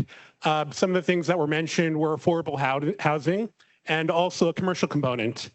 A few months back, the city planning had raised a resolution to open up the plan, and there were a few speakers that night, and I think their primary concern was the lack of a commercial component. Now, a few days back, I believe Councilmember Singh and Councilmember Griffin, you mentioned you attended the most recent Morris Canal meeting where I believe the developer has talked about they're looking to add a commercial component, potentially a grocery store. So I live about 15 minutes away, I think commercial component that would really unlock that corridor. It would be great for the neighborhood. And we need housing. We need rateables. That's why everyone's here tonight. We don't necessarily have to choose between raising taxes and cutting services. We need to add revenue sources for the city. This project is not taking a pilot. Just approving, looking at the RDP, it doesn't mean necessarily the developer will get everything they want.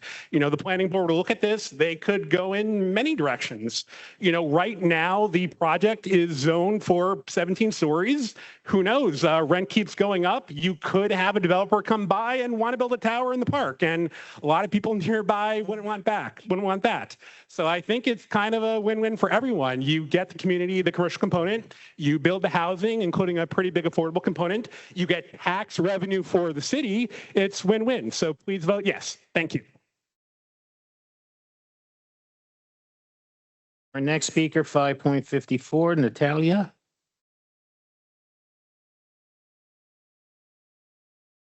Good evening. Thank you. My name is Natalia Iofi. I serve on the Jersey City School Board. However, I'm here in my individual capacity and my opinions are my own tonight. Thank you. There goes the disclosure. I want to say that I showed up at your caucus on Monday, not realizing that the City Council does not have public comment at caucus. So caveat, school board actually does. So since there was a lot of conversation about, suppressing public voices, so our meetings have public comments at both caucus and general meetings. Next, I would like to thank Councilman Lavarro from this council because you were the one person who's been genuinely engaging with us on the budget conversations, trying to understand not just the process, but the content. So thank you for that.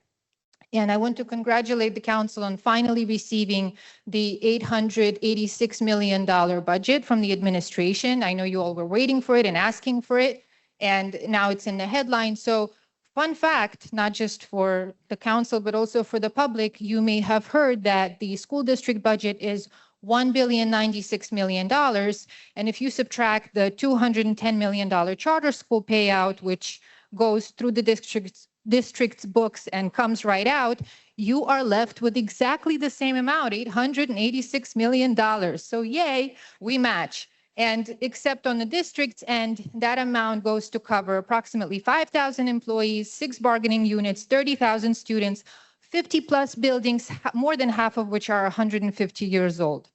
So that's just putting it out there. Finally, I actually came here to speak about the abatement. I understand that it was tabled, but more so for the big picture. I've been following the school funding issue for almost a decade now, and I want to emphasize, as you plan ahead with new abatements or this abatement or what have you, the reason why the school levy has grown so greatly, has tripled over the last decade, and just as the state aid has diminished proportionally, it used to be the reverse. Over $400 million used to be provided by the state to the schools. Now it's the reverse. Over $100 million gets provided by the state to the schools, is because of the city's perceived wealth and the abated values that cannot get taxed. Our city is literally being punished by state government for the last decade for not being able to retrieve the kind of tax revenues that they're expecting. There is nothing any of us can do about that, and that is what drives our school budget. The last thing I want to say is please visit jcboe.org, finance and budgets section. We have budget presentations. We have town hall recordings on demystifying school budgets. We have every single budget for the last 10 years. It can answer so many questions. And I urge you to do that because we also believe in transparency and accountability. Thank you.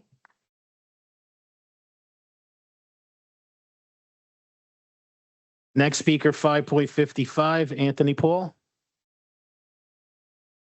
Is Anthony here? Nope. 5.56, Janine? Jean, sorry.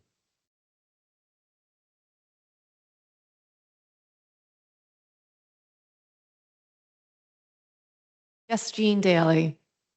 Thank you, Sean. I see that you have the same resolution that I had spoken against, I guess, 2 weeks ago. So I don't know I wasn't also there to listen to your comments regarding the resolution, specifically about the Exchange Place Alliance and how they can only spend their funds within their district. I've noticed, as I mentioned before, that you've been accepting funds from them for various projects throughout the city, which is unlawful. Now that that's been alerted, I'd like to know, or I'm hoping that something is being done about it by this council, because you cannot accept this money. I also would like to address the fact that the Exchange Place Alliance, as I mentioned again or before, does not allow much public input. They don't let us see the meeting documents. They vote on their own procurements without even running it past the public. They buy things, they sell things, whatever. They acquire statues and art exhibits, and installs them without any input from the community. So again, I really would ask someone to look into the Exchange Place Alliance. Former Councilman Saleh was actually supposed to be had put some effort, if you will, into doing something about the Exchange Place Alliance and defining their abilities and descriptions, but he kind of dropped the ball quite heavily. But there's a municipality in New Jersey, it's called Keyport, and they've had problems with some of their SIDs, actually one in particular. And they've had to recall their special improvement districts and then write the bylaws differently, or the enabling ordinances. And many of it had to do with term limits, complying with state law and municipal law, which Exchange Place Alliance hasn't done. For example, Mike DeMarco has been on the head of that thing since 2018 or 2016. He doesn't live in Jersey City. He doesn't work in Jersey City. Why is he the president of the board? There's another member who does not live in the Exchange Place Alliance area, nor does have a business there. Why is he on the board? Yet the municipality, the historic Exchange Place, Falls Hook District, Powerhouse, can't be on that board. So there's a lot of stuff that is wrong, and I'm asking some cooperation with trying to get to the bottom of this and make it better for the community, not these corporate developers. Thank you. Council President, can I answer? Just want to let you know that I'm on the board for SED, and one of the things I am hoping will happen, we will have in-person or hybrid meeting. So that will be the starting point. And a couple of other concerns people have been sharing. I think we will be handling one by one, but that is the starting that we'll have hybrid meeting. In-person or virtual, both options available. So there should be in-person meeting. That's what I've been hearing from people, that there should be in-person meeting. That has not been happening. You can have a conversation sidebar. Yes, you- we can can you reach two out talk to you offline? privately, but and previous council president Joyce Waterman was on the board. I'm not sure about Yusuf Salah. Thank you. Okay. Okay, Jean, Okay. Thanks, Jane. that's okay. Can I 5 ask point- Corporation Counsel to comment on the legality issues of the city accepting donations? Hello, we can prepare something for the council and follow up after the meeting. Well, because Jean was alleging that there are things on here today that are not lawful, which I would assume would not be the case, but You are soliciting legal advice, and so I am going to provide that in private. okay. Thank you. We are voting on their budget today. Okay, sure. Okay. 5.57, Mr. Maynard spoke earlier. 5.58, Michael.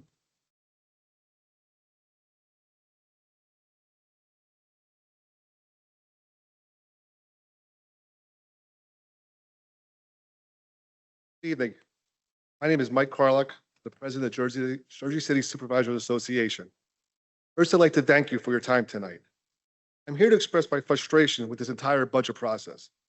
This has resulted in the layoffs of 31 dedicated city employees already. What I struggle to understand is why the mayor's budget proposal is being dismissed as if these problems came out of nowhere. As a union president, I have known for several years there were issues with every budget for the past 2 or 3 years. They were significantly underfunded. I find it hard to believe that the council was unaware of this as well. It is well documented that the previous administration balanced budgets by selling property, restructuring debt, relying on one-time revenue sources to keep taxes lower than what they should have been. These measures worked temporarily, but everyone knew that eventually they were not sustainable.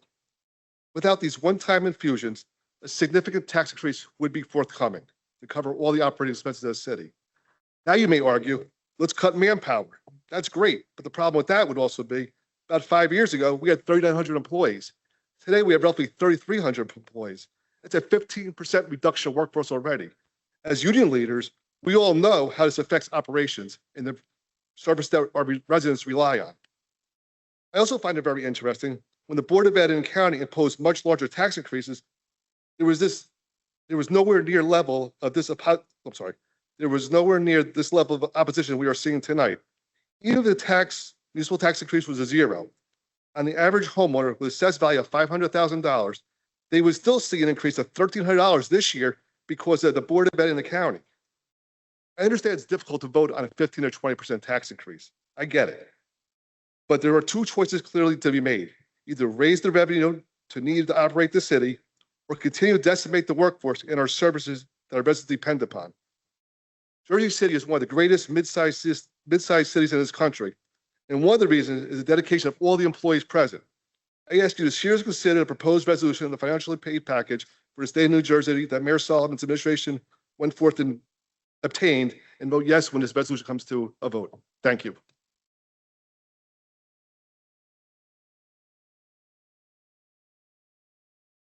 Our next speaker, 5.59, Nilvia.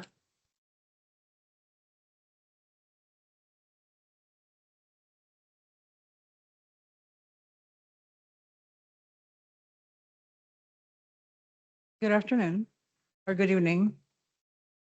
This is very confusing and this city has managed to put everybody against each other, and that's pathetic, to say the least. But my biggest problem with all this conundrum is our mayor. Our mayor keeps on talking and talking and talking. He just posted a statement 2 hours ago. I had a different statement to make, but this caught my eye. And I quote, even during difficult times, our budget reflects our core values. We fought to protect services for our city as we navigate this financial crisis, keeping residents safe, getting the basics right, creating opportunity for our young people, and protecting Jersey City's vibrant culture. All the while spending $58 million less than last year by James Solomon. What core values? The core values of which of the people here? Because right now what we're getting is a mayor that is firing people without a budget. We don't even we pay unpaid taxes. We have dirty streets. We don't get anything for our money. I go to the supermarket, I get something. I pay because I get groceries. But now I pay you, I bill all these people out, and I get nothing in return. Which brings me to the ordinances. And this is a tale of all time. We get charged as little people for everything, tickets, ordinances that apply to the small housing. The large guys, listen to this.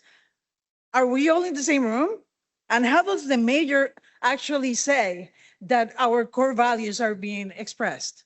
This is bullshit, to say the least, but whatever. But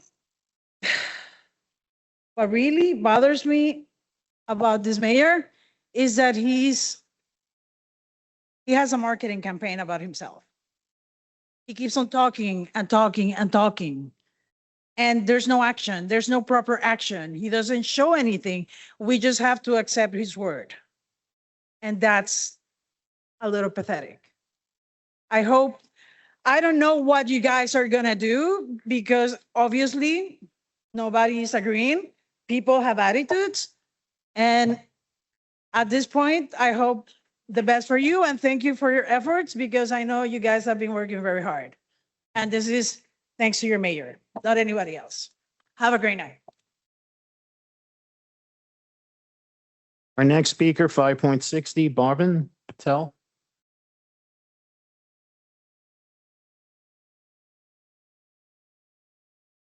Good evening. My name is Bhavin Patel. I'm here simply as a Jersey City resident and a taxpayer. I'm not here as a political insider. I'm here because I care about the city, and like everyone else, I want to see it move forward. I'll be honest, nobody likes a tax increase. I don't. I'm sure most people in this room don't either. But I also believe we have to deal with the reality in front of us, not the one we had. From everything that's been made public, this administration inherited a very difficult financial situation, a budget deficit of roughly $250 million, a nearly depleted rainy day fund, and more than $100 million in expenses that had never been budgeted for, but still have to be paid. Those aren't opinions. Those are the financial facts the city has to address. What I respect is that Mayor Solomon didn't try to pretend those problems didn't exist or push them off for someone else to deal with later. Instead, he puts the numbers out in the open, held the public town halls across the city, and asked residents to be part of conversation. Whether you agree with every decision or not, that's the kind of transparency we have been asking for. I also appreciate that this isn't a budget that simply raises taxes and moves on. It includes about $58 million in spending reduction, cut across 10 cities of 13 departments, while still protecting public safety with a modest increase of police and fire services. To me, that shows an effort to balance fiscal responsibility with a maintaining essential service resident depends on every day. Now, it's the council's responsibility to examine this budget carefully, ask tough questions, improve wherever possible. That's exactly what good government looks like. Healthy debate is important. Accountability is important. But I also hope that when all is said and done, the conversation stays focused on solving the problem instead of scoring political points. As a resident, we are less concerned about who wins the next headline than whether our streets are maintained, emergency service responds, and when we need them, park stays open and city government remains financially stable for the long term. I support the direction Mayor Solomon has taken because I believe honesty is a better foundation than pretending everything is fine. At the same time, I hope the council continues to provide careful oversight because transparency, accountability should go hand in hand. In the end, I think everyone in this room wants the same thing, a financial, stronger Jersey City that continues to provide quality service while planning responsibility for the future. Thank you. Our next speaker, 5.61, Amanda.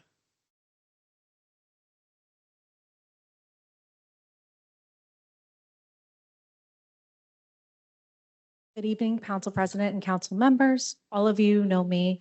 I am an employee and I do not take this decision lightly to speak with you today. I believe I wouldn't have done everything I possibly could if I did not voice my opinion. I'm also a resident. The reason I started working for Jersey City is because I believe in one of the most important things you can do is work that benefits your community. I understand difficult times are ahead and that you were faced with what feels like an impossible decision. I also understand this will impact people's lives beyond Jersey City. These key decisions affect not only our residents, but also their loved ones, both directly and indirectly. The budget has already been cut by 58 million. You've heard all the numbers and we're seeing the aftermath of this budget crisis. Employees have been laid off, city services have been cut or significantly reduced, and I know a lot of residents, including myself, who understand the need to continue reducing expenses.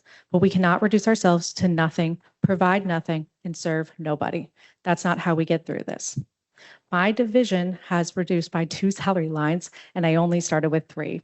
We were able to offset with 1 through a grant, but the other position was cut. And in my department, infrastructure, and since my time starting working there, I have watched the number of employees decreased by almost 30 to 50%, and I have only been there for 3 years. My operating budget for projects has been reduced to cover 1 outstanding bill. Without money, I am continuing to find new opportunities to advance sustainable projects by working with local organizations, you all from council, the administration, and residents on projects like the Environmental Justice Task Force, Green Building Task Force, Community Solar Program, grant-funded tree planting projects funded through tree restitution funds, green business incentives, installing new EV chargers, and looking to a new revenue generating RFP to expand our EV charging network. I want to thank you all for your comments and suggestions, as well as members of the public. And I especially want to thank local organizations like Sustainable Jersey City, Hudson County Tree Allies, Parks Coalition, Native Plant Society, Wild Ones, and the Environmental Commission and Shade Tree Committee, and others who continue to inspire me. They provide me with both ideas for me and city, with ideas for not only that cost little or nothing, but also come up with new revenue generating ideas. The point is that without dedicated mission-driven staff who are willing to go the extra mile and find the next opportunity to benefit residents in creative ways, the city will suffer. I am not exceptional. I am not out of the ordinary. I know there are countless other employees just like me throughout the city, and without passing 15% tax increase, it may not be my budget or my position that's cut further, but it could be someone just like me who's trying to do the most with so little. Again, thank you for listening, and I wish you all the best.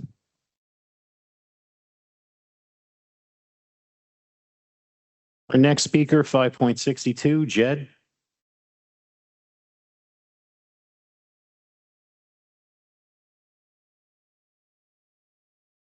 Good evening, members of the council. I'm Jed Ehrman. I'm the board president of Jersey City Soccer Association, a youth soccer nonprofit that's existed here for 48 years. I came here to speak about ordinance 2664, which I think you tabled. I heard you tabled tonight, and I just wanted to thank you. I appreciate all the questions during caucus, and I appreciate you tabling it to make the bill better.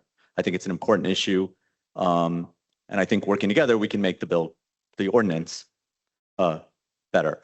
I actually like the direction Director Vincent is trying to go with the bill. I just think it was not fully formed. I think with all of the youth organizations, we can improve it, and I'm looking forward to see where it goes. So I just wanted to thank you all. Since I'm here, since I have the time, I just wanted to say our mission, Jersey City Soccer Association's mission, is simple. We want to encourage a love of soccer. We run a program that is envied around New Jersey, frankly. No one does it like us. And so some of your children have played with us.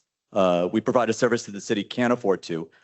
We have approximately 1,000 kids playing in our co-ed and girls rec program, which costs $250 for a full year of fall and spring practice and games. So that's 20 weeks, about 19 or 20, depending on the weather. And we have one of the most affordable travel programs in Northern New Jersey, where we have about 200 to 250 kids. We don't turn away kids because a family can't pay. We scholarship anyone who can't afford it, and that's part of our mission. We also hire and train youth referees, which puts young people into paid jobs, often the first for them. We are constantly trying to do more and more just to get kids playing and loving soccer, even if it means more work for us. We're even offering right now to help fundraise and try to improve Jersey City fields so everybody can benefit, because we've done it before. Councilman Rolando, your aide, actually helped us do it for Caven. So I volunteer my time. I volunteer my hours with this organization because I believe in it. Both my kids played, and for my son especially, it was a critical part of his childhood, especially during COVID. And I'm not alone. Our board, our coaches, our team managers, they all donate enormous amounts of time because they care. And I would say that's true of all of the youth nonprofits in Jersey City. We all do this because we care, and we're filling in a gap. In fact, I would say all the nonprofits are trying to help fill in gaps that the city can't, especially now with some of the budget problems. So that's why I appreciate you guys acting and tabling this to make the bill better. I'm looking forward to see where it goes. Thank you. And I would like to say, my daughter played for that league. She also played for JC Lax. But I know that all coaches are volunteers, and you guys do a phenomenal job getting the kids down there, getting parents involved, and so we understand why it was necessary to make more amendments to it.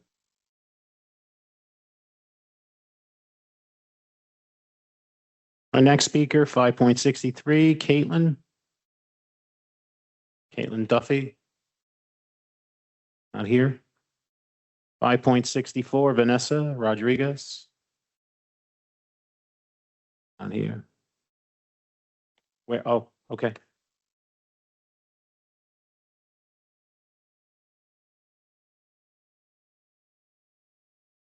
Good evening, Council. I don't envy any of you or the decisions you have to make going forward. No one wants to introduce a budget with a tax increase that asks more residents, especially during difficult economic times. But leadership is not measured by the easy votes, it's measured by the difficult ones. I'll be honest, as a resident, I was skeptical at first. I wanted to know there was another way out of this. But as a city employee, I know all too well that so many departments are already working understaffed and under-resourced. So there's simply very little left to cut without jeopardizing the essential services that protect the residents. For years, budgets were passed while spending continued to grow. Warning signs were ignored. It was easier to approve another irresponsible budget than it was to ask the hard questions or make the difficult choices. Year after year, those decisions moved Jersey City further from physical stability and brought us to where we are today. For the first time in years, the council has the opportunity to pass a physically responsible budget, one that confronts reality instead of passing the problem to the next year or the next administration. This may not be the politically easy choice, but is the responsible one. But with that, I also want to add that it cannot end with this year's budget. The work on 2027 needs to begin now. I'm asking the council to stay engaged throughout the entire year, ask the hard questions early, challenge spending before it becomes a crisis, demand accountability every step of the way. Budgeting should never be a once-a-year exercise. We need to learn from where we are today so we never have to find ourselves in this situation again. Thank you. Next speaker, 5.65, Leonard. And Fleming. Not here. 10.66, Hemishu.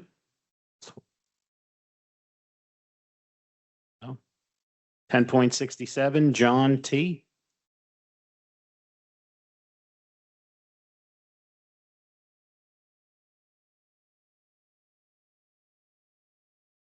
Good evening, Council President and members of the City Council. Thank you for allowing me to speak today. I'm John Theodoros. I'm currently a Jersey City Police Lieutenant. This is not the first time I've stood before this council during a financial crisis. I did in 2009 speak when Jersey City faced the possibility of layoffs. Jersey City chose a different path than our neighbor Newark at the time. We reopened negotiations and avoided layoffs, while Newark had to cut officers. Today, we face difficult financial decisions. I understand the budget challenges and residents' concerns are about property tax increase. Those concerns are valid. One of our greatest strengths has always been the trust between our officers and residents, earned over decades through professionalism, respect, and community policing. Yet the reality is that our police department has already been significantly reduced. 13 years ago, we had approximately 900 officers. Today, we have approximately 700. Calls for service have increased sharply in a larger city with more residents and businesses while staffing has declined. This means fewer patrol cars, longer response times, and especially for the lower priority calls like blocked driveway and loud noise. And officers are constantly moving from call to call with little time to be proactive in neighborhoods. This workload has created real stress, burnout, and injuries and makes it harder to retain experienced officers. At the same time, Jersey City has become one of the lowest paid police departments in Hudson County, making recruitment and retention even more difficult. I urge you to aggressively pursue available state and federal public safety grants like the COPS hiring program, which is actually due at the end of this month, which directly impacts salaries, the Burn Justice Assistance Grant, and the Urban Area Security Initiative to bring outside funding to reduce the pressure for the local taxpayers. In addition, we should conduct a thorough staffing study to identify internal efficiencies. For example, year to date, the Jersey City Police Department has already spent approximately $1 million in overtime just to cover precinct desks with sergeants. And with summer vacation approaching, these overtime numbers will only go higher. These positions could easily be covered by lieutenants instead. Promoting approximately 40 lieutenants would cost roughly $80,000 annually in salary adjustments, yet deliver an approximate $800,000 savings in overtime each year. Simple, practical fixes like this can generate meaningful cost savings while maintaining strong public safety. Jersey City is strongest when we support both our residents and the officers who protect them. Let's work together and maintain a safe, thriving city. Thank you for your consideration.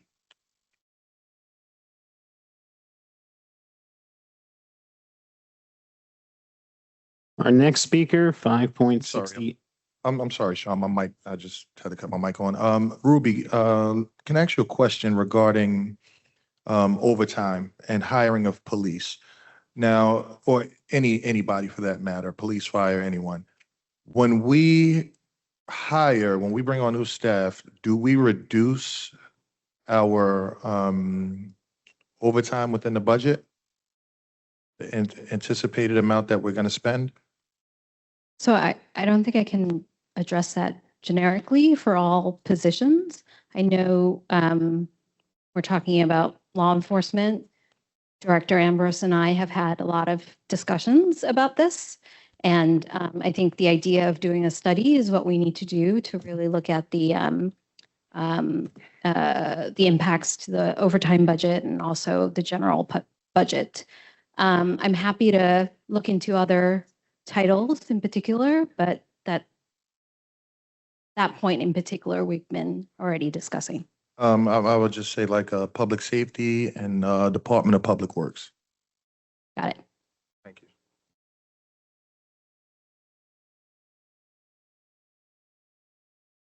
Okay, our next speaker, 5.68, Sarah. Sarah Martinez, no. 5.69, John.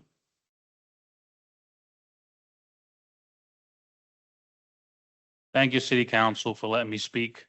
I know it gets monotonous up here for you guys, hearing all the same stuff. I'm just here without a speech. I'm here speaking from my heart. A few facts. I see both sides of it. I understand salaries and benefits packages for city employees, and I understand the tax burden. My family's been in Jersey City well over 100 years. I have family members that right now currently have about 10 homes in Jersey City. So I understand all the tax burdens. I understand all the tax stuff. But the other side of it I see is the safety for them and my family, my friends who live in the city.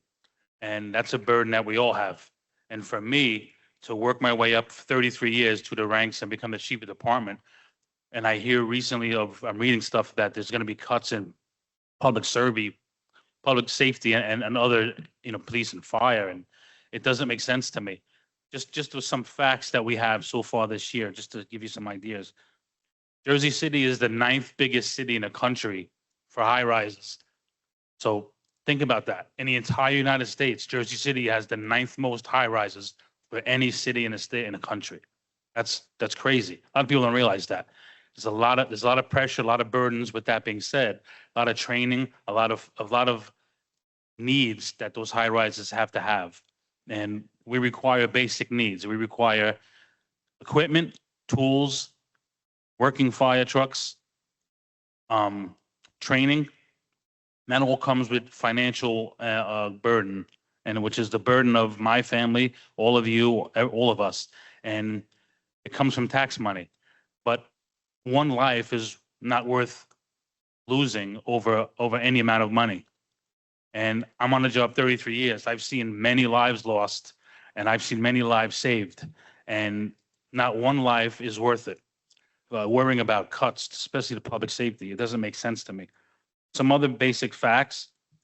So far this year in Jersey City, if you could figure out the numbers, we've had 58 structure fires. Doesn't sound like a lot maybe, but we average about 3 buildings fires a week, which is a lot when you think about it. We come to the job every day, 24/7. We come prepared, and we run into these buildings where everybody else is running out, and we're prepared, we're dedicated, like our patch says, duty, honor, and dedication. We're all here, and we do our job, and we love doing it. We just need the funds to help us do our job. It's pretty basic. It's just tools, equipment, fire trucks, and living in firehouses that are, a lot of them are over 100 years old. So it's pretty basic necessities. I guarantee you that the Jersey Fire Department is definitely the most efficient fire department around. We're probably the most efficient department in Jersey City, and we can sit down and talk about numbers. Chief. Sorry, your time is up. All right, well, you get my point. So thank you. Thank you.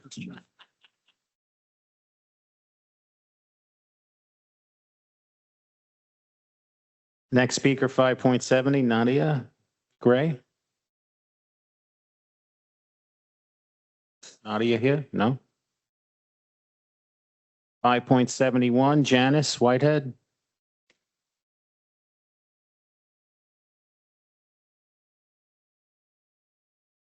.72, Natasha. No. 5.73, Patrick.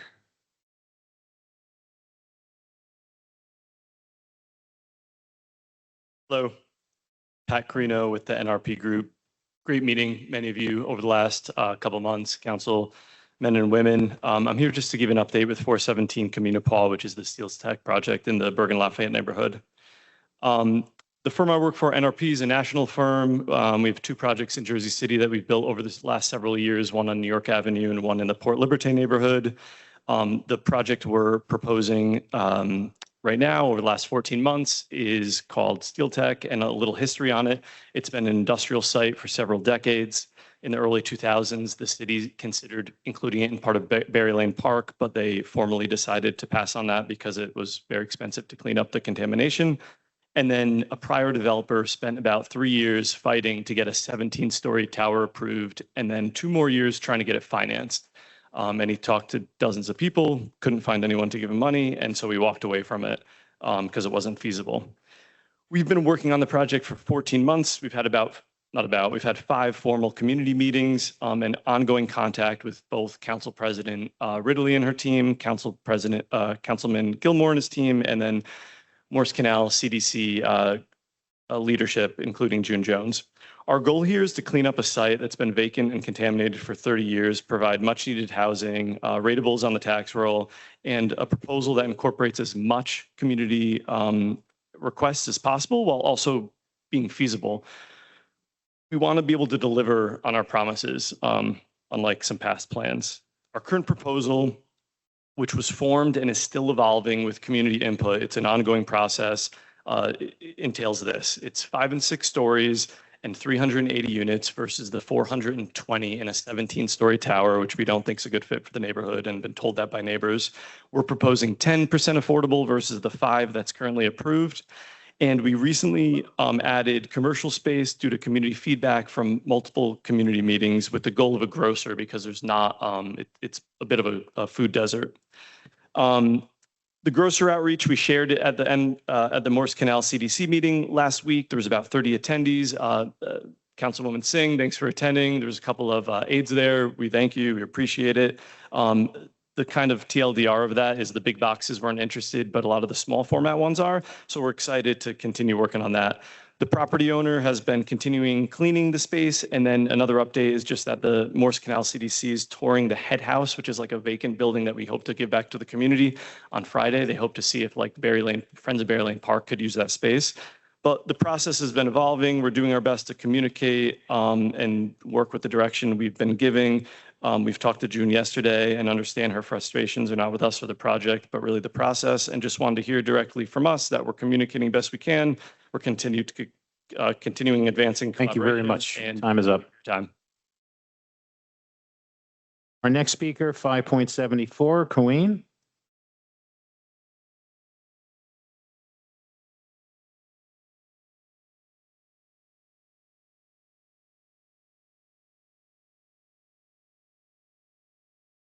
Everybody.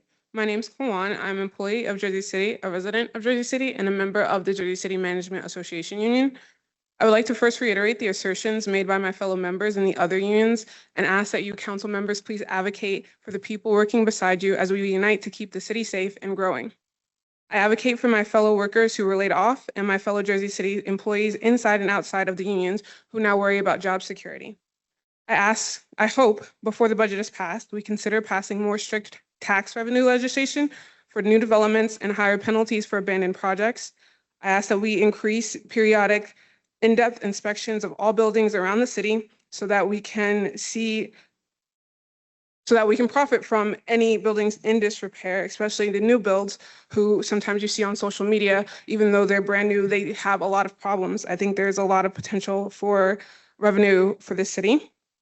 I ask that we take back money from the faceless for-profit corporations and LLCs that come from all over and then disappear after benefiting from the city's tax programs intended for economic and population growth.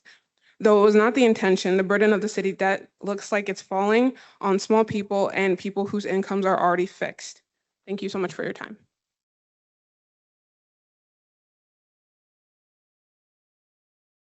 Our next speaker, 5.75, Thomas. Thomas Killeen. Thank you, council members. I just want to urge you, I'm a city employee. I'm also management and part of the managers union. I would like you to urge you to support the mayor's budget. I'm also a taxpayer.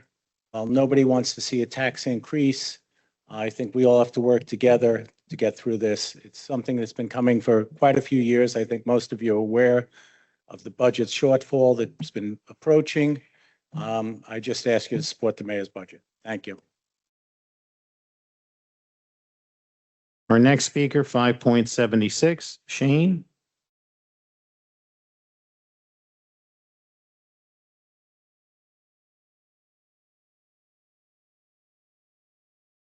Hey everybody, good to see you again. Picket line's still going, but this time I had time to put on a jacket. But thank you, first of all, Council President Ridley and the members of the council for the opportunity to speak.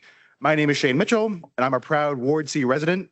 I'm also the New Jersey Political Director for the Hotel and Gaming Trades Council, the union representing hotel and hospitality workers in our region. Last time I was here, I encouraged you all to put our community first.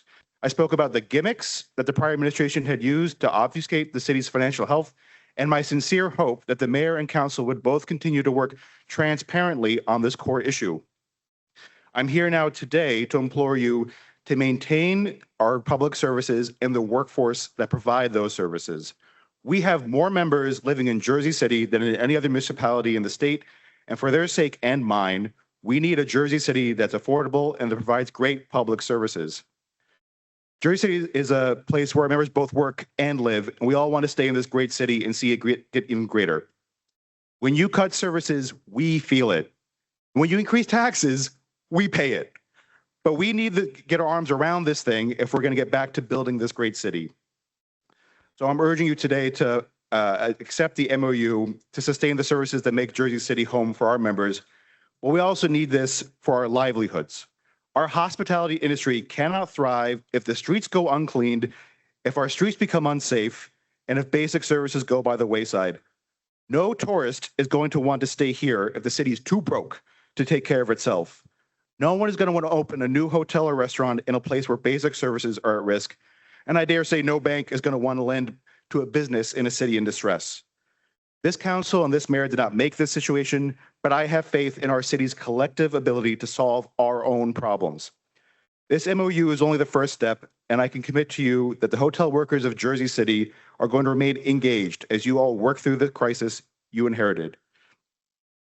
Even now, as the feelings, as tempers flare here, both in this room and in our streets, I know, and I hope you all know, that our best days are ahead of us if only we commit to working together. I urge you to accept the MOU and put the city on the right step forward. Thank you. Next speaker, 5.77, Curice Oliver.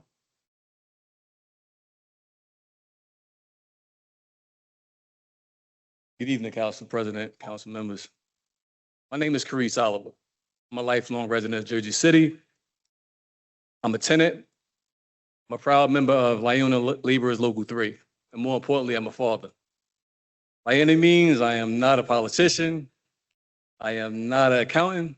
I'm just a guy that wakes up every day, go to work, pay my rent, and try to establish a great lifestyle for my family. When the city was faced with this crisis, I didn't just go home and complain about it or read the news. I took action. I took a day off work. I went up to Newark and I sat with state legislators. I sat at a state hearing and gave testimony. And I believe that everyone that was there that day who gave testimony played a huge role in helping Jersey City secure some of the funds they so desperately needed. So that's one reason why I'm here tonight. I really want to just see this thing through. I don't want higher taxes just like anyone else in this room. As a tenant, I already know how this is going to work. Landlords are going to use this as an excuse to raise rent. And Jersey City residents are already struggling just to pay rent, keep lights on, and just keep a roof over their head. So I think I can speak for them and everybody in this room. Nobody wants to see a 15% tax increase. Whether, but whether we're here tonight to support Mayor Solomon or not, that's really not even the question. A lot of members are here just basically to protect their city. The real question tonight is what decision puts Jersey City in the best position going forward, not just for tomorrow, but for years to come. And as I see it, we have two options. We can introduce this budget tonight, spend the next 20 to 30 days breaking down this budget line for line, questioning every dollar, dime, and nickels, and holding the administration accountable for every dime spent. Other option B is pretty much doing nothing, possibly letting the state come in, watch massive layoffs, more cancellations of the city services that a lot of people in the family, this room family uses. And we're already seeing that this gridlock is already affecting people in our city because of the layoffs. I mean, as a union member, I hate to see a lot of members from my brothers and sisters get laid off. So basically, I asked this administration, I don't expect you guys to be perfect because nobody here is perfect. But we just expect everybody to be accountable and basically. Thank you. Excuse me.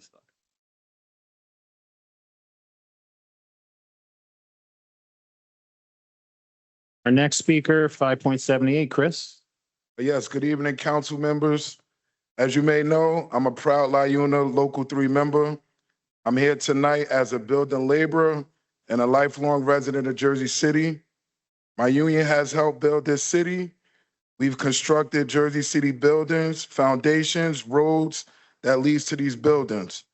Utilities beneath them, I've personally mason tended at the City Council Hall Annex, and I clean hazardous waste from Garfield Avenue.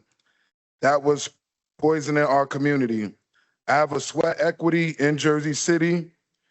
Let's make Jersey City great again. On tonight's council agenda is a tax increase. Nobody's like tax increases, not even me, not my family or my community, not you council members. But I'm willing to pay my fair share to make sure this city keeps working for the people that call it home. Many families are going to struggle to make ends meet. Vulnerable folks in our community cannot afford to lose vital services. To see potholes filled, new parks built, and landlords held accountable for exploitative practices gives me hope. I love my city and I want to see it grow. Economic development does not occur within cities that are falling apart. It's too easy for private investment to go elsewhere, to some other community where the people don't look like me because of our parks, they're dirty, or our streets unsafe. Less development projects means less union construction jobs. Fewer blue-collar families will be able to pay their bills, including me. My hope is that the Mayor Solomon continues to raise funds in Jersey City by passing policies that support better wages for workers and ensures exploitative employers are paying their fair share. My understanding is that the budget proposal before you tonight secures our urgent needs, protecting public safety, sanitation in our city's parks, real priorities and real choices. I've always been a respectfully direct with you council members. Tonight will be no different. A tax increase of any kind has the potential to hurt families, but a non-functional city will hurt families twice. Once in the loss of services and again in economic growth. I urge the City Council to formally accept the state aid from the Trenton and pass the administration budget proposal to jumpstart the city's road to financial recovery. Thank you.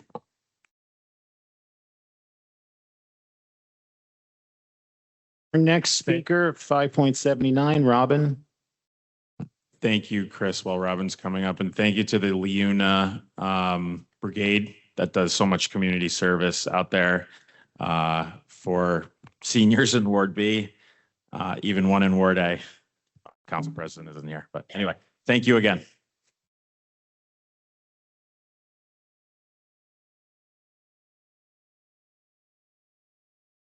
Robin? Hi, good evening, everyone. I know most of you here.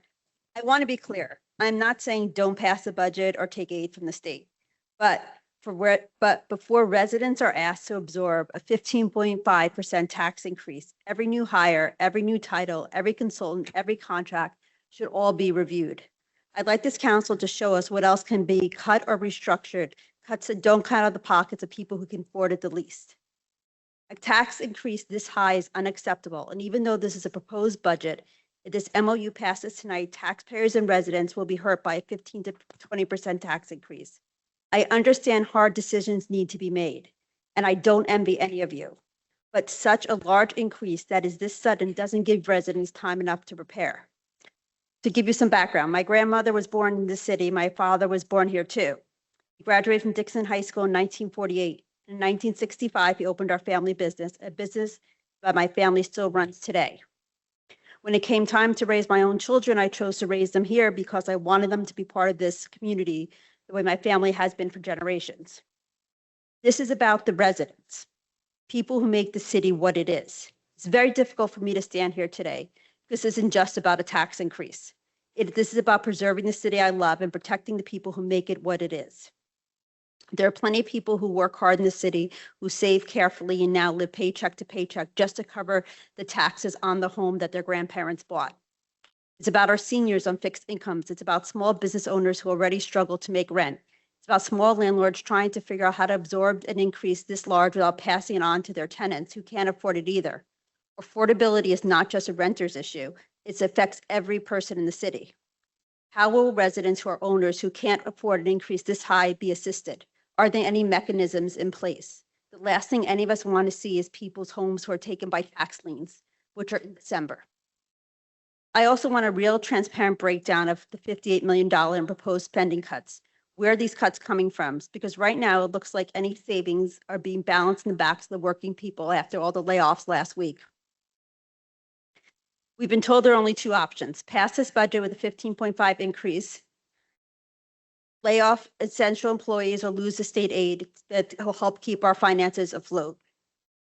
This is aid that's coming with very harsh conditions for our city. But a false choice is still someone else's choice. When did this body agree to negotiate against itself before they even weighed in? Where was a real debate on any third option? Real cuts, real restructuring, a real accounting of the $58 million of cuts before residents were told this was the only option and the only way forward. I'm asking you just to fight the terms of this decision, just not accept them. Fight for the residents who could lose their houses in a few months. You were elected to use your judgment, not just rubber stamp an ultimatum. Thank you.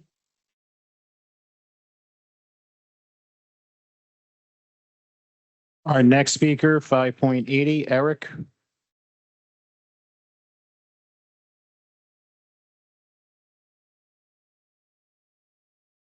My name's Eric Fleming. I serve as the president of Jersey City Lacrosse, which is a Jersey City-based all-volunteer nonprofit serving the boys and girls of Jersey City from ages kindergarten through 8th grade. Nonprofits like mine, the JCSA, Hockey in New Jersey, Pony Little League, and many others serve as de facto recreation programs for the children of the city. I'd like to thank this council. You probably heard a lot of that tonight. I'd like to thank you guys for your wisdom and your prudence in tabling Ordinance 26064. The ordinance is well-meaning and needed, but the draft as it stood needed too much work, and it lacked the input from those who would be affected by it, like myself and my organization. I look forward to working with the Recreation Department and other parts of the city to put together an ordinance that is clear, fair, equitable, and while raising well-needed revenue for the city. Thank you.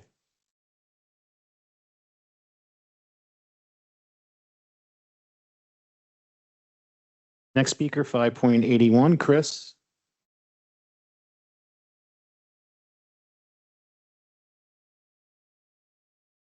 Three minutes. Don't start the clock yet. Do you hear that? Yes, I do hear it. And I was expecting Jack and everyone to, to accompany me, but no, all throughout this evening, like I've heard people echo the same sentiment. They was like, I don't envy the council. And,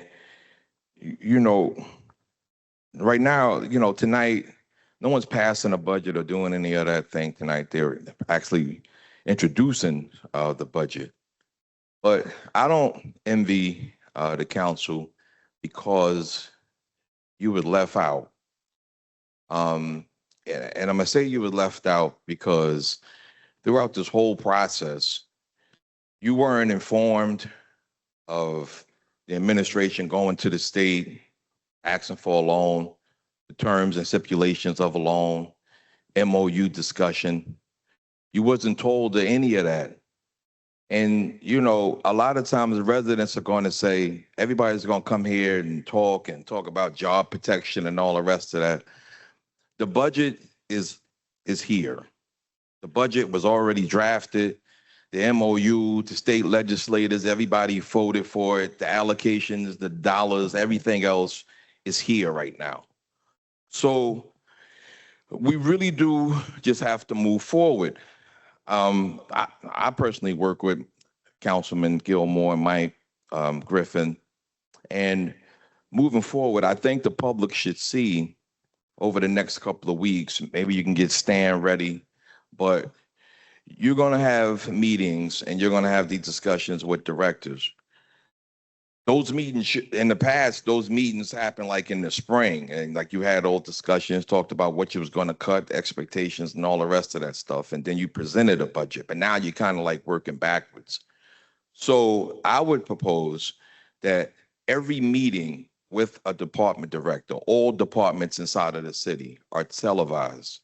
They're streamed on Facebook, they're streamed on Instagram, and each time that a meeting happens on the city website, you actually have that department and you have allocations from last year and this year, what's about to be cut, what's about to, what could be out there. And then the council at that time can present, the administration some options too, because all throughout this whole process, options were not put out there by the city council.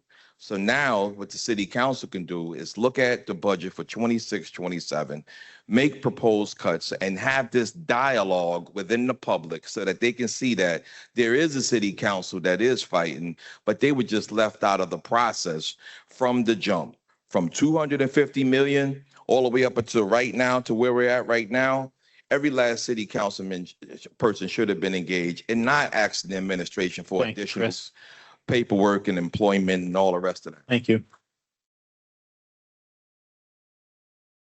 And just for the record, every budget hearing since I've been municipal clerk has been televised and live and streamed. That's up to the administration. Next speaker, 5.82, Jack McKee.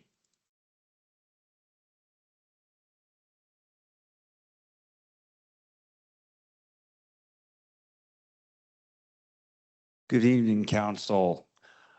I'm here to voice my support for not just the budget, for what the budget supports. The budget supports people providing services to our community that we need. We can't afford to go without parks or garbage collection or athletics or infrastructure, which is particularly important to me. As I mentioned last meeting, a much more challenging meeting to speak in, I must say. I don't want this city, more than I fear a tax increase, I fear the death spiral that the mid-sized American city can experience. When you cut this, businesses leave, people leave, the revenue drops, you have to cut more, and then you end up in a far bleaker situation than facing an increase. But as I say this, we need creative, decisive leadership. We need to push things, new ideas that can generate revenue. And they will not be, it's not following the path, the well-worn path of the past, because that path has led us here, where we're discussing how to dig ourselves out of a hole. I know it's coming forward. I'm not oblivious to that, but parking reform is a huge one. I understand that's going to be unpopular with a lot of people, but the reality is that is a very valuable thing that the city has been subsidizing for so long, and we treat it as our God-given right to bring a car anywhere we please, and it has a measurable cost. It pollutes our environment. It's square footage on the road. We have to maintain those roads, so on and so forth. Also, enforcing violations. I don't know the ins and outs of it, but I'm sure the Portside Towers people can tell you about some violations. They seem to be here pretty regularly, and there are others. I know I was a residential painter for years. I wasn't allowed to just spill paint all over the person's house and then say, well, that's just the cost of doing business. Look into the contracts with the garbage providers, regional industries. And if there isn't something in that contract that says you must maintain your trucks or else we're going to fine you, then renegotiate the contract. I see that all the time, and it just seems like bin drop says it's regional industries says it's bin drop, and then we all walk away and forget about it. These are opportunities to collect revenue that are not being collected right now. And I just want to say about the nature of your jobs. God bless you. I know it's marked as part-time. Nothing of the sort. It's full-time and then some, and I know you're not getting paid overtime. I bet a lot of you are regretting running for this role right about now. But the way I look at elected office is like, we don't ask you to know what the future is going to bring. We ask you about how you solved problems in the past, how you would supposedly approach the problems down the road. But then once you are here, I look to you as our leaders. I look to the mayor as the executive. And I hope that you guys see it the same way and that you feel the ability to make decisions on our behalf. Sometimes we will kick and scream, a lot of times, but that's part of it. Thank you. And I hope that you will continue on. Thank you. Thanks. Our next speaker, 5.83, Jonah.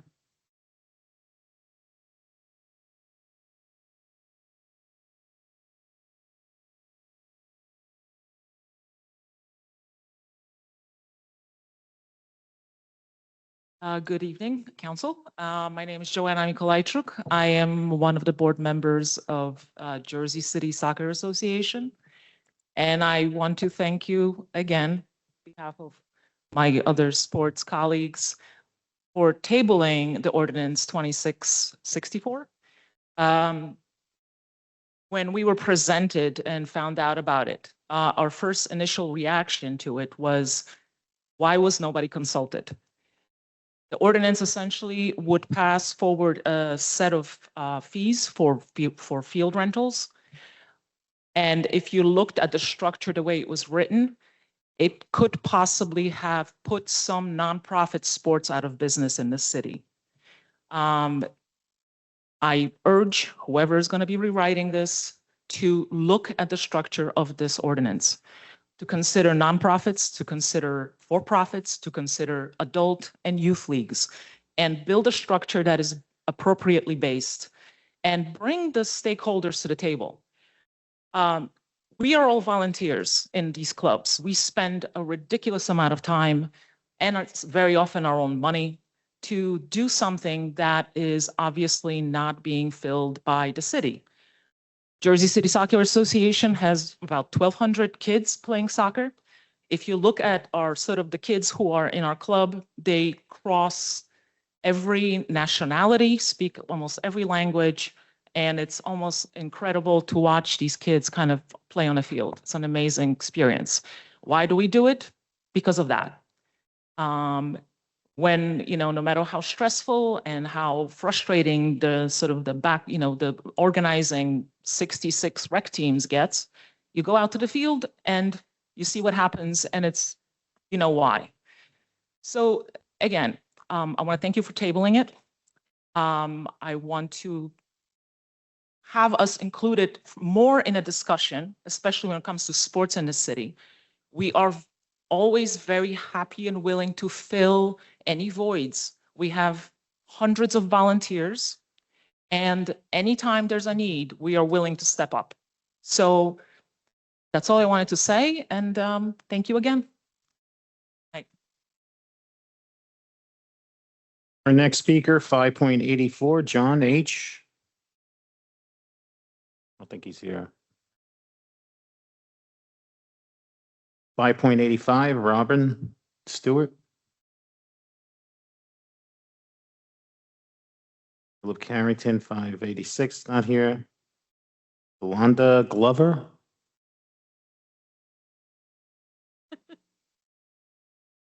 You're confusing me, Councilperson Griffin. Gilmore.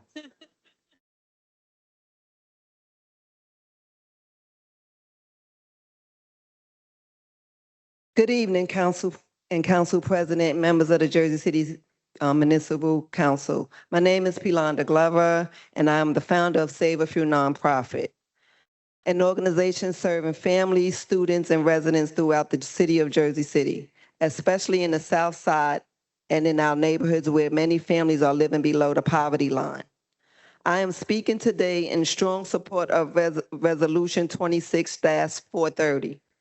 Authorizing Jersey City to accept the Flow Initiative. This resolution would allow up to 2 flow ferry units to be placed and moved throughout indoor and outdoor public serving locations in Jersey City, providing free menstrual and incontinence products at no cost to the public and at no cost to the city. I support this resolution because I have seen firsthand what Eco Laboria and the Flow Initiative has done for Jersey City. Save a Few has worked with ACO on programs throughout the city, especially in schools and communities where access is not always guaranteed. Over the years, ACO has donated thousands of menstrual products to Save a Few and collaborated with us on countless workshops to ensure that young people, families, and residents have access to products, education, and dignity. Overall, the Flow Initiative has donated over 2 million products and was recently featured in Essence as a leader in the field. For many people, thank you. For many people, not having the products their body needs is not a small inconvenience. It can mean missing school, feeling embarrassed, being unprepared at work, using unsafe alternatives, or having to ask someone else for help with something deeply personal. That should not be the standard in a city that cares about its residents. What I admire about Ego is not only what she sees the problem, but that she is bold enough to imagine something better and actually build on it. This is not just about placing products somewhere. It is about imagining a Jersey City where people can manage their bodies with dignity and care without having to explain themselves, feel ashamed, or go without. This pilot is especially important because it includes both menstrual and incontinence products that matters. Bodies change across age, health, pregnancy, postpartum, recovery, disability, and life circumstances. Public spaces should be prepared for that. I urge the council to support this resolution. It is at no cost opportunity for Jersey City to lead with dignity, common sense, and care. It is also an opportunity to support Jersey City women. Thank you very much. Thank you for your consideration. Our next speaker, 5.88, Mackenzie. Good evening, Council President Ridley and members of the Jersey City Municipal Council.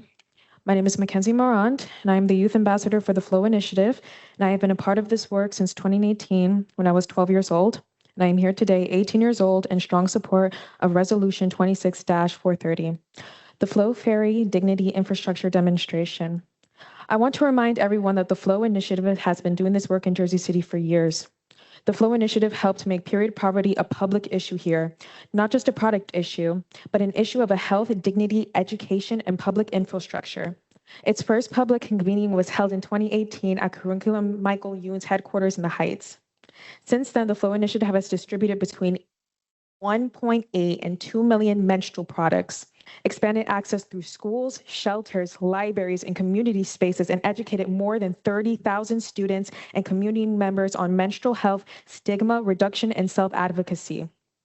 The Flow Initiative has also used local data to drive change. Jersey City has survey data showed that 28% of students surveyed reported missing school because they did not have access to products. And 90% of Jersey City women surveyed believed access to menstrual products can improve people's experience within the healthcare system. This work has helped advance menstrual equity policy, including advocacy connected to Bill A1349, New Jersey's free menstrual products in schools legislations, and the recognition of May 28th as Menstrual Equity Day in New Jersey. This work has also received recognition and engagement from institutions including ARPA-H, NJEDA, CSIT, the Ruth Bader Ginsburg Women's Rights, and Gender Justice Clinic at Rutgers, Newark, and even contributed expert input to inform the United Nations Special Rapporteur's work on the human rights and sanitation and non-discrimination. But what matters most is that Flow Initiative has helped shift the conversation from donation to infrastructure. Flow Ferry is the next step. It asks Jersey City to imagine a world where products people need to manage their bodies are available with dignity, privacy, and care, before someone is in a crisis, before someone has to ask, and before someone has to go without. I urge you to support Resolution 26-430. Thank you, Council. Next speaker, 5.89, Elena. Not here? Okay. Thank you. 5.90, Dan. Good evening, City Council. You know me as Dan Israel, news correspondent for Hudson County View, but today I'll be speaking as a resident and a resident only on agenda item 10.6, and that's resolution 26-430, which would authorize the city to accept a gift from the Flow Initiative for the placement of 2 menstrual product dispensing kiosks, otherwise known as Flow Ferries, to be installed at City Hall or other public spaces. My dear friend Aiko Laboria of the Flow Initiative asked me to speak as a man about the importance of advancing menstrual equity, access to related care products, and taking a dignity-centered approach to public health and bodily care. So this includes the Flow Ferry Dignity Infrastructure Initiative, designed to integrate free menstrual and incontinent product access with a dignity-centered and privacy-conscious public care access system through a rotating citywide demonstration developed by Aiko herself, who is, I would say, one of the defining voices on this issue. That being said, menstrual equity means everyone can manage their period with dignity. And that means treating menstrual products as basic necessities while pushing for free access to said products in public restrooms, schools, and more. Gender equality includes menstrual equity, and considering the fact that menstruation affects the health, economic success, and education of half of the population. Dignity and menstrual equity means the fundamental right to manage one's menstruation safely, comfortably, and without shame. For men, when we champion this cause as partners, fathers, and colleagues, we help dismantle harmful stigmas and foster more inclusive and productive workplaces and environments. So while everyone is focused on the tax increase, because I've been writing about it, I know we can walk and talk and chew gum here in Jersey City and support the health and dignity of those who menstruate by passing 10.6 unanimously. Thank you. Our next speaker, 5.91, Jasmine. Not here. Thank you. 5.92, Liz. Not here. 5.93, is that you? Yes, that is. Okay, I'm here. I'm present. Thank you Thank so much. Good evening, Council, Madam Council President Ridley, members of the Jersey City Municipal Court, Mr. Gallagher, and trustee stenographer. Thank you for being here, and I always see you on TV. My name is Iko Laboria. I am the founder of the Flow Initiative and Flow Ferry. I come before you tonight in support of the resolution 26-430 and in support of a truth older than any policy, budget, or building on record. The problem was never the body. The problem has always been the infrastructure. Every generation carries bodies that bleed, leak, recover, give birth, miscarry, age, move through menopause, live with disability, and manage incontinence, and still have to show up in public life anyway. But public life was never designed with those bodies in mind. We plan for nearly everything the body does in public, except for the quiet uncertainty of not knowing when it will need attention. And when the product is missing, we don't blame the design, we blame the person. We say they were unprepared, we send a student to the nurse, we tell the worker to figure it out. That is not dignity. Dignity means no one bleeds through their clothes, misses school, or walks off a job because the public space failed them. Dignity means a person can get what their body needs because the space anticipated them. We have worked for years to make menstrual equity visible in the city, and we've helped carry this issue from charity to policy. But menstrual equity cannot end at awareness. It cannot end at donation. It cannot end one basket that gets refilled whenever anyone remembers. It has to become operational. And that is what Flow Ferry is. Flow Ferry is dignity infrastructure. And yes, women and girls remain at the center of this work, but dignity drawn wide enough for one is dignity wide enough for all. Trans men, non-binary people, postpartum, menopausal people, disabled people, older adults, immigrants, refugees, the unhoused, and every caregiver who has ever carried someone else's need alongside their own. Because a public space is not truly public if it was never designed for all bodies.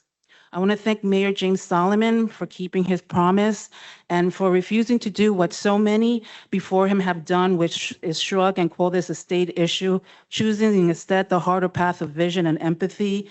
Thank you to Laura Bustamante, Director Lyanda Ivory Green, Corporation Counsel's Office, and special thanks to Michelle Perez, who has helped us carry us to this point with a renewed sense of dignity and who believes in what the city can be. And last but not least, all the countless faces I have met along the way, and it's an honor to serve them and who inspire. Tonight, Jersey City has the chance to say, we see this need, we understand it, and we are willing to lead. I respectfully ask you to support Resolution 26-430. Thank you. Madam President, can I say something? Can I say something? Yeah, go ahead. Aiko, just want to say I've seen your journey working over years for your mission, and thank you for doing it. I'm so proud of you. Thanks. Okay. Our next speaker, 5.94, Caitlin Graham. Oh. 5.95, John Lynch.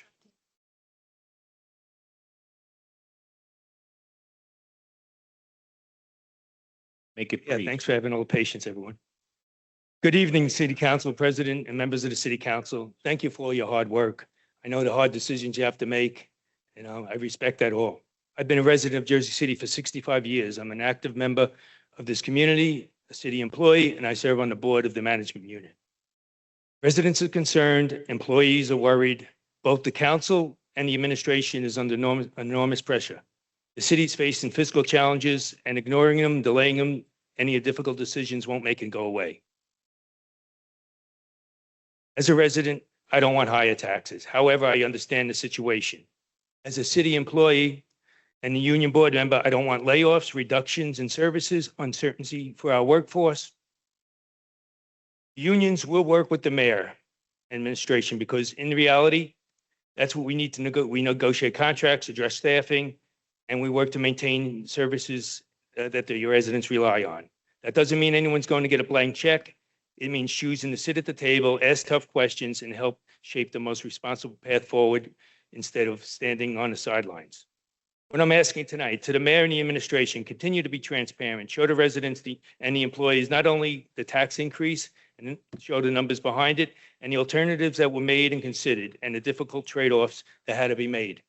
To the council, if you believe there's a better path, present the alternative that balances the budget, protects the essential services, minimizes the impact on taxpayers and the city employees alike. And to both sides, remember, behind every budget, every line item, is a person, a homeowner, a renter, a city employee who's serving this community every day. We're all in this together. I'm confident between the administration and the city council and the residents, we will get through this and make Jersey City great for years to come. I also like to add, on behalf of the Jersey City Management Association, I'd like to acknowledge Stu Thomas, Laura Bustamante, Peter Horton, Bill Vaquera, and Ruby Choi for meeting with President Jim Carroll to hear our concerns, and we appreciate the relationship. Thank you.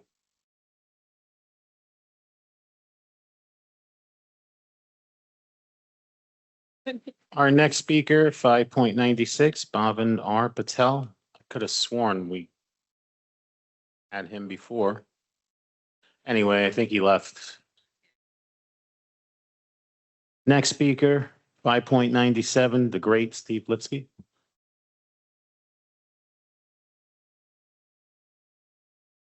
I'm not talking taxes, and don't start until I start. I called you great. Well, I will talk taxes, but in a different capacity. Members of the council, good evening, and thank you for the opportunity to speak about our Great Jersey City Marathon this year.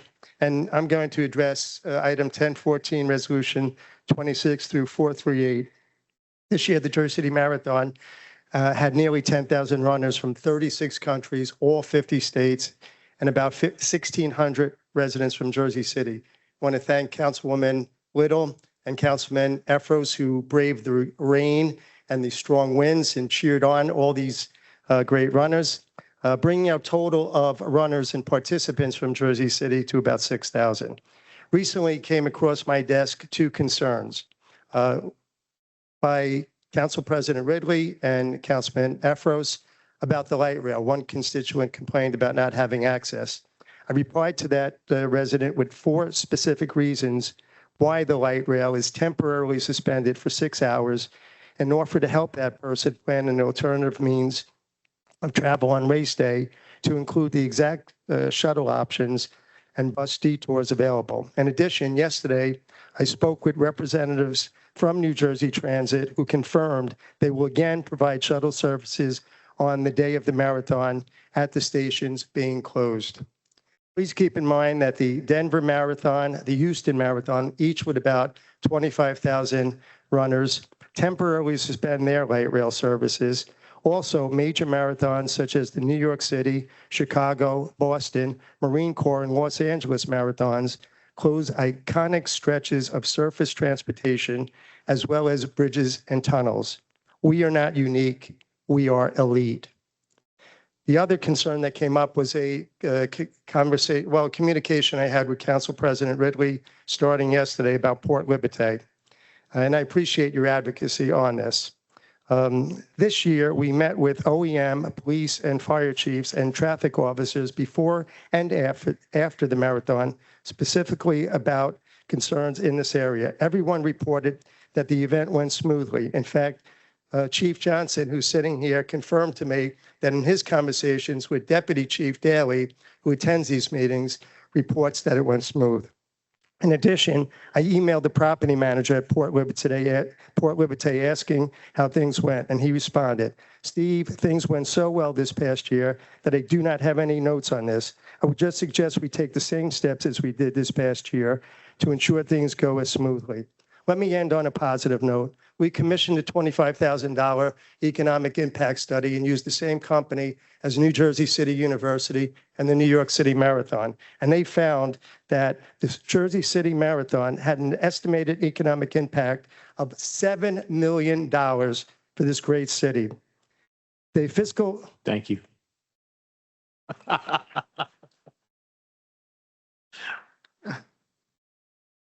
You used to sit behind here, you remember. 5.98, Brett Alessandra.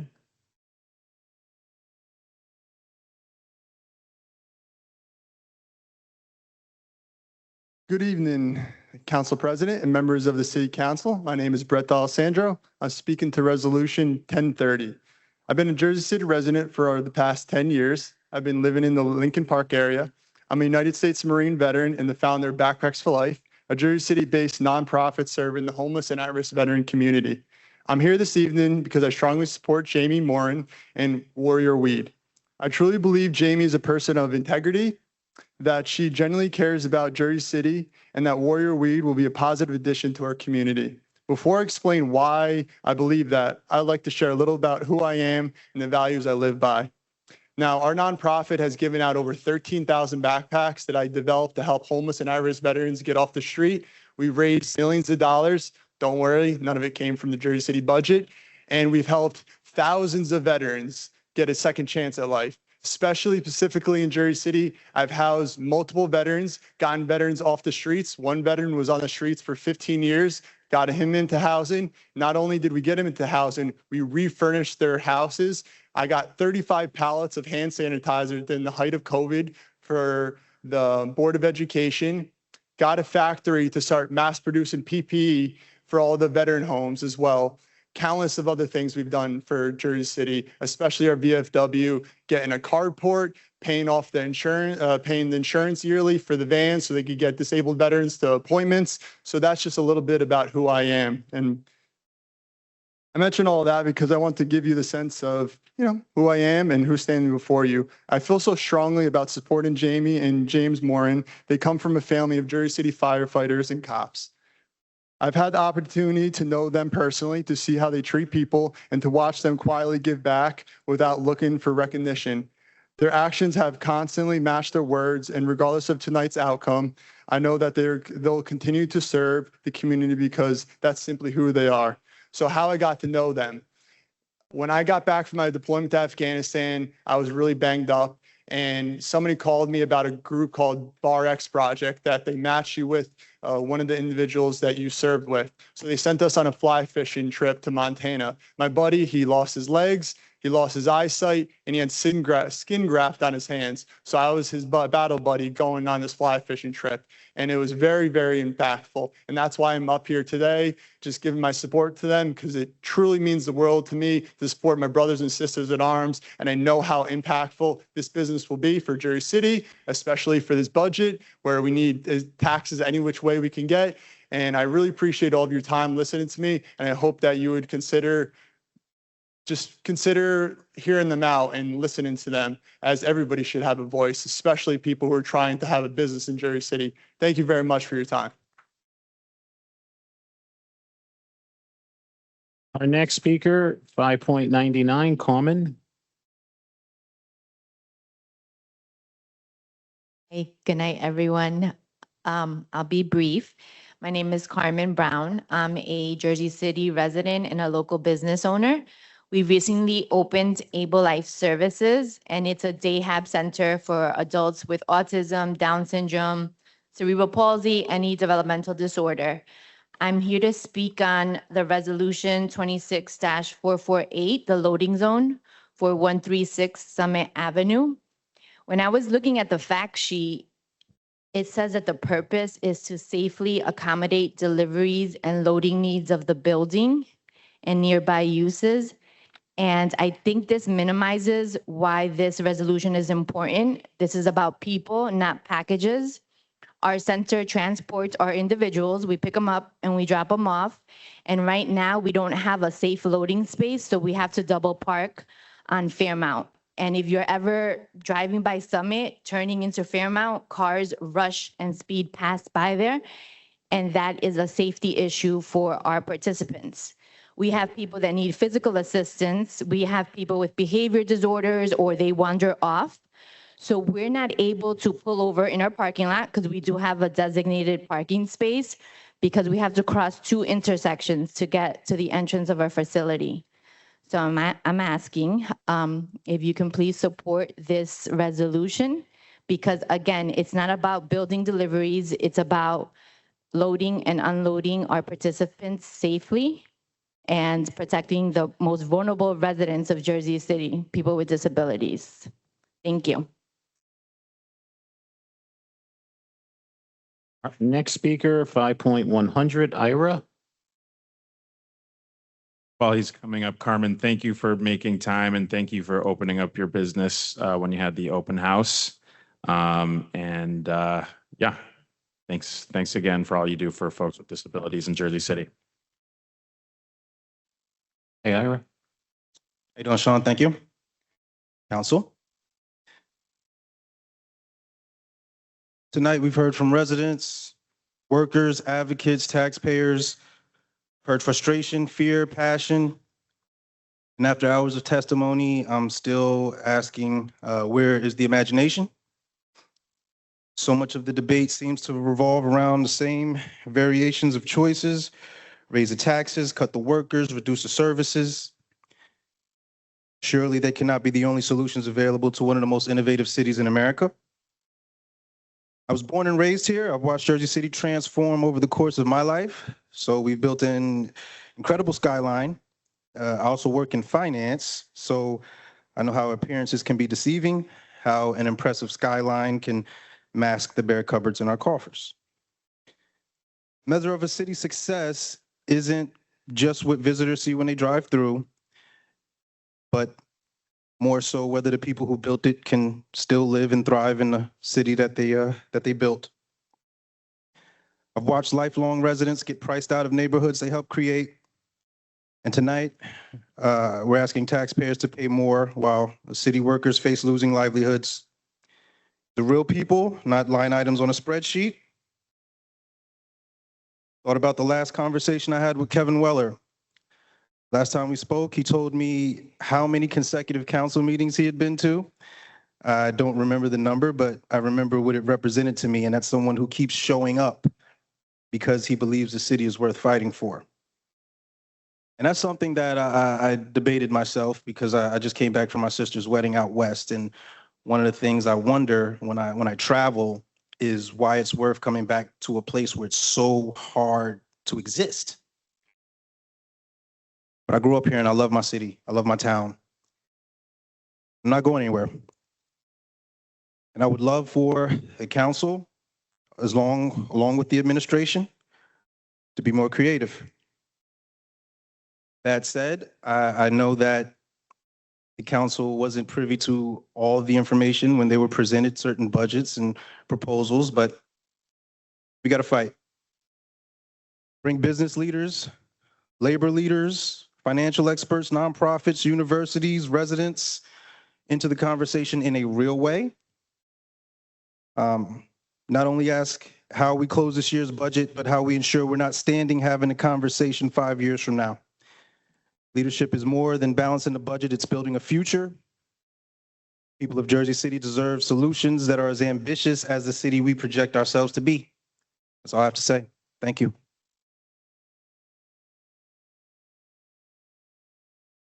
Next speaker, 5.101, Johnny.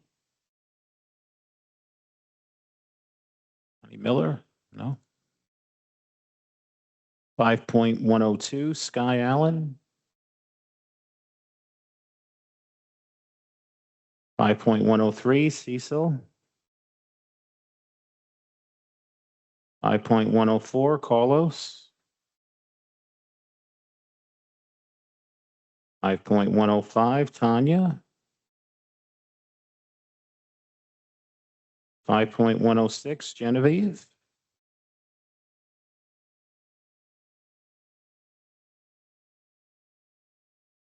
Or Gigi. Yeah, you all know me as Gigi. Good evening, Council President and members of the council. I come before you tonight not only as a Jersey City resident and homeowner, but as a Jersey City employee.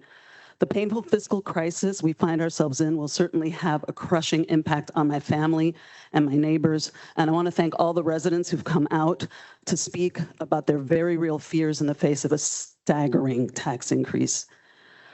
I also want to thank my fellow city employees for showing so much solidarity tonight, and I stand to speak as one of you tonight. For those of you who don't know me, I'm the division director for the Division of Affordable Housing, and I love what I do. I love what I do for Jersey City.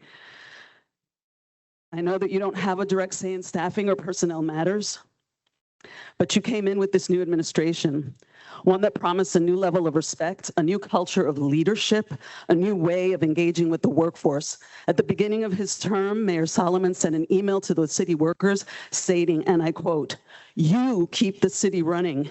You answer the calls, process the permits, maintain the parks, and show up, often in difficult circumstances, often without the resources you need. Jersey City works because of you. The administration is going to have your back. This means listening to the people that do the work." And I am sad to report that on Friday, July 10th, no one listened and 31 provisional staff were cut loose. No one had our back. I was blindsided by the layoff of a team member of mine. And you know, the Division of Affordable Housing, like so many other divisions, punches above its weight despite growing exponential workload. I scrambled into action. I called every member of the administration's leadership that I could find, only to be told, this is really tough. We really have hard decisions to make. I'm a division director. I do understand that. But I would have appreciated being counted as a partner in that hard decision rather than being told to stand down and take a hit. Now let's talk about city civil service titles. This is a mythical process that we don't know how to figure out. HR can't help. They point the finger at the Civil Service Commission. The Civil Service Commission points it at the state. We talk about higher salaries to attract talent, and we don't talk about retaining talent that is under our noses. We lost a provisional talented person because of that issue.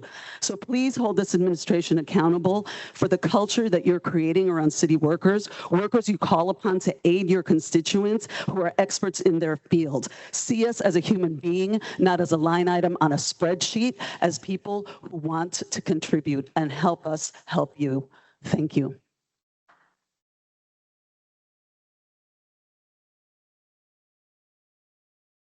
Our next speaker, 5.107, Donna.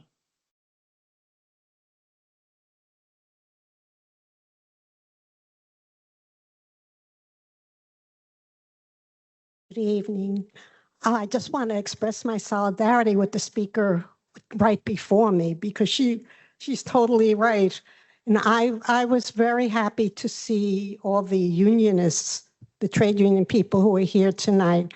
I am a Teamster. I'm a retired Teamster. I worked for the Teamsters Local 237 in New York City, which was, we represented 23,000 public employees.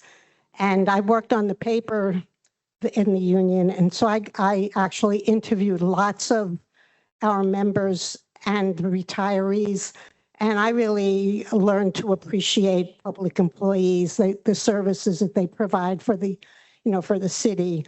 And for people, people tend to complain about this and that and this and that, but they really, the city would be no place without our public employees.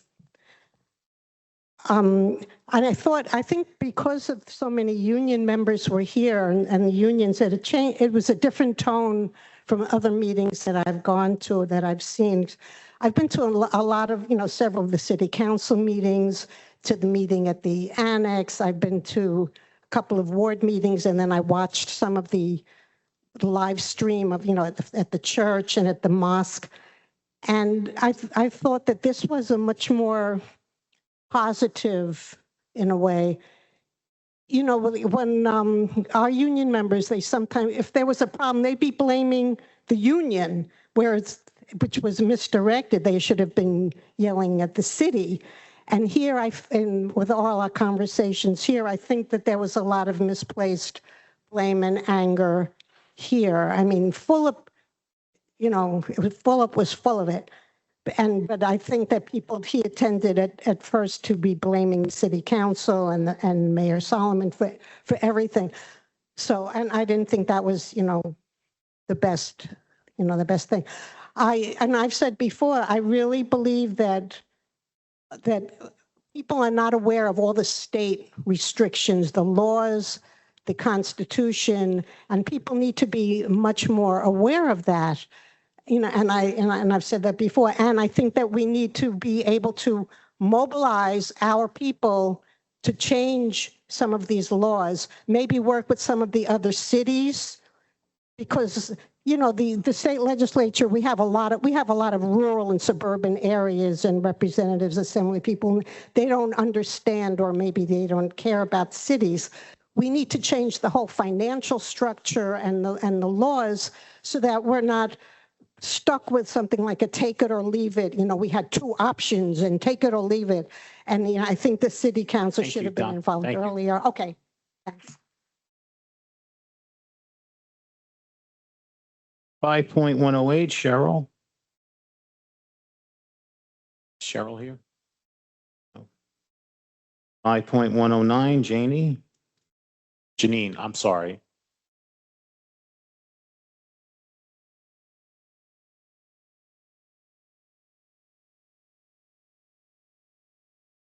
Good evening, Sharks. Tonight, I do not stand here only for myself, but I stand for the lifelong residents of Jersey City who couldn't be here late tonight because they are currently working late, raising families, paying bills, and carrying the weight of decisions made inside this building, even when they are not subconsciously considered. I stand for more than 80% of residents who are not earning $200,000 a year, yet we are expected to keep paying for more while being told there is no room for relief. As a lifelong resident of Jersey City and a product of the public school system, we were always told there was not enough money, not enough for taxpayers and resources, not enough for neighborhoods, and now not enough for property tax relief.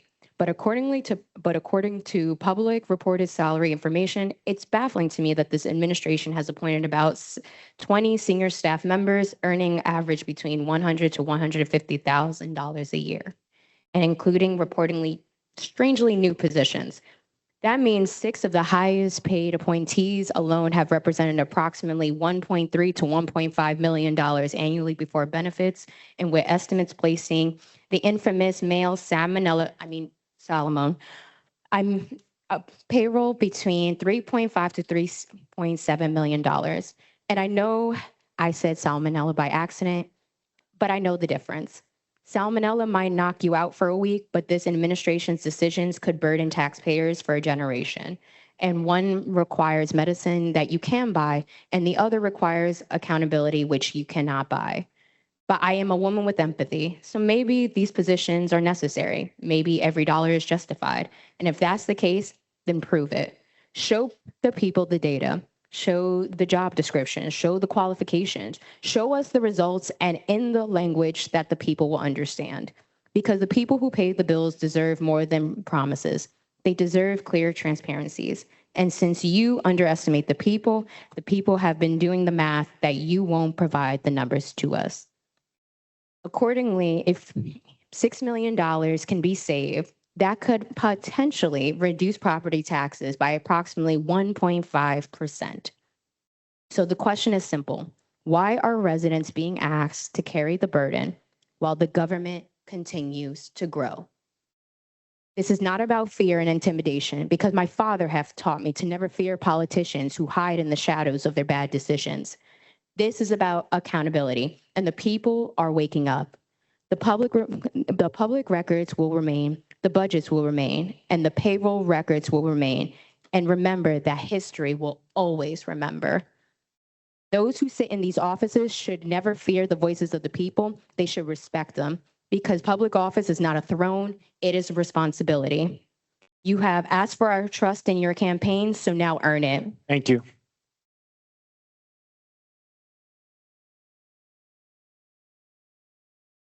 Our next speaker, 5.110, Brendan. Not here. Speaker 5.111, Monica.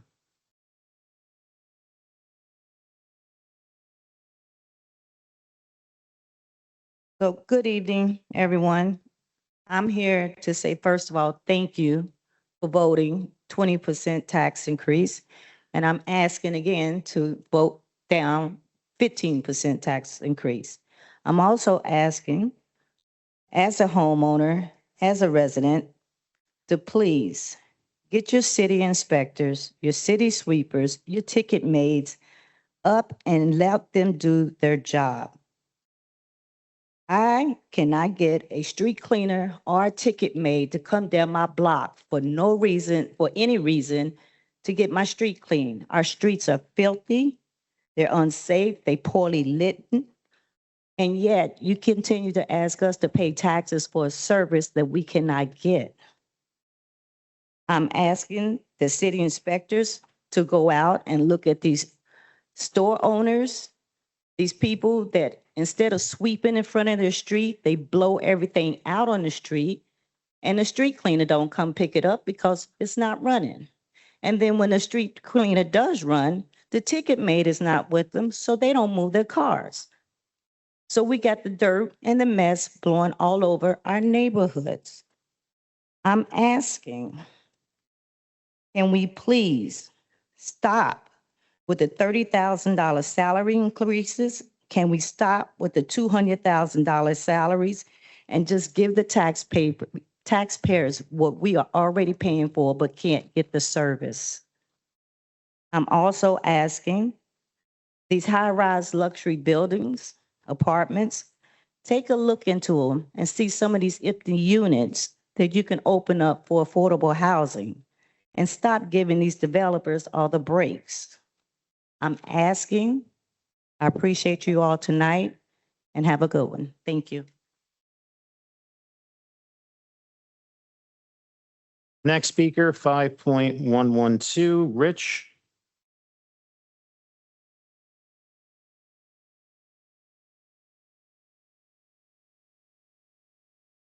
I do solemnly swear that I will support the Constitution of the United States.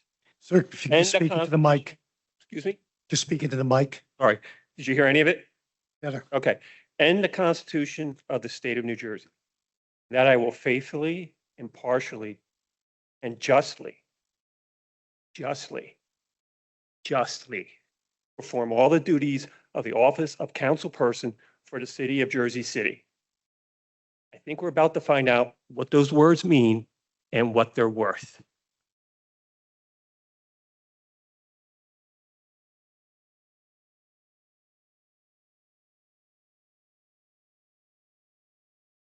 And last but not least, our last speaker was handing me a bunch of stuff. The legendary Joe Kranick. Good evening, everyone. It's been a long night, and I listened to every word everybody said back there in my corner. My name is Joe Kranick, and I've been the president of the firefighters for 47 years. Paul Jordan was the first mayor I worked with. We had a budget problem then, and in 1976, I was going to get laid off. I didn't because my president, Thomas W. Burke, concocted an idea with the city, and we weren't laid off. Gerald R. McCann laid 50 police officers off. 50 firefighters were going to be laid off, but not one firefighter got laid off, but 50 police officers did. The council at that time voted over and over again a resolution to bring the police back. They never did. The mayor laid the cops off for 362 days. You know why? Because if it went over a year, he'd have to retrain them for 2 weeks. I rise for two reasons tonight. One, I've been following your budgets for a while. Since January to now, you've made different appropriations. You got your budget today. And what we're saying in this budget that you have, and I think you have to look at everything and help all the union presidents that were here. You got to give them what? You have to give them the information, the data, the sheets that each director must have. My first budget director was Mr. McCarthy. He sat right where the president of our council was. Dominic Puglisi, myself, and others would sit there and he would question the directors. There's worksheets that be had. How many firefighters do we have? How many fire officers do we have? How many police officers do we have? And et cetera with the police superiors. In your budget right now with this MUA and the DCA, there's so many questions to be answered. Okay? You have to do the job that the people of Jersey City elected you for. And God bless you all, because it's not an easy task. But unless these union presidents have the information, you'll never get it done. They're all good men and women. The trade labor unionist that I have been for 60 years is in my heart. When I speak, I have no prepared notes. It's coming from here. And Jersey City is our city. It's been my city, even though I don't live here. I was born and raised downtown. Thank you, Joe. Bless you all.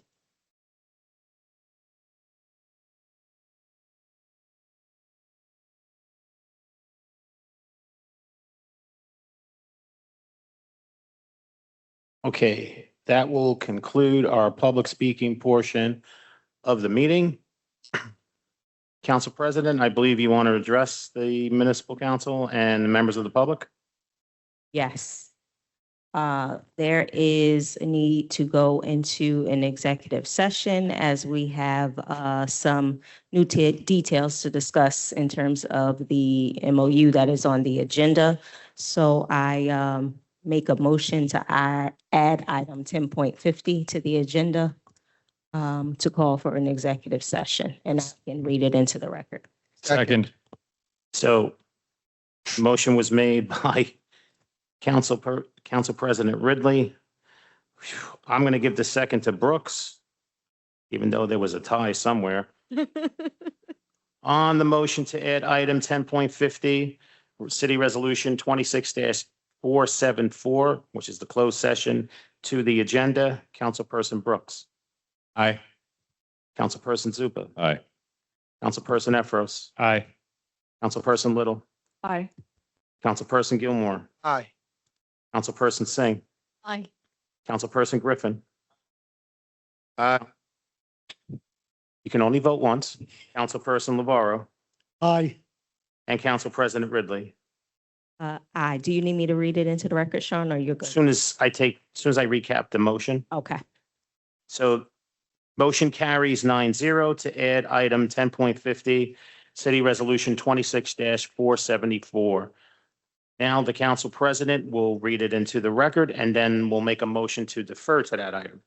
Okay, resolution authorizing a closed session of the municipal council on Wednesday, July 15th, 2026 at, I had that right, at 11:16 PM to discuss issues related to anticipated litigation and contract negotiation.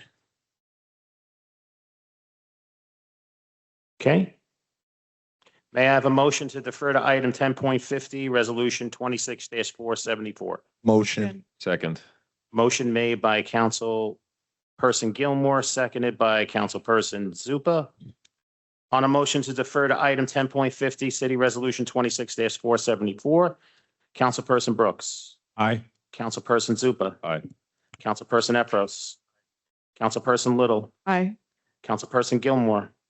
Councilperson Singh. Don't go anywhere yet. Councilperson Griffin. Aye. Councilperson LeBarrow. Aye. And Council President Ridley. Aye. Motion carries 9-0. And to approve City Resolution 26-474, Councilperson Brooks. Sean, Aye. Sean, over here. Hi. May I briefly, You can. before Sorry. council members walk away after the vote?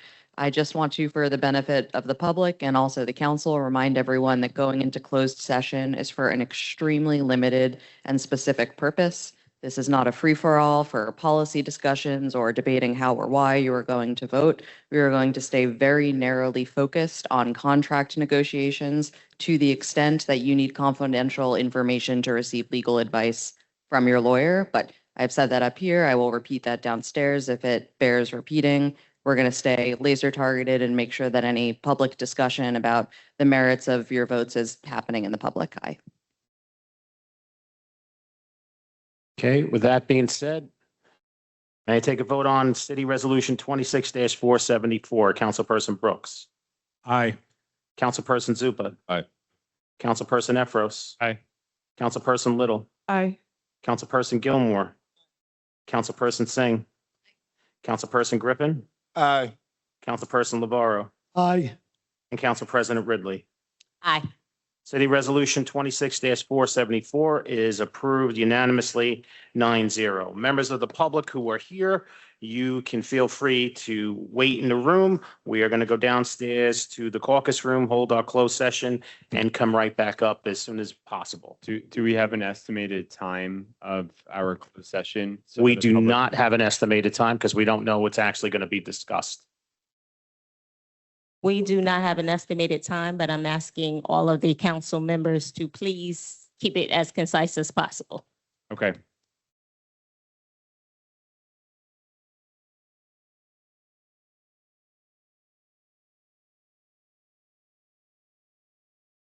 Yeah. All right, ladies and gentlemen, we're going to be getting started. So if we can find our seats, and if you put your cell phones on, silence them again.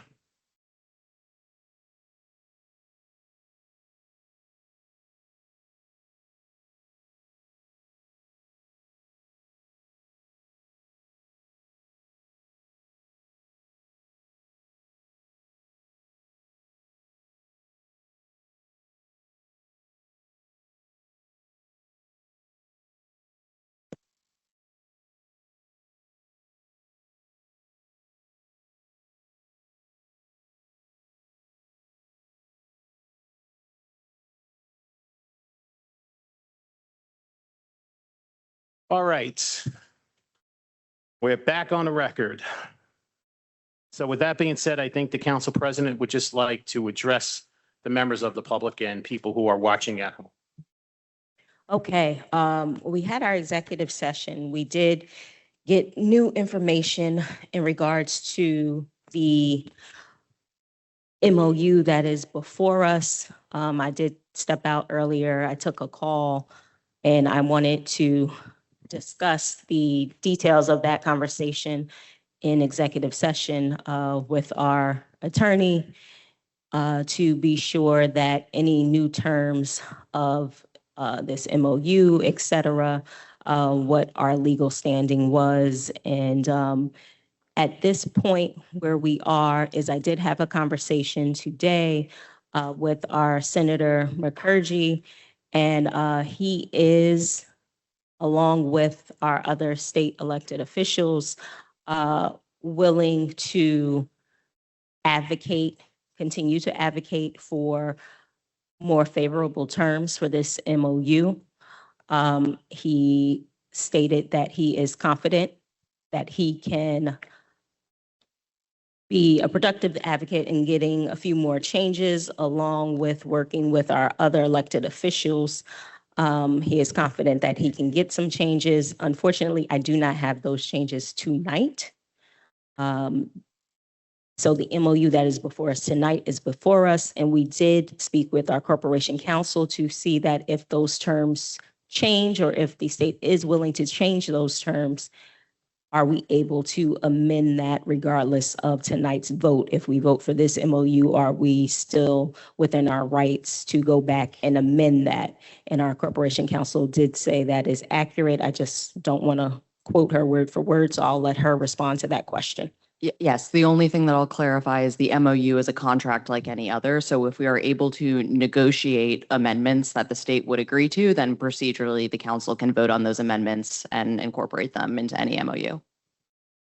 Okay, and so that is the conversation and what we discussed in executive session. And I just wanted the public to know the message that we did receive from our state electeds, that they are still pushing and they can still push, and legally we can still adjust the terms. So that is where we are. And I wanted the council to have that information before they took any vote tonight. Okay. All right. Moving forward with our agenda, any questions or comments on petitions communications 6.1 through 6.49? Hearing none, there are no officer communications. There's one reported director. Any questions or comments on 8.1? And to our claims. So council members are going to be taking a vote on the claims. Councilperson Brooks. Aye. Councilperson Zupa. Aye. Councilperson Efros. Aye. Councilperson Little. Aye. Councilperson Gilmore. Councilperson Singh. Aye. Councilperson Griffin. Aye. Councilperson Lavaro. Aye. And Council President Ridley. Aye. Claims, all claims are approved unanimously, 9-0. On to our resolutions, and council members, before, I usually take a vote on a combination of resolutions, but we wanted to make sure that we're taking a vote individually on the first two resolutions, because if the first one doesn't get approved, we cannot approve or move forward with the second resolution. So with that being said. Oh, hold up 1 second, Sean, Yep, because sure. I think we discussed, and corporation counsel, please clarify. I'm happy to. Okay, I think you know where I'm going, but we still have not introduced a resolution for the Q3 tax rate, right? And I think you mentioned certain things have to happen before other things happen. So I just want to make sure that we're going in the proper order if we're starting with that MOU this evening. So I think the order of starting with the MOU makes sense for a few reasons. So under state law, the city can only move to introduce a budget if it is balanced. The only budget that has been prepared to date that I am aware of, or I think anyone else in the administration is aware of, is a budget that incorporates the assumption of a $120 million loan from the state. And so until the city has legally accepted that money by voting on the MOU, it cannot move to introduce the budget. So that's why it's very important to follow the sequence of items 1 through 2. Separately, I'm aware, and since you opened the door, Council President, I hope I'm not letting the cat out of the bag, that several council people have discussed walking on a resolution that would request authority from DLGS to mail out a Q3 tax bill, even though we are past the statutory deadline. That is something that they have the authority to grant or decline to give. State has indicated to the city that it would contemplate granting that approval in the event that the city is willing to accept the terms of the MOU. So put more simply, if the city is willing to accept, whether it's the 15 or 20, then it's up to the city to decide how to allocate that amount between the Q3 and Q4 tax bills. So if that resolution is going to be walked on, it should be done after the MOU is voted on, and at any point after that in the agenda.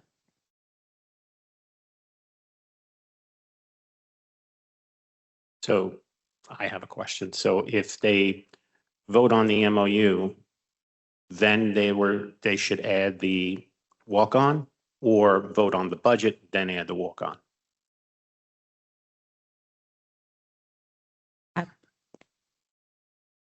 I think the first item has to happen first. I see no reason not to go ahead and vote on the second item and do the late item at the very end like we normally do. That order makes sense.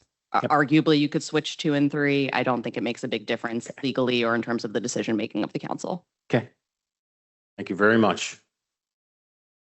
All right, council members. Sorry, Sean, and Sure. Council President. And then there was also the, have a walk-on that the law department prepared. I've discussed in the past, changing the interest rate for late payments. And so I'm going to hand out this draft, and I don't know, we could take it up whenever. Would you like me to address that now or? I mean, I'll defer to the council president on that. So might as well discuss it now. Yeah. Let's take all resolutions, get everything on the agenda, and then call for the vote. So shortly before the meeting, Councilperson Navarro asked the law department to prepare a resolution that is requesting authority from DLGS to set a lower interest rate for late payments in connection with that Q3 bill. That is something that the council can, by passing a resolution, request state approval to do. We have not received any assurances from the state that they will approve that, and so this is just taking the step of asking them for permission. Questions? The numbers aren't set in this draft at this point. So the maximum on the first $1,500 of delinquency is 8%. And then the maximum for anything above 1,500 is 18%. And how folks feel about it, this is your first time looking at it. So my thought would be that for average working families, the 1,500 is probably the number that we want to get lower. Yeah, 2% maybe, because you want to have something to encourage folks to still pay their bill at the end of the day.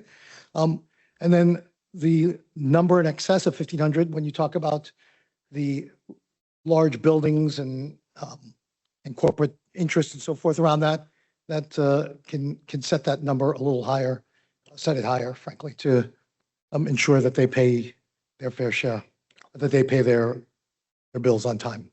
Now, this refers to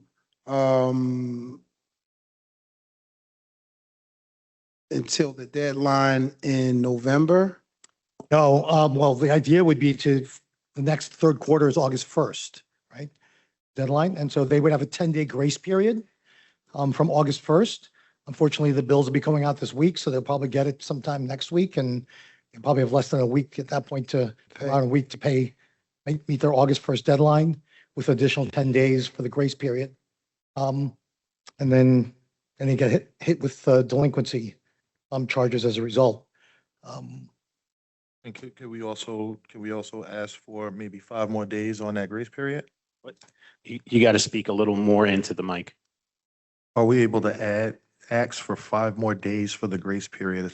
That is something that Councilman Navarro asked us to look into during the time that we had to research this. We did not find any statutory authority that would let the council ask for that, similar to how you have the ability to ask for a little bit of a modification on the interest rate. So to our knowledge, there's no ability to do that at this point. I would like to just add, what I've been told by our tax collector's office is the schedule would be more or less as follows. If we approve tonight, it'll take about a week to print and mail. So that would take us to, say, the 22nd for argument's sake, today's being the 14th. The due date remains August 1st. I've been told we have the ability then to extend the grace period to 25 days, by 25 days from the date of mailing. 25 days from the date of mailing would bring us to August 17th as the effective due date with no late fees. Beyond the 17th, interest accrues back to August 1st. That's the advice I've been given by the tax collector's office. I do think we need to make sure after today that that's accurate. That's been the advice, again, I've received from the tax collector's office. So I would like to make one other comment with respect to the interest rate. There's a reason there are late fees and penalties, right, to incentivize people to make the payments. Receiving those payments is extremely important for the city for purposes of meeting its own obligations. So to the extent we lower those rates and disincentivize people from paying on time, I don't know by how much, but it is impacting the city's ability to pay its own bills to the extent we receive receipts later than necessary, and we do have to remit payments to the school and the county no later than September 15th. So it is important that we collect taxes on time. Okay, so just to be clear to the public, because this can be confusing, like we're in uncharted territory, I guess. So this specific ordinance refers to if your tax bills are not paid for Q3, the first 1,500 is 8%.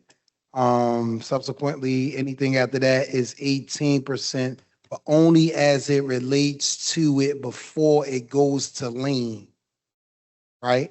So to clarify, 8% and 18% are the default interest rates that are set by statute. Yes. This resolution is requesting authorization to reduce those numbers. So council could inject whatever number it would like to. Yes, but the bigger point in which I'm beginning to make is because people may get confused because the tax lien rate is 18% too when someone purchases your lien. This have nothing to do with that. This is as long as the debt is outstanding before that period, correct? Correct. Okay, so I just wanted to make that clear for the public so they don't get confused. And so, my question is, regarding, the money. After the MOU is signed, when do we expect to see money? How is it gonna be paid out? Are we getting like a lottery check? Is this gonna be paid in lump sums? I mean, because we're talking about running out of money.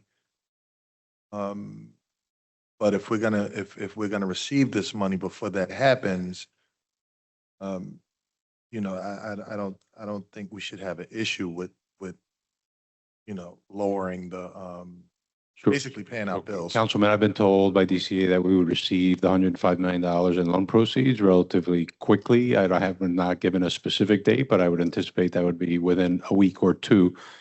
That said, our expectation would be that we would typically collect somewhere around $300 million in tax receipts. Without those tax receipts, even with the loan, we would not have sufficient receipts to make the payments to the school and the county. The tax receipts for the city are by far and away the biggest source of cash. Question. Okay. So could you just explain how what you just laid out regarding the 25-day extension seems to already exist as a possibility that would bring us to August 17th? How that would square with the second resolved clause in the proposed ordinance here, that gives this grace period to the 10th of the month after the date upon which the same became payable. So would that be the 10th of September following August 17th, or how would those mesh? Corporation Council. All we can do in this moment, unfortunately, is give you the best information we have. This question has come up just within a couple hours of the council meeting starting. The law department has not been able to track down the authority for the 25-day figure. I trust that our tax collector is expert in this area, Bill reports that the state has also indicated that it believes it is 25 days, but I don't have a statute in front of me that spells that out. So we would be sending out we would be potentially voting on this, also potentially voting on a Q3 tax bill to be sent out tonight, without knowing for certain tonight when the due date would be, or whether there would be a grace period beyond that due date, correct? So it will take roughly a week to print and mail the bills anyway. I think tomorrow we would make sure we had buttoned down the details. Again, I think in Council President and Councilmember Lavaro and Gilmore may recall this conversation also on Monday when we met with DCA, the discussion about a grace period. It's consistent with what the tax collector's office has told me, but we've not been able to track down the exact statutes that would govern that grace period. If Okay. it's correct, then we would mail roughly a week from today. The due date turns into August 17th. Any payments after August 17th would be subject to the penalties, the interest, back to August 1st. Okay. And then just lastly, to clarify, if this were to pass and we were to also pass a estimated Q3 tax bill,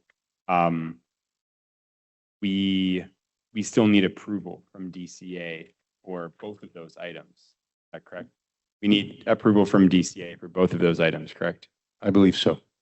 Okay. I believe they would grant it as well, we would have to make the request. Your impression that they would look favorably upon both of those? Yes. Okay. Thank you. Yeah, I mean, I'll just say I appreciate Councilman Lavaro, you putting this forward as an option for us and as an option for Jersey City taxpayers right now.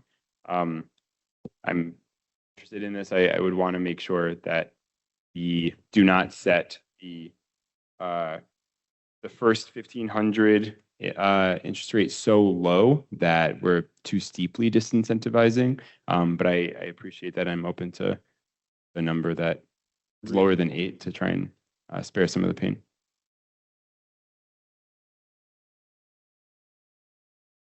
May I interrupt for a second? I was just able to find the statutory authority for the 25th day. So when you're talking about the third installment of current tax years, interest cannot be assessed until the latter of August 1st or the 25th calendar day after the date the tax bill for the third installment was mailed or otherwise delivered. So my apologies to Bill in terms of questioning the tax collector's analysis of that, but we have found the statutory authority for you. Great, but we still need a little bit more time to see how that would square with the second clause in this proposed ordinance around the 10th of the month being a grace period. We would still need some more time to review how that would square with this 25-day extension. Yeah, we can amend the resolution to put in the correct dates and the correct time frame before the vote. Yeah. Oh, I see. Okay, so we could put August 17th. Well, it would be from the 25th day of mailing, Understood. assuming August 17th, based on when the printed tax bills come back and are mailed out. Understood. Thank you.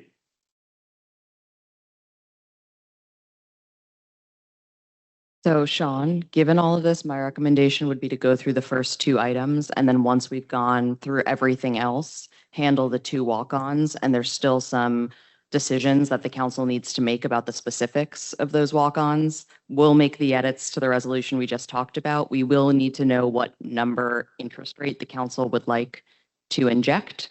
And then Sean, we will send you via email and the council president the electronic versions of those resolutions, which we have print copies of. Excellent. Okay. I have some copies to hand out, but I do want to start taking votes. So if somebody would volunteer to come up and hand out to the council, I'd really appreciate it.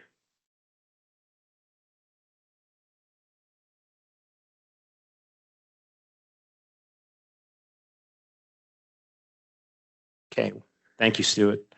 While Stuart's doing that, so council members, We're going to start with item 10.1, City Resolution 26-425, which is pursuant to the final terms provided by the Division of Local Government Services on July 13th, 2026, a resolution for the Memorandum of Understanding, Division of Local Government Services for a loan to eliminate structural municipal budget shortfalls and historic municipal budget deficit. Council members are going to be taking the vote on 10.1, City Resolution 26-425. Councilperson Brooks. Before I vote, I want to thank our state legislative delegation, our county elected officials, Commissioner Bill O'Day and County Executive Greg Guy for their advocacy to get us to this point. And I want to say to the residents of Ward B, I take the privilege of being here very seriously. Your trust that you placed in me last year when I was elected. And I really believe we cannot pass up this opportunity to get Jersey City on the road to recovery. This loan will help us address our debt. A tax increase, while painful, will help us address our operating deficit, which is separate from our debt. I want to take accountability. The lead up to this vote today, I'll speak for myself. My communications around a possible 20% increase were clumsy and did not take into account consultation with the residents of Ward B. I have committed to 2 community meetings with Ward B residents to go over the budget line by line. Doesn't mean we're going to agree on everything, but I do want to make that commitment to transparency. I also want to thank all the city employees and their unions who came out to speak tonight. 7 out of 9 unions have no contract to this day. Every employee deserves respect and dignity on the job. I don't look like it, but I've spent 20 years in the labor movement, helping workers build power and achieve respect and dignity in fair contracts. What I've heard about the way the 31 layoffs went down was not dignified or respectful, and our Jersey City employees deserve better. I just want to speak to the process that residents may not have seen, which is we all did have many meetings with the mayor, with the CFO. We did not get to meet with DCA until quite recently. I'm glad my colleagues did get to have that meeting. It was overdue. But I'm voting yes today. So when you call 911, someone answers. I'm voting yes so we can hold slumlords and absentee landlords accountable. I'm voting yes so health inspectors can make sure our residents are safe and healthy. I'm voting yes so we can move towards Vision Zero. And I'm voting yes so Jersey City employees can get fair contracts that Steve Fulop screwed them out of. I vote aye. Thank you, Councilperson Zupa. Thank you, Sean. Before I make my remarks, I just want to send a personal thank you to the Jersey City Police Department, specifically North District Sergeant Mike Strothers and his team. Yesterday, they responded to a call from my family of a burglary and a disturbed individual at a friend's house.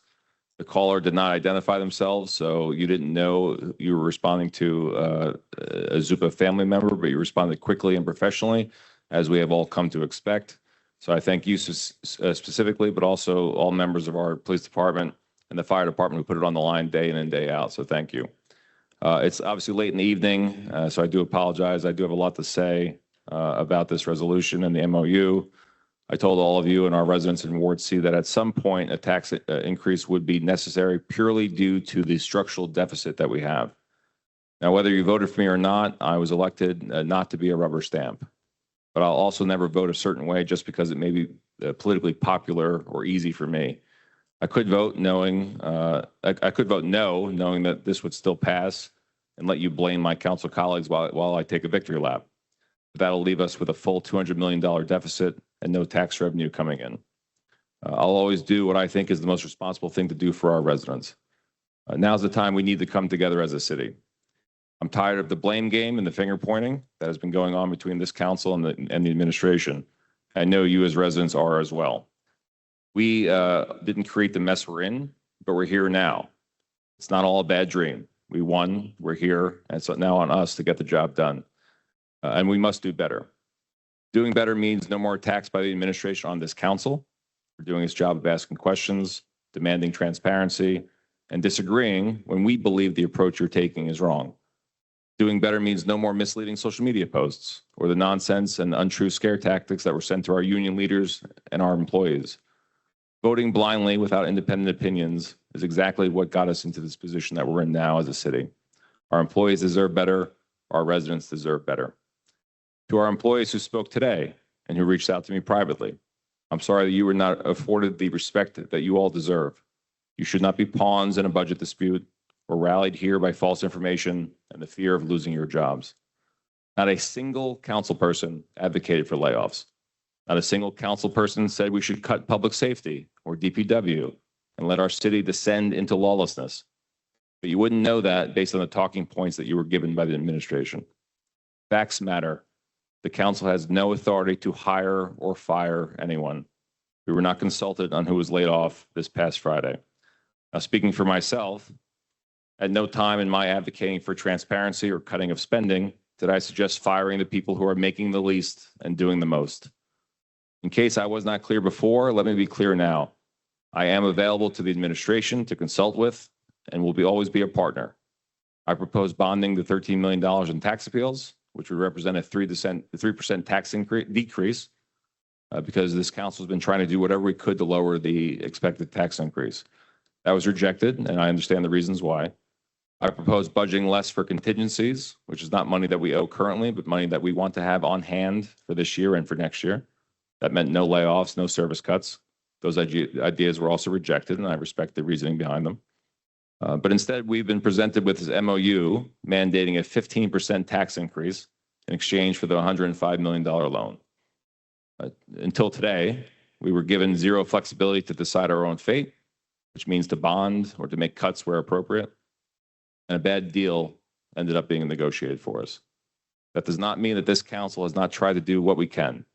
Many of us reached out, as you heard today from our council president, to our legislative delegation and to the county executive. And many have helped and are helping with getting more favorable terms. I want to shout out Senators Raj Mukherjee, Angela McKnight, Assemblyman Walker, and County Executive Guy for hearing us as we, as a council, refuse to be told that there's nothing more that can be done. I want to thank our council president and also Councilman Navarro. You put in a tremendous amount of time to get commitments for better terms from the DCA. Councilman Navarro, well done. I'll let you discuss what you can during your vote, but I want to thank you for your time as well. Now for the vote. How can I say no if it means not getting the state aid and crippling our city? As I said, it's a bad deal, and instead of making the council a partner in the negotiating process, we got stuck with this impossible choice to decide between taking state aid with a tax increase or rejecting the aid when we need the financial assistance. If things are as dire as we have been told, and I believe that they are, if we're telling our residents they need to feel the pain for the mistakes that are not of their own making, then we need to feel it first as a city. Again, I'm not saying laying off people who are doing the work in the trenches day in and day out. Now, what I'm going to say next is also not meant to disparage anyone in the roles I mentioned. I trust everyone is a dedicated employee and they're decent people. They come to work for this city for the right reasons, but it needs to be said. How am I supposed to look my seniors in the eye and tell them that they can't go on their grocery trip because we fired their driver making $44,000 a year, but we have someone doing social media in public safety making $80,000 a year? How can we beg the state for record-breaking money and suggest that law enforcement should come investigate our prior mayor and his administration when knowing that we're in a historic deficit? People were hired making $200,000 a year or more. You do not get rich in government. This is not the private sector. It's one thing to say we don't want to cut recreation or public safety, but we cannot pay directors what they're currently getting paid. Not in the situation where we are in currently. Not when we're asking our residents to eat a 15% tax increase. That is not a responsible decision with the flexibility that this council gave you with the salary ordinance passed many months ago. We were told we must pass a 20% increase. We were told the state was watching. Then we also granted salary increases and making non-essential hires while we asked our residents to carry the burden, which amounts to a betrayal of their trust and this council's trust. We did not do what we could do our part as a city before asking residents to suffer a tax increase. But we need the money from the state. Even taking other avenues, as residents have recommended, like selling land, it will not make up for the deficit that will exist next year too. As you've heard before, we have a structural operational deficit. We need the money, so I will vote yes for the MOU with the hope for continued better terms and discussion with assistance from the mayor and Senator McCurgy. But I will not pass a budget that reflects political hires or protects only those making the most while hurting the working families of Jersey City. We must end what's been referred to as this tale of two Jersey cities. We are one city, we are one community, and we all need to do better to take care of our residents. And I remain committed to work with the mayor and his administration to getting that done. Thank you, and I vote aye. Councilperson Efros.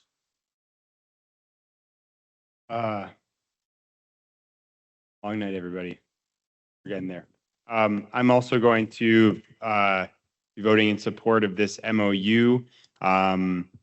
And it's with a lot of gratitude and humility for all the residents in Ward D, the Heights, Slopes, and part of downtown that I've been speaking with over the past month beyond. We're voting on the final third of your tax bill after the Board of Ed and the county have already locked in their increases, and those are on the way no matter what we do. Committing to this MOU is a necessity to solve our budget gap, and a no vote just exposes our city to an unbalanced budget, inviting the state to take over and impose a much more drastic increase on working class people in Jersey City, and I'm not going to allow that exposure. So I appreciate that the administration has continued to negotiate this. It sounds like even after we've been handed these MOUs along with the state delegation and recently with council colleagues. So I'm grateful for that. And I just want to talk about the alternatives because I've had so many discussions with residents in Ward D about what alternatives there are. Have to be some other options. Well, alternatives that we have in front of us to accepting the 105 million amount, they really amount to privatization, to selling out our city to private industry in a way that would skyrocket costs for working class people. It's neoliberalism, it's gutting city government through devastating layoffs, or sacrificing public assets like land that we own, that when in the hands of private capital makes it that much harder for us to actually win the kind of development that serves the public good, like affordable housing or more public housing. I also expressed my frustration to the administration that they've started laying off city employees with no notice to council, with no heads up. And in the budget hearings that are coming up, I'm going to fight against layoffs of our rank and file workers that run this city. So thank you for showing up tonight, for showing strong. And whether it's health and human services workers, whether it's the bus driver for our seniors, one of two that we had in the city, whether it's the crossing guards that keep my neighbors safe, that's critical. And I will also still look really diligently for savings in places at the top. So these are some of the commitments that I'm making going into the hearings in the next weeks. And as has been said already, it is just absolutely unacceptable to have union contracts open for years after years after years. And I look forward to 2026 being the year when we close this and we are able to make sure our union workers have their contracts locked in, that we stand with our union workers in Jersey City. Beyond this, I commit, as I did last session when we had our special meeting on July 1st, to the long-term fight beyond what we're going to be doing in 2026 even, so that we can empower Jersey City with the tools that we are currently banned from using right now, namely an income tax, namely changing state law so that Jersey City is empowered to actually put progressive taxation on the books and not rely on the same tools of regressive property taxes that hit everyone with the same rate, whether you are working class or whether you are a LAFRAC on your building. So I look forward to working with my council colleagues and working with community members and organizations to building that campaign so that we can empower us to do better and never be in this situation again. We're going to be fighting in these budget hearings and beyond to make Jersey City work for working people. And with that, I vote aye on the MOU. Councilperson Little. Jersey City is facing a historic deficit, one that we inherited from the last administration. Fortunately, we've been offered a historic amount of state aid. 120 million, 15 million in direct aid that we don't have to pay back, and 105 million in the form of a low interest loan. Currently at 2.75%, but I'm hearing thanks to the ongoing negotiations that we might even be able to get it lower. That is the MOU we are voting on tonight. And no other municipality in the history of the state has received a state aid package this large. This is truly a historic moment, and I do want to thank everyone who's been involved with the ongoing negotiations. And I'm grateful for my council colleagues that were able to be involved in the conversations with DCA this week. I'm grateful to the state for recognizing the severity of the problem that we are facing and giving us appropriate options to get out of this financial hole. To the people who are asking us to not accept this state aid, this loan because it requires a 15% tax increase, the alternatives are far worse.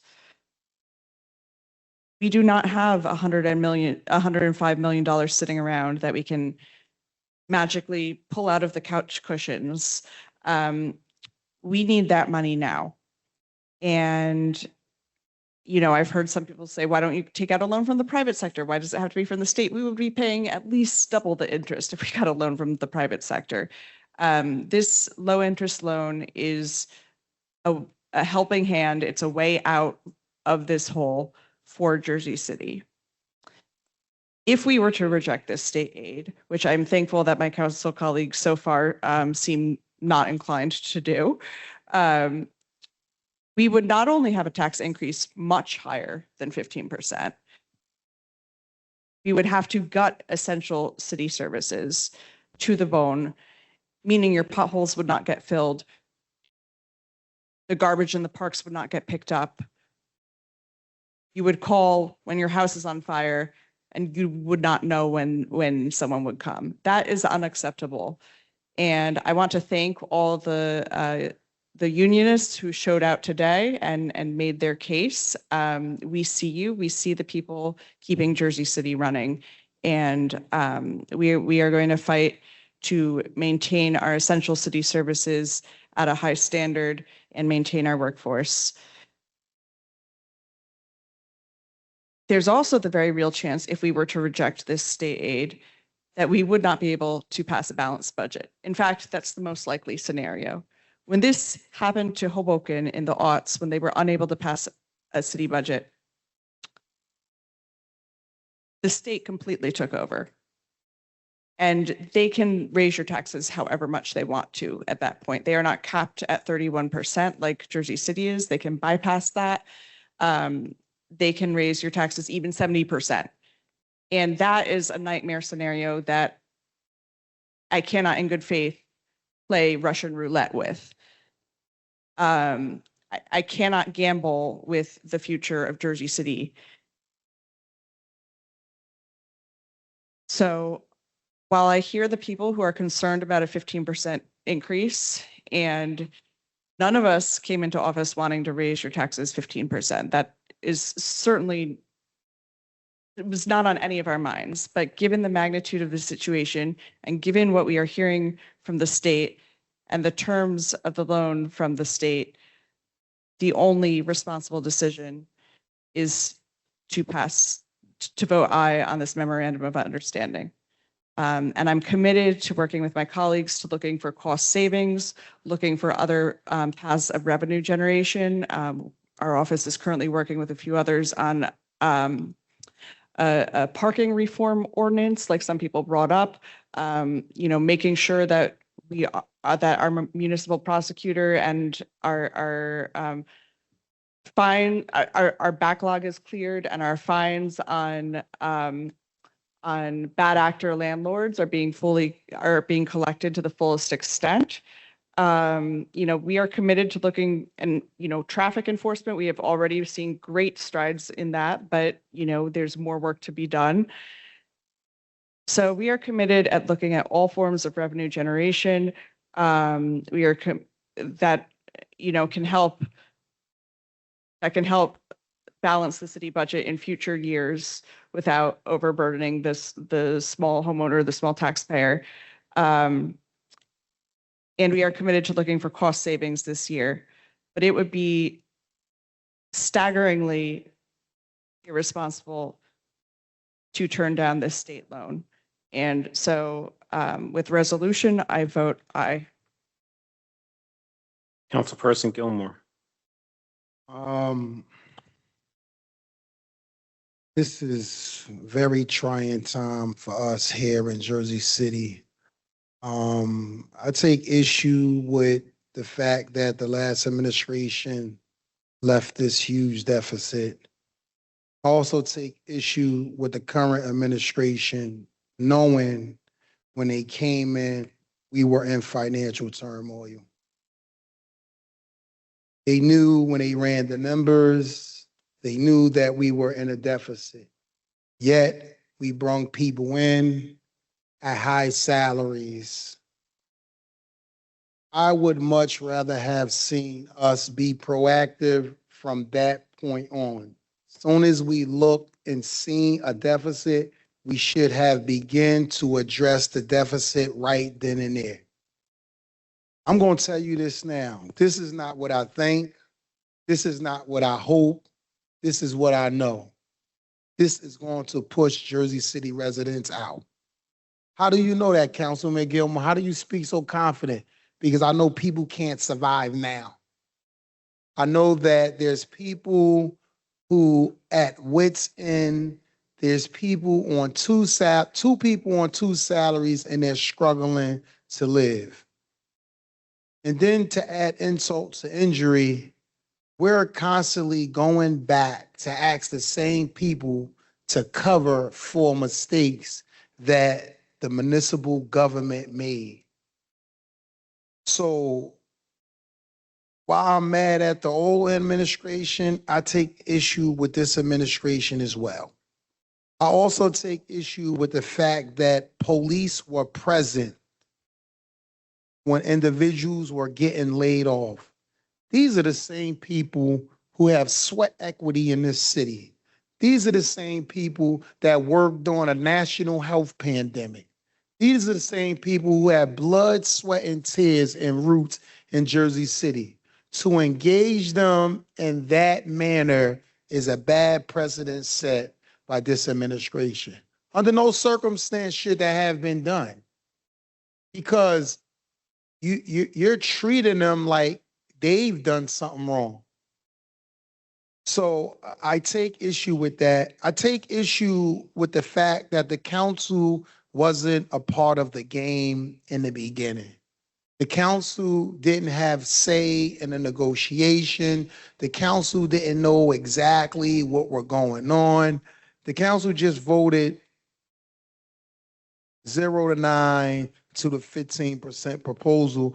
And now we're tasked with voting on an MOU that's going to push the tax rate to that 15% threshold.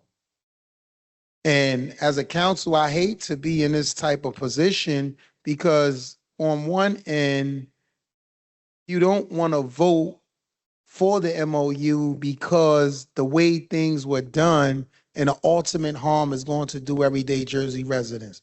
But in the same light, you want to vote for it because you need the $105 million. This it's not a mystery. Like, we need the money. So it's a damn if you do, damn if you don't. Right? So at this point, we have to actually make sure that we're in the business of doing the business of the people. People, man, people are gonna lose their houses, man. And I just don't know how, like, from a conscious standpoint, forget about a political standpoint, from a conscious standpoint, how I can, like, it's almost like you're signing on to someone losing their house. This is hurt. This is hurtful. This is a bad position for us to be in.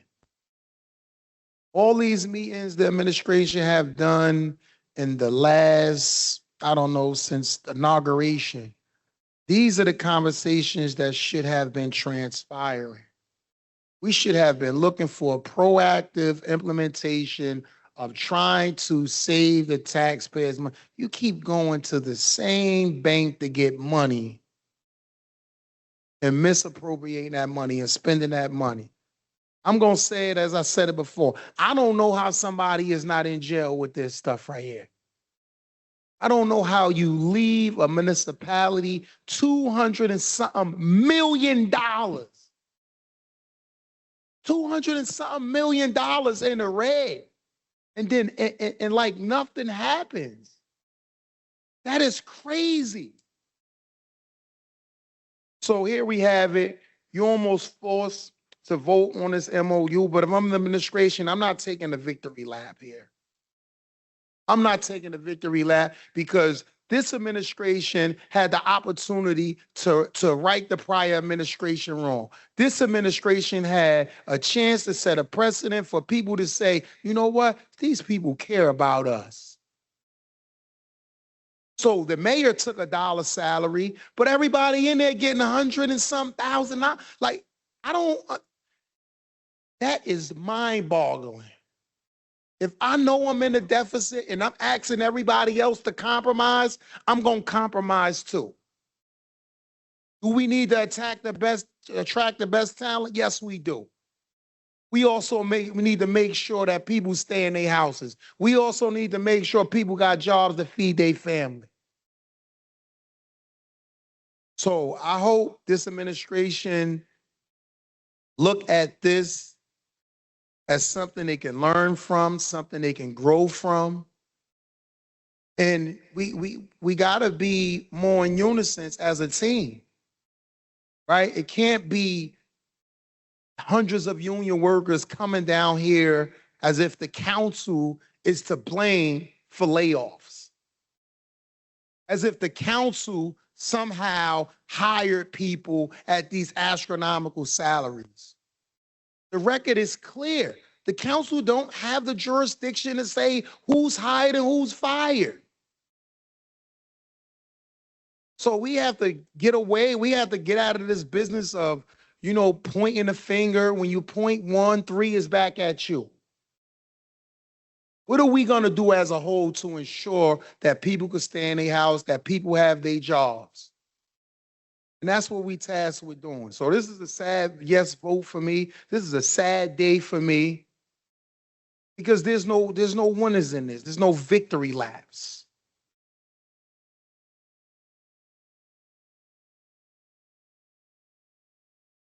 Done, Sean. Okay. And your vote is yes? Yes. Councilperson Singh. Last few months have been really emotional for most of us, for everyone, administration, council, and of course, for people of Jersey City. And thank you for sharing all the emotions over the months with us in the meetings.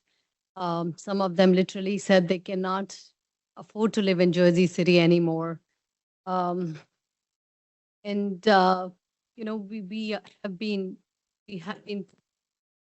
taking your feedback seriously. We have been going back and forth. There has been a lot of meetings with administration about budget start last couple of months. I want to thank everyone today from public safety. They came to share, the, why we need them or they need us. So we absolutely do not want to compromise on any single job. I feel young families live here. They want to be in a safe city. So we need public safety. We want to live in a clean city. So we want DPW. We want our city workers. They are the backbone of city government. Uh, and I want to say that tonight we have decided whether we had to make the decision that we accept or reject our state money. We begged for this money because our city will not continue functioning without it. But the state isn't giving us for free, and the state is offering us a choice: accept the loan with the terms or receive no state aid. I'm upset with the condition, but I'm also upset that we were left out of the negotiation that determined them. I wish I could tell you exactly what you want to hear, but unfortunately I can't. What I can tell you is that every other option that was presented to us was worse, like firing, mass layoffs, requiring more sacrifices and more pain. None of us want tax increase. We know no one has extra money, even enough money to take care of their families.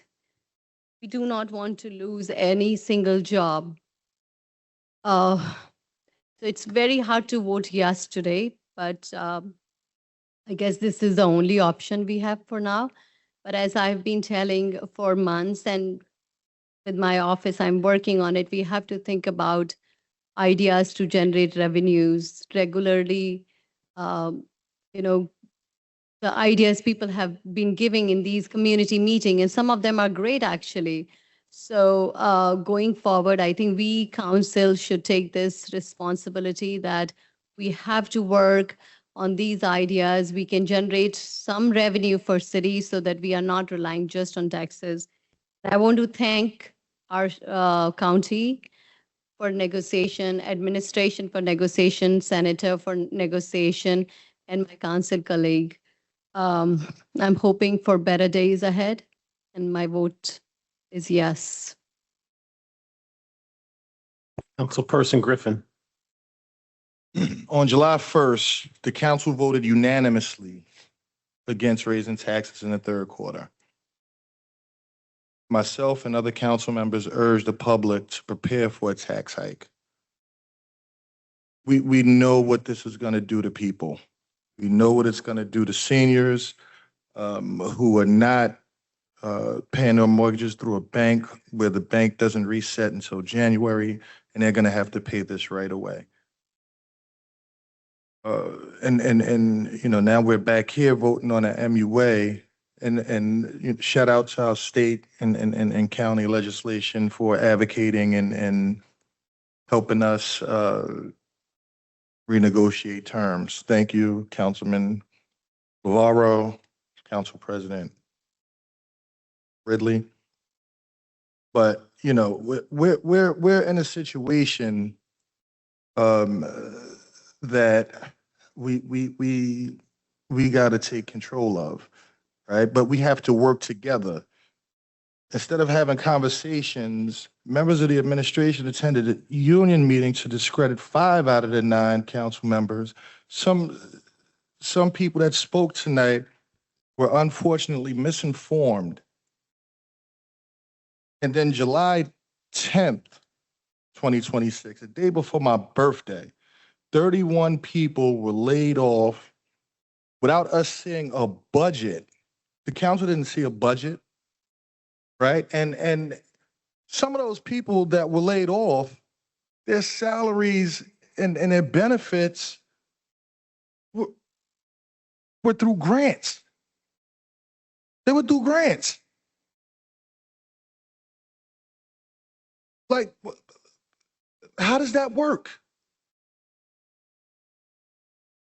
I mean, look, we're in a situation where, if we don't accept this money, taxes will be astronomical. But having budget hearings next week and we will be going through that budget with a fine-tooth comb. Thank you for the unions for coming down, being passionate. Thank you for the homeowners coming out, expressing their frustrations. And with that being said, I vote aye. Councilperson Navarro.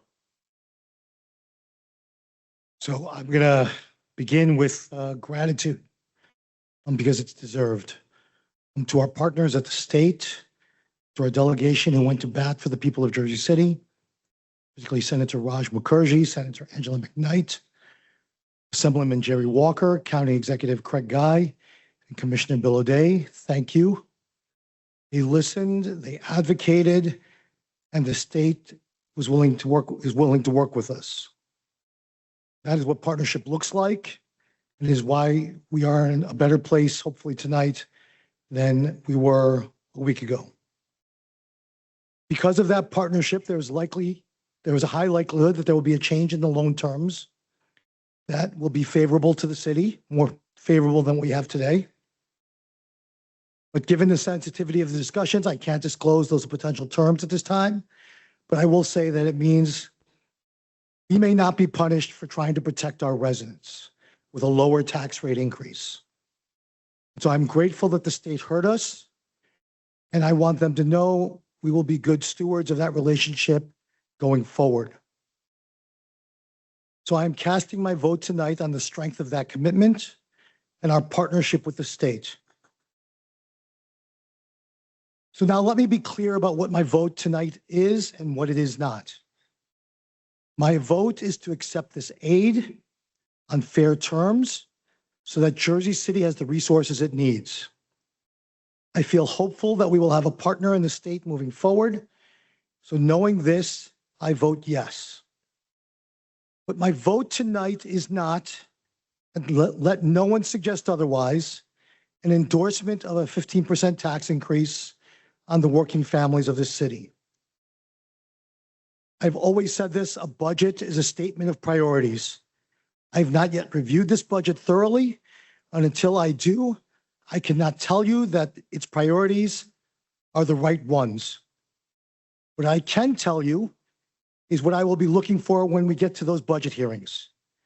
I'm looking for real value for working families, for seniors, for the residents and employees who make Jersey City run. I made a promise to turn over every stone before we ask our residents to pay more. That promise does not end tonight. It continues in every budget hearing to come, where the work of lowering this burden will truly happen. I am not naive to think that it's going to be easy. It's going to be hard. But it will continue, and not just with this budget, but with the 2027 budget, which will begin the day after we pass the 2026 budget. Now, I want to say a word about how we move forward with the administration. I would rather build than fight. I want to turn a page, but turning that page requires something simple: transparency. A true partnership means this council and the public are not left in the dark. I am extending my hand to the administration. Let us do this the right way, openly together, with the information the people deserve. And to all the workers that came into this room, to the unions, and to the workers laid off, I want you to know that I see and hear you. You are not a bargaining chip. You deserve respect, and you deserve a fair contract. And I want particularly the workers who were laid off to know I will fight to get your jobs restored. I will keep fighting for that. Let me also thank my council colleagues, and with no disrespect intended to anyone, but I want to thank Councilman Zupa, Councilman Gilmore, Councilman Griffin, and Council President Ridley for standing fast against the 20% third quarter tax levy that was proposed on June 24, and have continued to be partners with me leading up to this point. I want to thank the council president, who has been steadfast in her resolve and has been very disciplined, never getting too high or too low, very even keeled.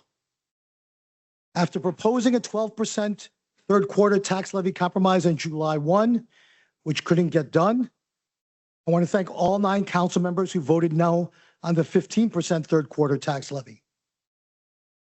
While all of that was messy and I know has been disconcerting to Jersey City residents and Jersey City employees, I am hopeful that this council and the administration will do better moving forward in the spirit of partnership. I would simply say, going forward, let us explore every solution and form of assistance available to us and do that together with the council at the table. Because the biggest financial decisions the city faces should be made with the people who have to answer to the taxpayers. None of this is the fault of Jersey City residents or Jersey City employees. You did not create this deficit. You did not run up the bills. My job, our job, is to make sure you are not the ones who pay the price for it. And that is what I am fighting for. And that is the fight I will continue. I am voting yes, but I am not voting to stop finding cost savings and efficiencies. And I am more determined than ever to convince the state that we can get that 15% tax increase down while being financially sustainable. So I vote yes on this aid in the hope that we will have fair terms, and I will keep working every day for Jersey City's families first and foremost. Thank you. Council President Ridley. I will try to be short, but what I heard tonight as people spoke was a lot of confusion. And a lot of that is due to improper messaging. A lot of that is due to false information. So, I watched members of the same union get up here and say 2 different things, right? Not because they didn't want to appear unified, but because this is very confusing and we haven't made it easier for people to understand. And so everyone is all over the place right now. What I will not allow while I'm council president is for outside forces to come in and attempt to divide this council. We will not always all vote the same. We will not always agree. But I don't appreciate people who are not members of this council or other levels of government attempting to create a split council. Everyone is entitled to their vote, and we don't need outside forces interfering. We will handle our own business. So I guess, mama bear in me wants to make certain things clear about this council.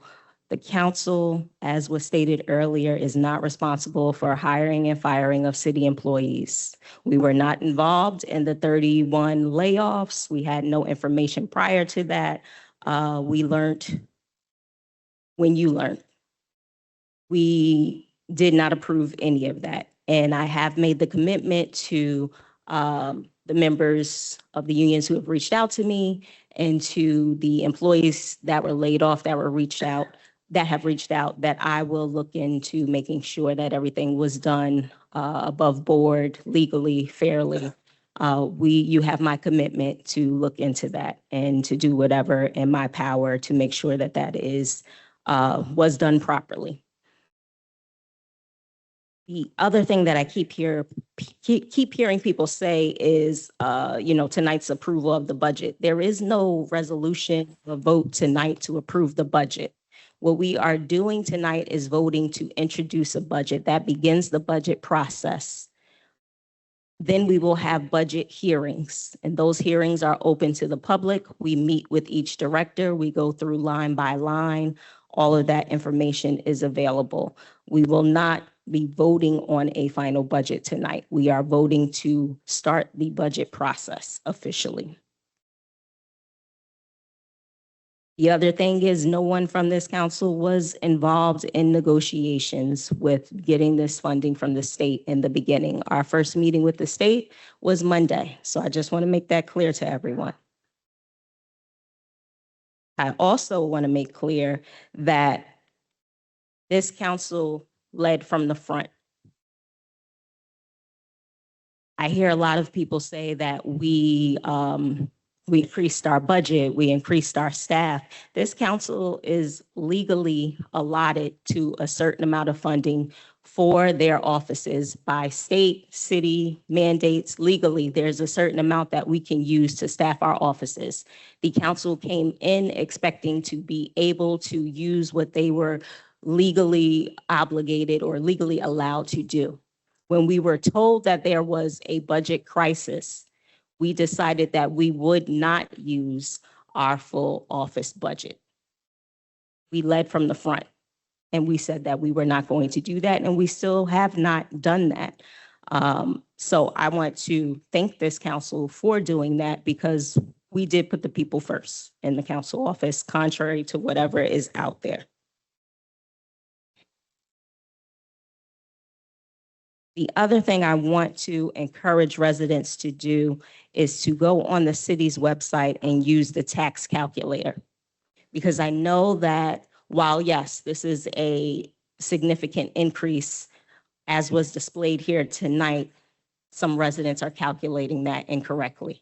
And I want you to have the correct numbers, because I know a lot of people are not familiar with how taxes work, what's included. So the best resource is for you to use that calculator that is on the city site so that you can understand exactly how much this will impact you. I want to remind everyone that the council is still going through the budget. That is our right as a council. We are the governing body. We will go through this budget line by line, and we still have the ability to make cuts where we see fit.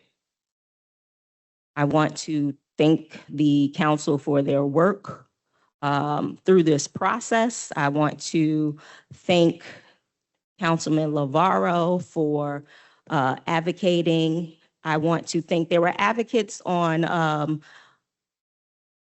don't want to say both sides because I don't want to, there were advocates throughout the council, right? So you also had council members who advocated for the 20% tax increase in the beginning with the information that they had at that time. Again, it is difficult to make decisions and to act as a governing independent body when you only can go off of information that is given to you from other people, right? Same thing with the last administration. It is difficult to get information from the people who are hiding the information, and that is who you have to get information from. So everybody's grown up here. They're all big boys and girls. I'm not making excuses for anyone, but that is how this process works. So even in that, Councilman Brooks was also advocating today to see if we could renegotiate terms, and I appreciate him for that. So I want to just say I appreciate this council for when we were let in, we did what we needed to do. And I thank our state elected officials for taking those calls today. I thank our county exec. Thank you to Senator Mukherjee. And now we are depending on our state electeds to get together with us, to get together with the administration, and to go to the state and negotiate some better terms. And that is where we are. Residents, we still need your advocacy. Because just like you get in the booth and you vote for us, you get in the booth and you vote for electeds all the way up the chain. So we need you to push and to continue to push. So with that, I vote aye. City Resolution 26-425 is approved unanimously 9-0. Next resolution is item 10 point, oh, sorry, before I do that, I believe Peter Horton would like to address municipal council. Just want to say on behalf of the mayor that he's very appreciative that the council, was able to work with him. The leadership on his part and from the state to kind of secure this and get the better loan terms, and to continue, working with the council to get the best deal for the city, which I think is going to be an ongoing process, not just through this year, but through next year as well. Would say thank you to the unions, especially the ones that are still here at this late hour, all their advocacy and, all their ability to work with everyone to try to find the best solutions for all the city employees and all the residents of the city. As we go into the budget season and the next few weeks and actually look at all the workbooks, the mayor has continued to advocate that he'll work with you. He wants to provide all the information to you and make sure that together, if there are any additional cuts or changes I can make to help the budget, he's willing to work with everyone and make sure they find those, because ultimately it's the residents of the city that benefits from that. Thank you. Hey, Peter, real quick, Peter, if you can, because I've been hearing, and I don't know, well, Councilman Griffin just alluded to it. Can you either confirm or deny if any of the individuals that were recently laid off were salaries were paid by grants? So I don't recall every employee. I wasn't involved in the whole process, but I can certainly look at that and get you an answer. There are a lot of ancillary grants that cover large swath of the city, employees that are partially covered, things of that nature. So I have to look into the exact employees and I can get you a response for that, Councilman. All right.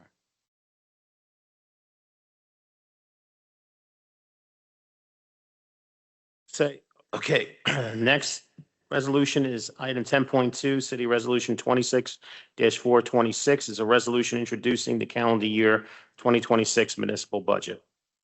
Councilperson Brooks. Aye. Councilperson Zupa. Aye. Councilperson Efros. Aye. Councilperson Little. Aye. Councilperson Gilmore. Only that one. Huh? Only that one. Councilperson Singh. Aye. Councilperson Griffin. Aye. Councilperson Lavarro. And Council President Ridley. Aye. City Resolution 26-426 is approved unanimously 9-0. You adding anything now or we're going to wait till the end? Are we adding, what are we doing with the, Why don't we just do the rest of the agenda? Yeah, I think that Sarah asked. us That's to what I'm go through asking. The rest of the agenda. Yeah, go through the rest of the agenda and then we'll Fair make a enough. motion to add the last two. Fair enough. All right, so I'm going to be taking a vote on items 10.3 through 10.11, and I believe 10.12 is being withdrawn.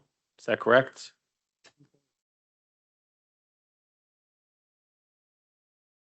You got ahead of me. Yes, 10.12 is being withdrawn at the request of the applicant, who can't perform the service at this time. Okay. So that being said, council members are going to take a vote on items 10.3 through 10.11. Councilperson Brooks. Aye for all. Councilperson Zupa. Aye for all. Councilperson Efros. Aye. Councilperson Little. Aye. Councilperson Gilmore. aye. Councilperson Singh. Aye. Councilperson Griffin. Yeah. Aye. Councilperson Lavarro.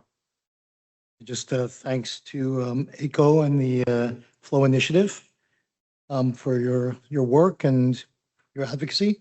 I'm voting aye on all.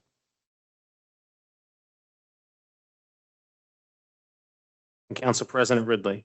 To 13, right, Sean? To 11. To 11. Okay. I vote aye on all. Items 10.3 through 10.11 are approved unanimously 9-0.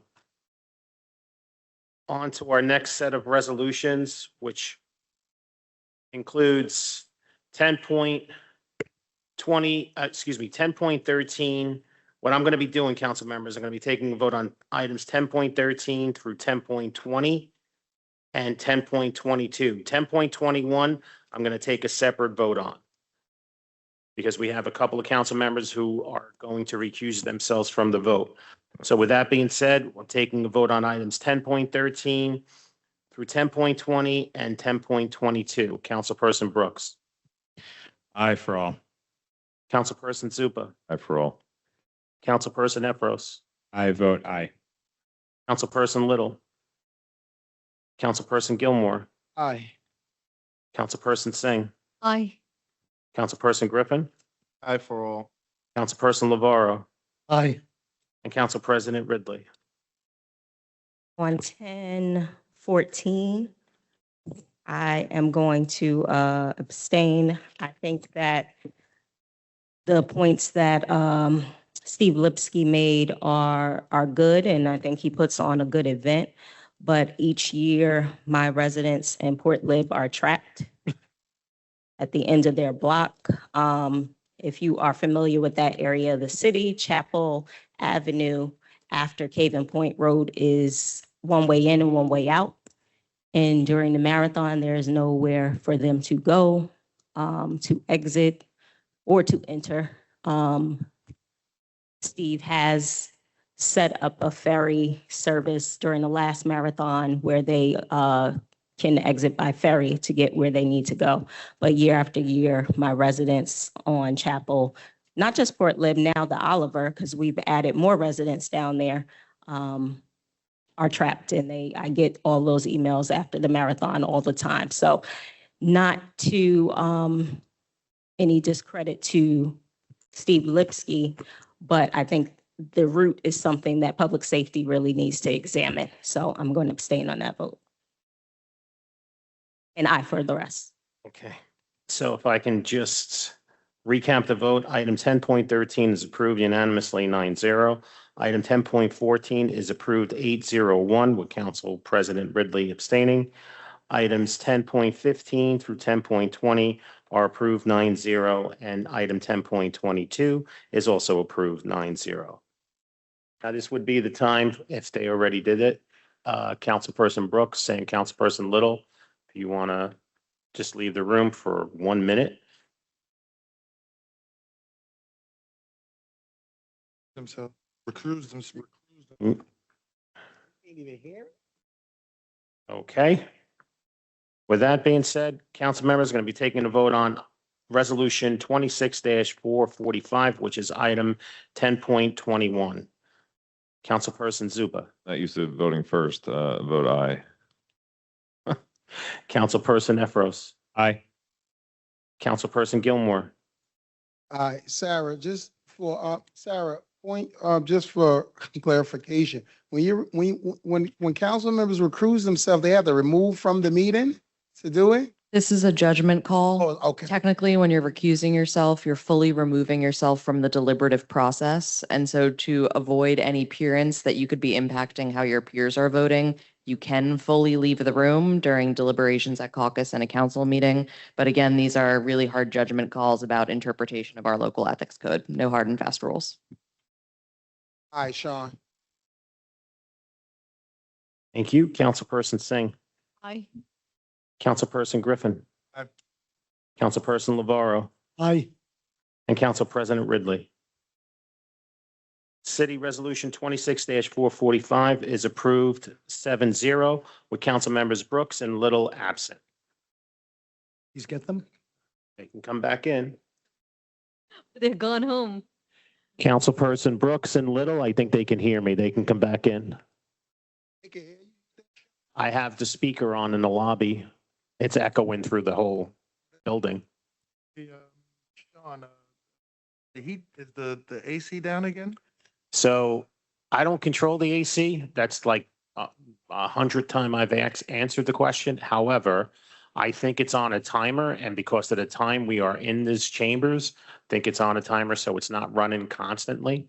I don't know, but Bernard, That's fine, Sean. We can move on. We can't afford to turn it back on. Let it stay off. but dump. All right. All right, we're almost done.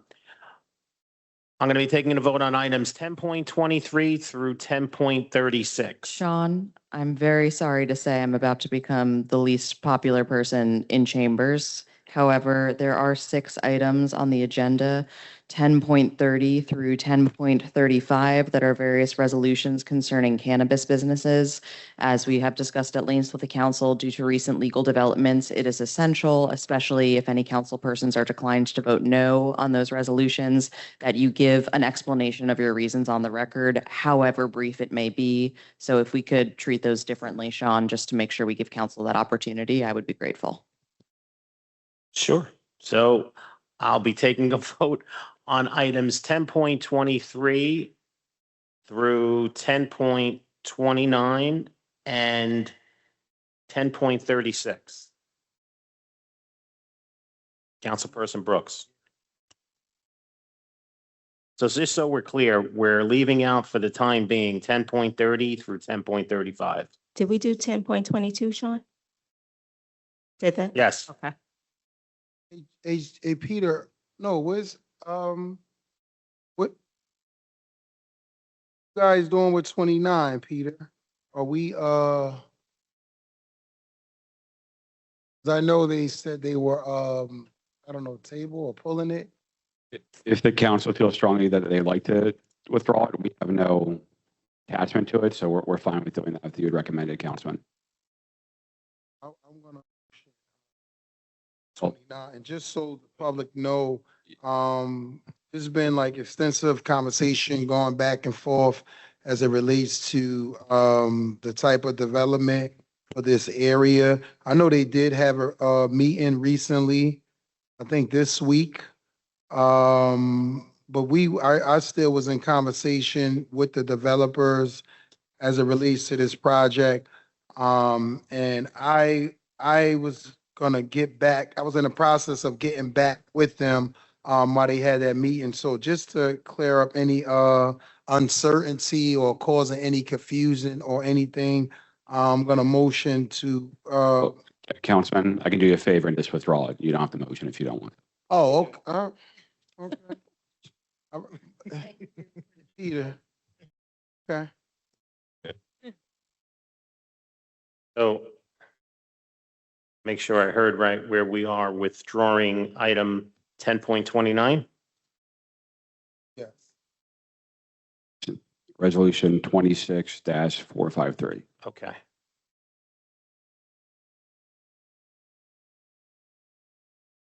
So with that being said, we're going to be taking a vote on items 10.23 through 10.28. 10.29 has been withdrawn and 10.36 for the time being.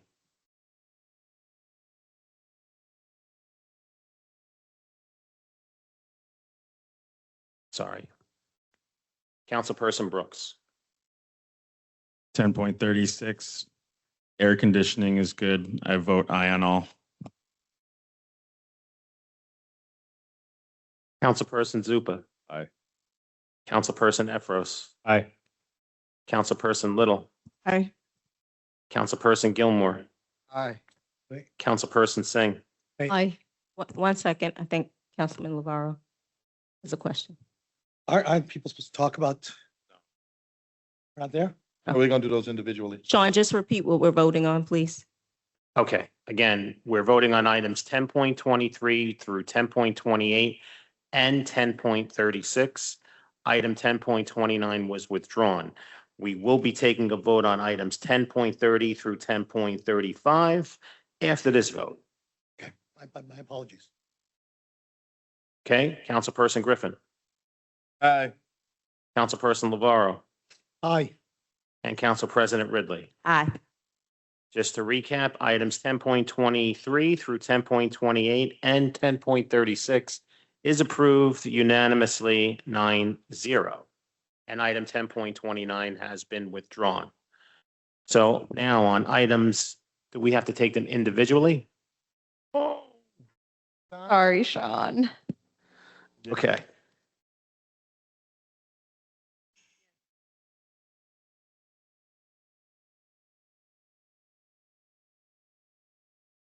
Though. All right, so let's do item 10.30.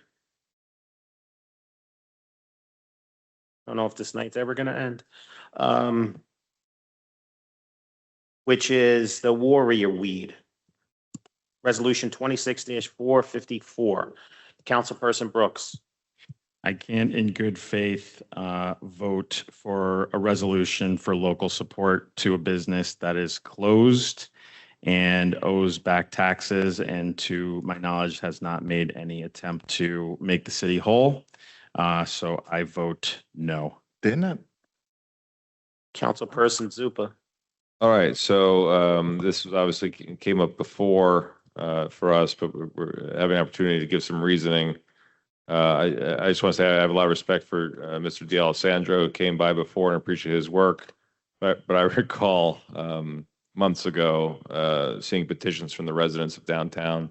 And while I certainly would support this business, I don't believe the location is suitable based on what I'm hearing from the community. And do take the resident concerns to heart. So I'll vote no on 1030. Councilperson Efros.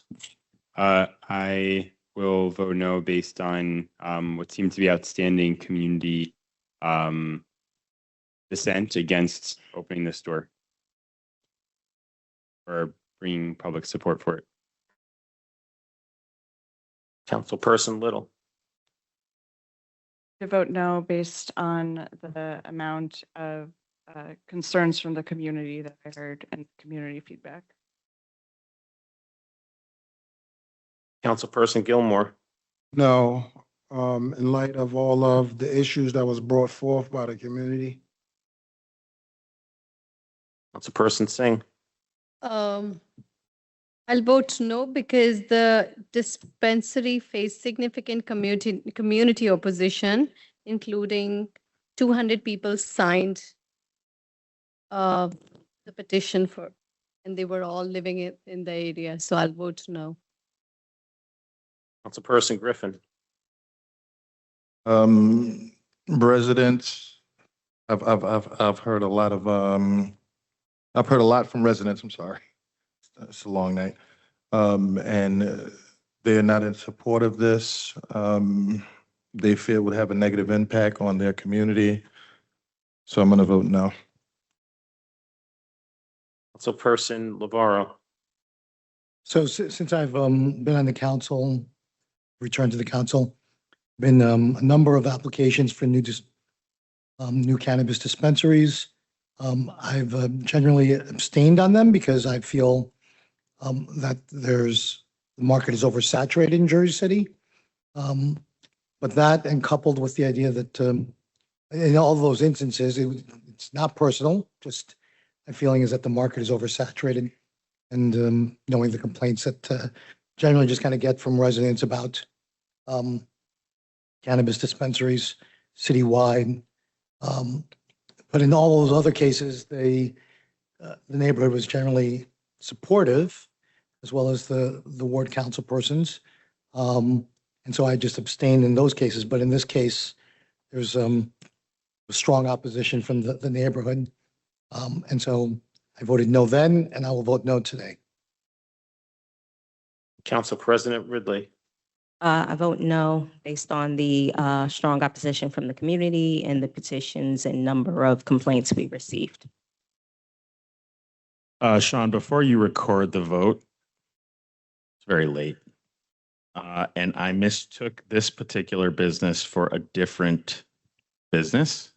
My vote is still a no, but based on the community's opposition to this business. I did not mean to, I conflated this business with a different business, and I apologize. Thank you.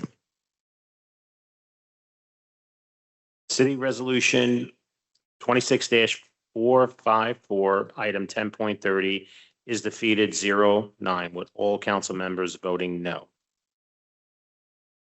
On to our next resolution, item 10.31, City Resolution 26-455, which is the Downtown LLC. Councilperson Brooks, sorry. Before I vote, I just want to ask If the council does not renew local support, what does that mean for this particular business, its ability to continue to operate?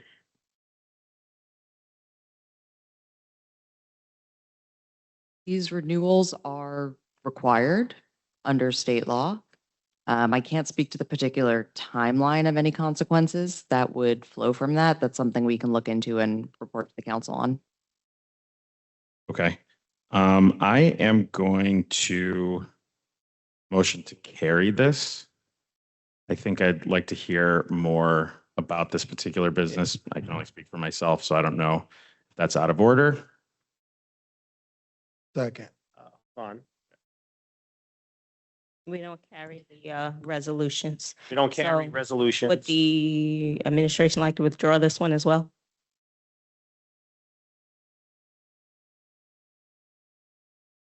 Is there a set renewal time that we have to approve these renewals or? Not that I'm aware of. I was just conferring with Corp Counsel for that, so I'm amenable to withdrawing. Say that again, you were gonna, Amendable to withdrawing. so are you? No, I guess Sarah's looking, is Sarah searching something? She is, but she's a little slow at this hour. Oh, So I think we can let the administration proceed. The administration, So to save DA time, Ruby says we're withdrawing. right, to save time, we're withdrawing 10.31. Just, do we need to state on the record why we're withdrawing? Is that helpful in this case? No. No, but thank you for confirming. Yeah. Anything you need. Yeah. Okay. All right, now going to 10.32, Resolution 26-456 is concerning renewal for the Green Stop Wellness LLC.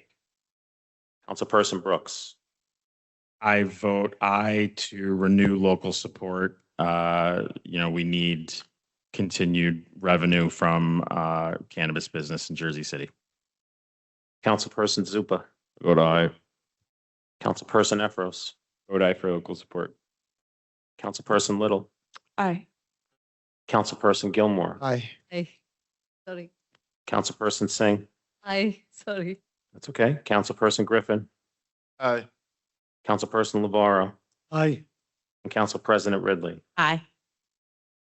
City Resolution 26-456, item 10.32 is approved unanimously 9-0. On to item 10.33, City Resolution 26-457, which is concerning renewal local support for Jersey Leaf LLC. Councilperson Brooks. Aye. Councilperson Zupa. Aye. Councilperson Efros. Aye. Councilperson Little. Councilperson Gilmore. Aye. Councilperson Singh. Aye. Councilperson Griffin. Aye. Councilperson Lavarro. Yeah, I just want to make a comment for all of the renewals for me, because my earlier reference was that market's oversaturated. And so, given these are, my position on this is also, these were approved while the market's oversaturated in my estimation. Not looking to put people out of business if they've already got a business established. So I'm going to be approving all of them, but on this particular one, I'll be voting yes. And I did not get any complaints about these businesses, and then also ask for compliance reports to ensure that they were in compliance with our laws and paying their taxes. And all of them are in compliance as well. So I'm voting aye. And Councilperson Ridley. President Ridley, sorry. Aye. Item 10.33, City Resolution 26-457 is approved unanimously 9-0. On to our next resolution, item 10.34, City Resolution 26-458, which is concerning renewal for MMD NJ Inc. Councilperson Brooks. Aye. Councilperson Zupa. Vote aye. I have familiarity with this business, not as a customer, but as a neighbor. We'll check the receipts. Councilperson Efros. Nothing against being a customer. Wasn't done yet, Sean. Oh, sorry. Once you said he It was. was pause for laughter. I vote aye. Thank you, Sean. Councilperson Efros, Aye. Councilperson Little, I have not heard any community concerns about this. So yes, I vote aye. Councilperson Gilmore, Councilperson Singh, Aye. Councilperson Griffin, Aye. Councilperson Lavaro, Aye. and Council President Ridley. City Resolution 26-458, item 10.34 is approved unanimously 9-0. And on the last resolution for the cannabis business, item 10.35, City Resolution 26-459. This is local support for RIPT dispensary. Councilperson Brooks. I vote aye. Councilperson Zupa. Aye. Councilperson Epros. Aye. Councilperson Little. I have not been approached with any community concerns about this business. I vote aye. Councilperson Gilmore. Councilperson Singh. Aye. Councilperson Griffin. Aye. Councilperson Lavaro. Aye. And Council President Ridley. Aye. Item 10.35, City Resolution 26-459 is approved unanimously 9-0. Sean, just real quick, we did do a bit of research. There are expiration dates for some of the licenses, but we have plenty of time to continue, so the withdrawal will not affect that. Thank you.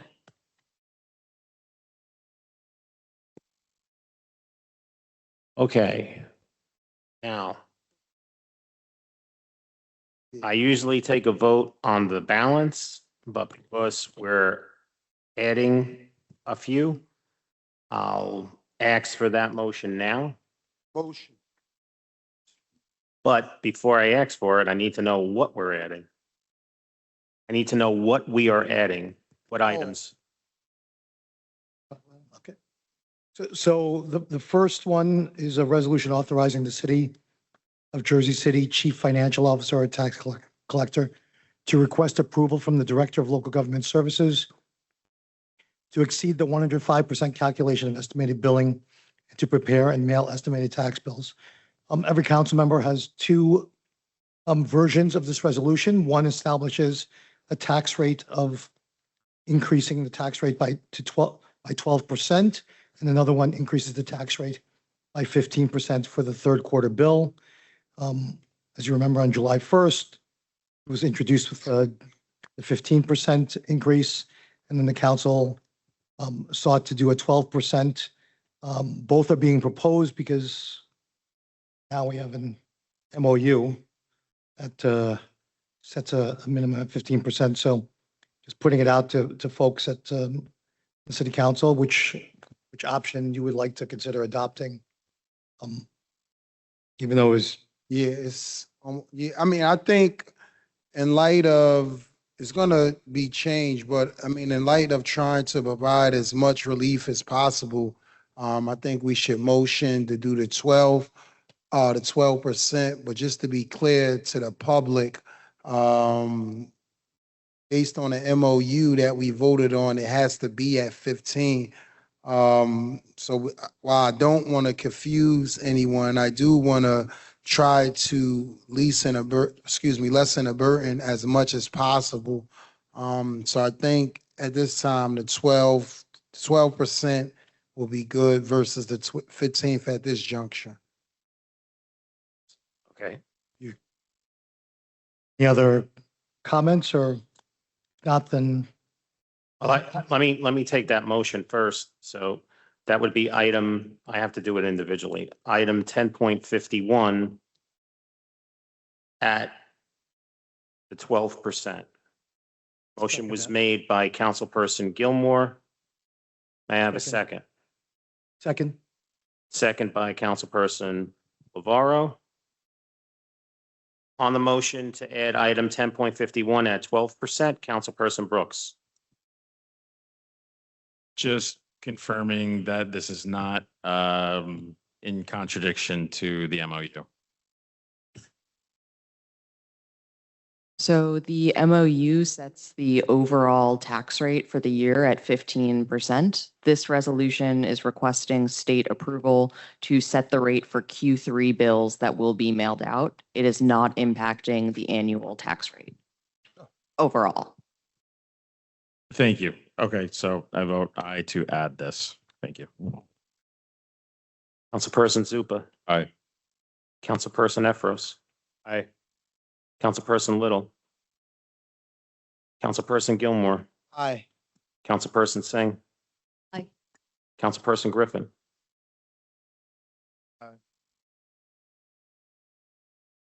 He said aye. I heard him.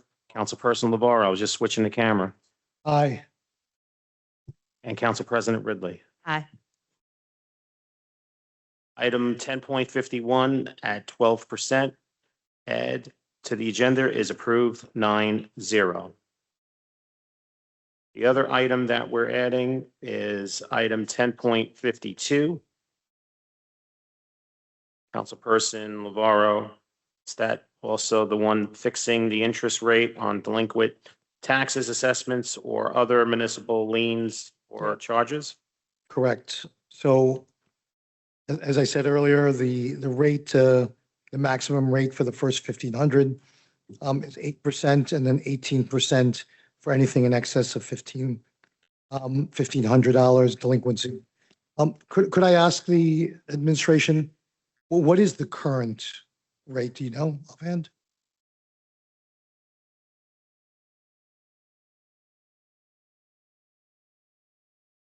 Councilman, we currently bill at the maximum of the 8 and the 15. Anyone have ideas on where to set the rate? Again, as we set at the maximum. 8%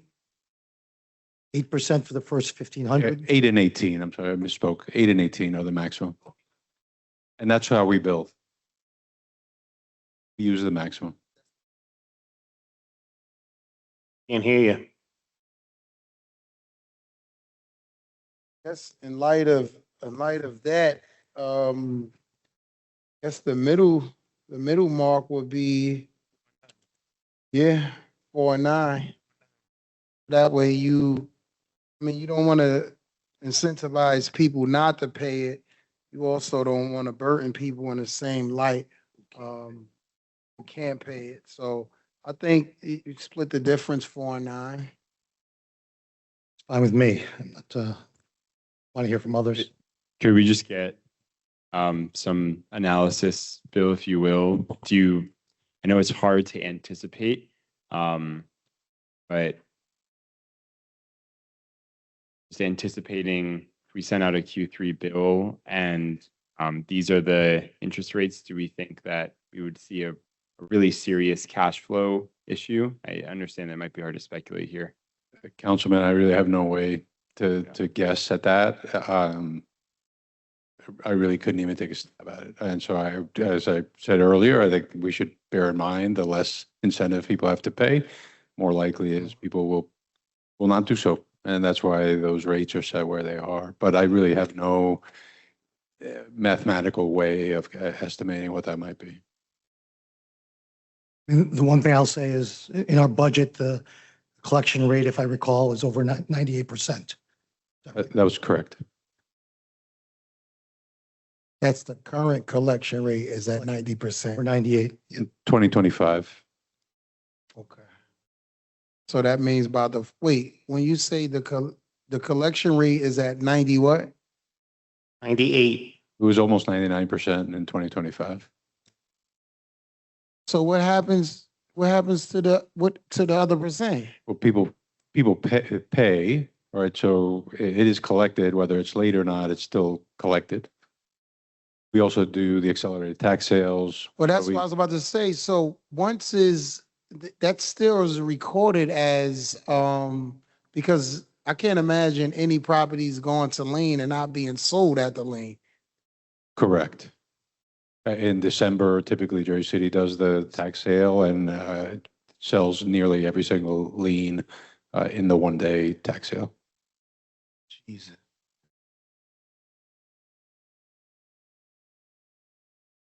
Okay. Okay, I kind of lost my place. Are we still adding item 10.52 to the agenda? Yes. Who's making the motion? Motion. Made by Councilperson Gilmore. May I have a second? Second. By Councilperson Griffin. On the motion to add item 10.52 to the agenda, Councilperson Brooks.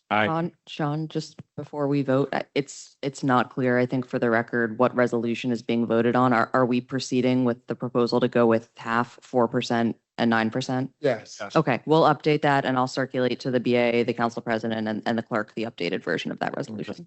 Thank you. Thank you. So on that, adding the item 10.52 to the agenda, Councilperson Brooks. Aye. Councilperson Zupa. Aye. Councilperson Efros. Aye. Councilperson Little. Aye. Councilperson Gilmore. Aye. Councilperson Singh. Aye. Councilperson Griffin. Aye. Councilperson LeBarro. Aye. And Council President Ridley. Aye. Motion carries 9-0 to add item 10.52 to the agenda. Okay, before I take a vote on the balance of the items, just to confirm, item 10.44 is being withdrawn. Is that correct? Correct. Or, sorry. Well, we're gonna have the BA do it. She beat me to it. Correct. 10, 44. Catton Memorial. yes, correct? Yes. Thank you. It will be back. So on items 10.37 through 10.52, with the exception of 10.44, which has been withdrawn, Councilperson Brooks. Real quick, before you vote, Councilman, I do have a bit of positive that we can end on for 1049. That was the emergency resolution that we're trying to collect from the developer. We do have confirmation that the developer has agreed to reimburse the city. So we've gotten that money back for the city and the council. Great. Hold on, Peter. He agreed to pay or he paid it? He accepted the invoice. We have not received the cash yet, but he has told us that he is paying it, That's including not the good administrative. news. Thank you for the news. That's not good news, Peter. We need to see that money in the account.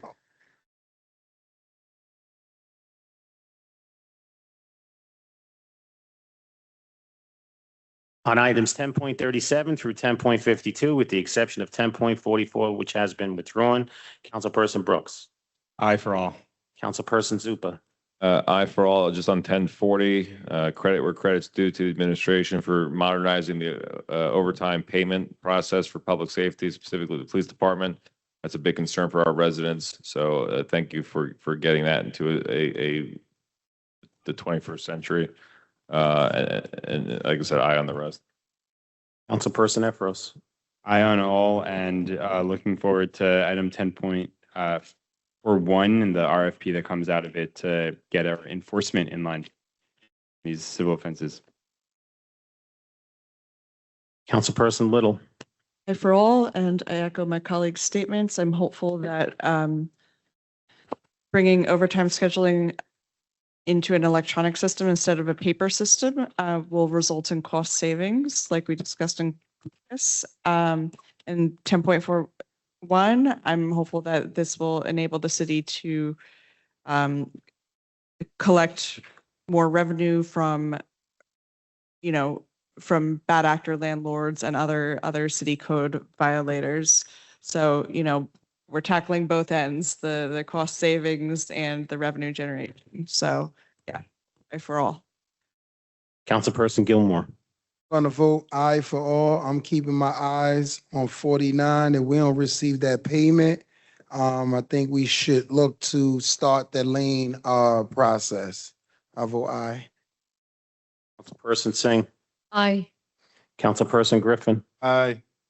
Councilperson LeBarro. Aye. And Council President Ridley. Aye. Items 10.37 through 10.52, with the exception of 10.44, which has been withdrawn, are approved unanimously 9-0. Sure. May I have a motion to adjourn at 1:43 a.m.? Motion. Motion to adjourn, hold on, motion to adjourn made by Councilperson Gilmore. May I have a second? Second. Who made that second? Griffin. Who? Griffin. By Councilperson Griffin. All in favor of the motion to adjourn at 1:43 a.m. All council members present by acclamation, please say aye. We are out of here at 1:43 a.m. Thank you so much, everyone present.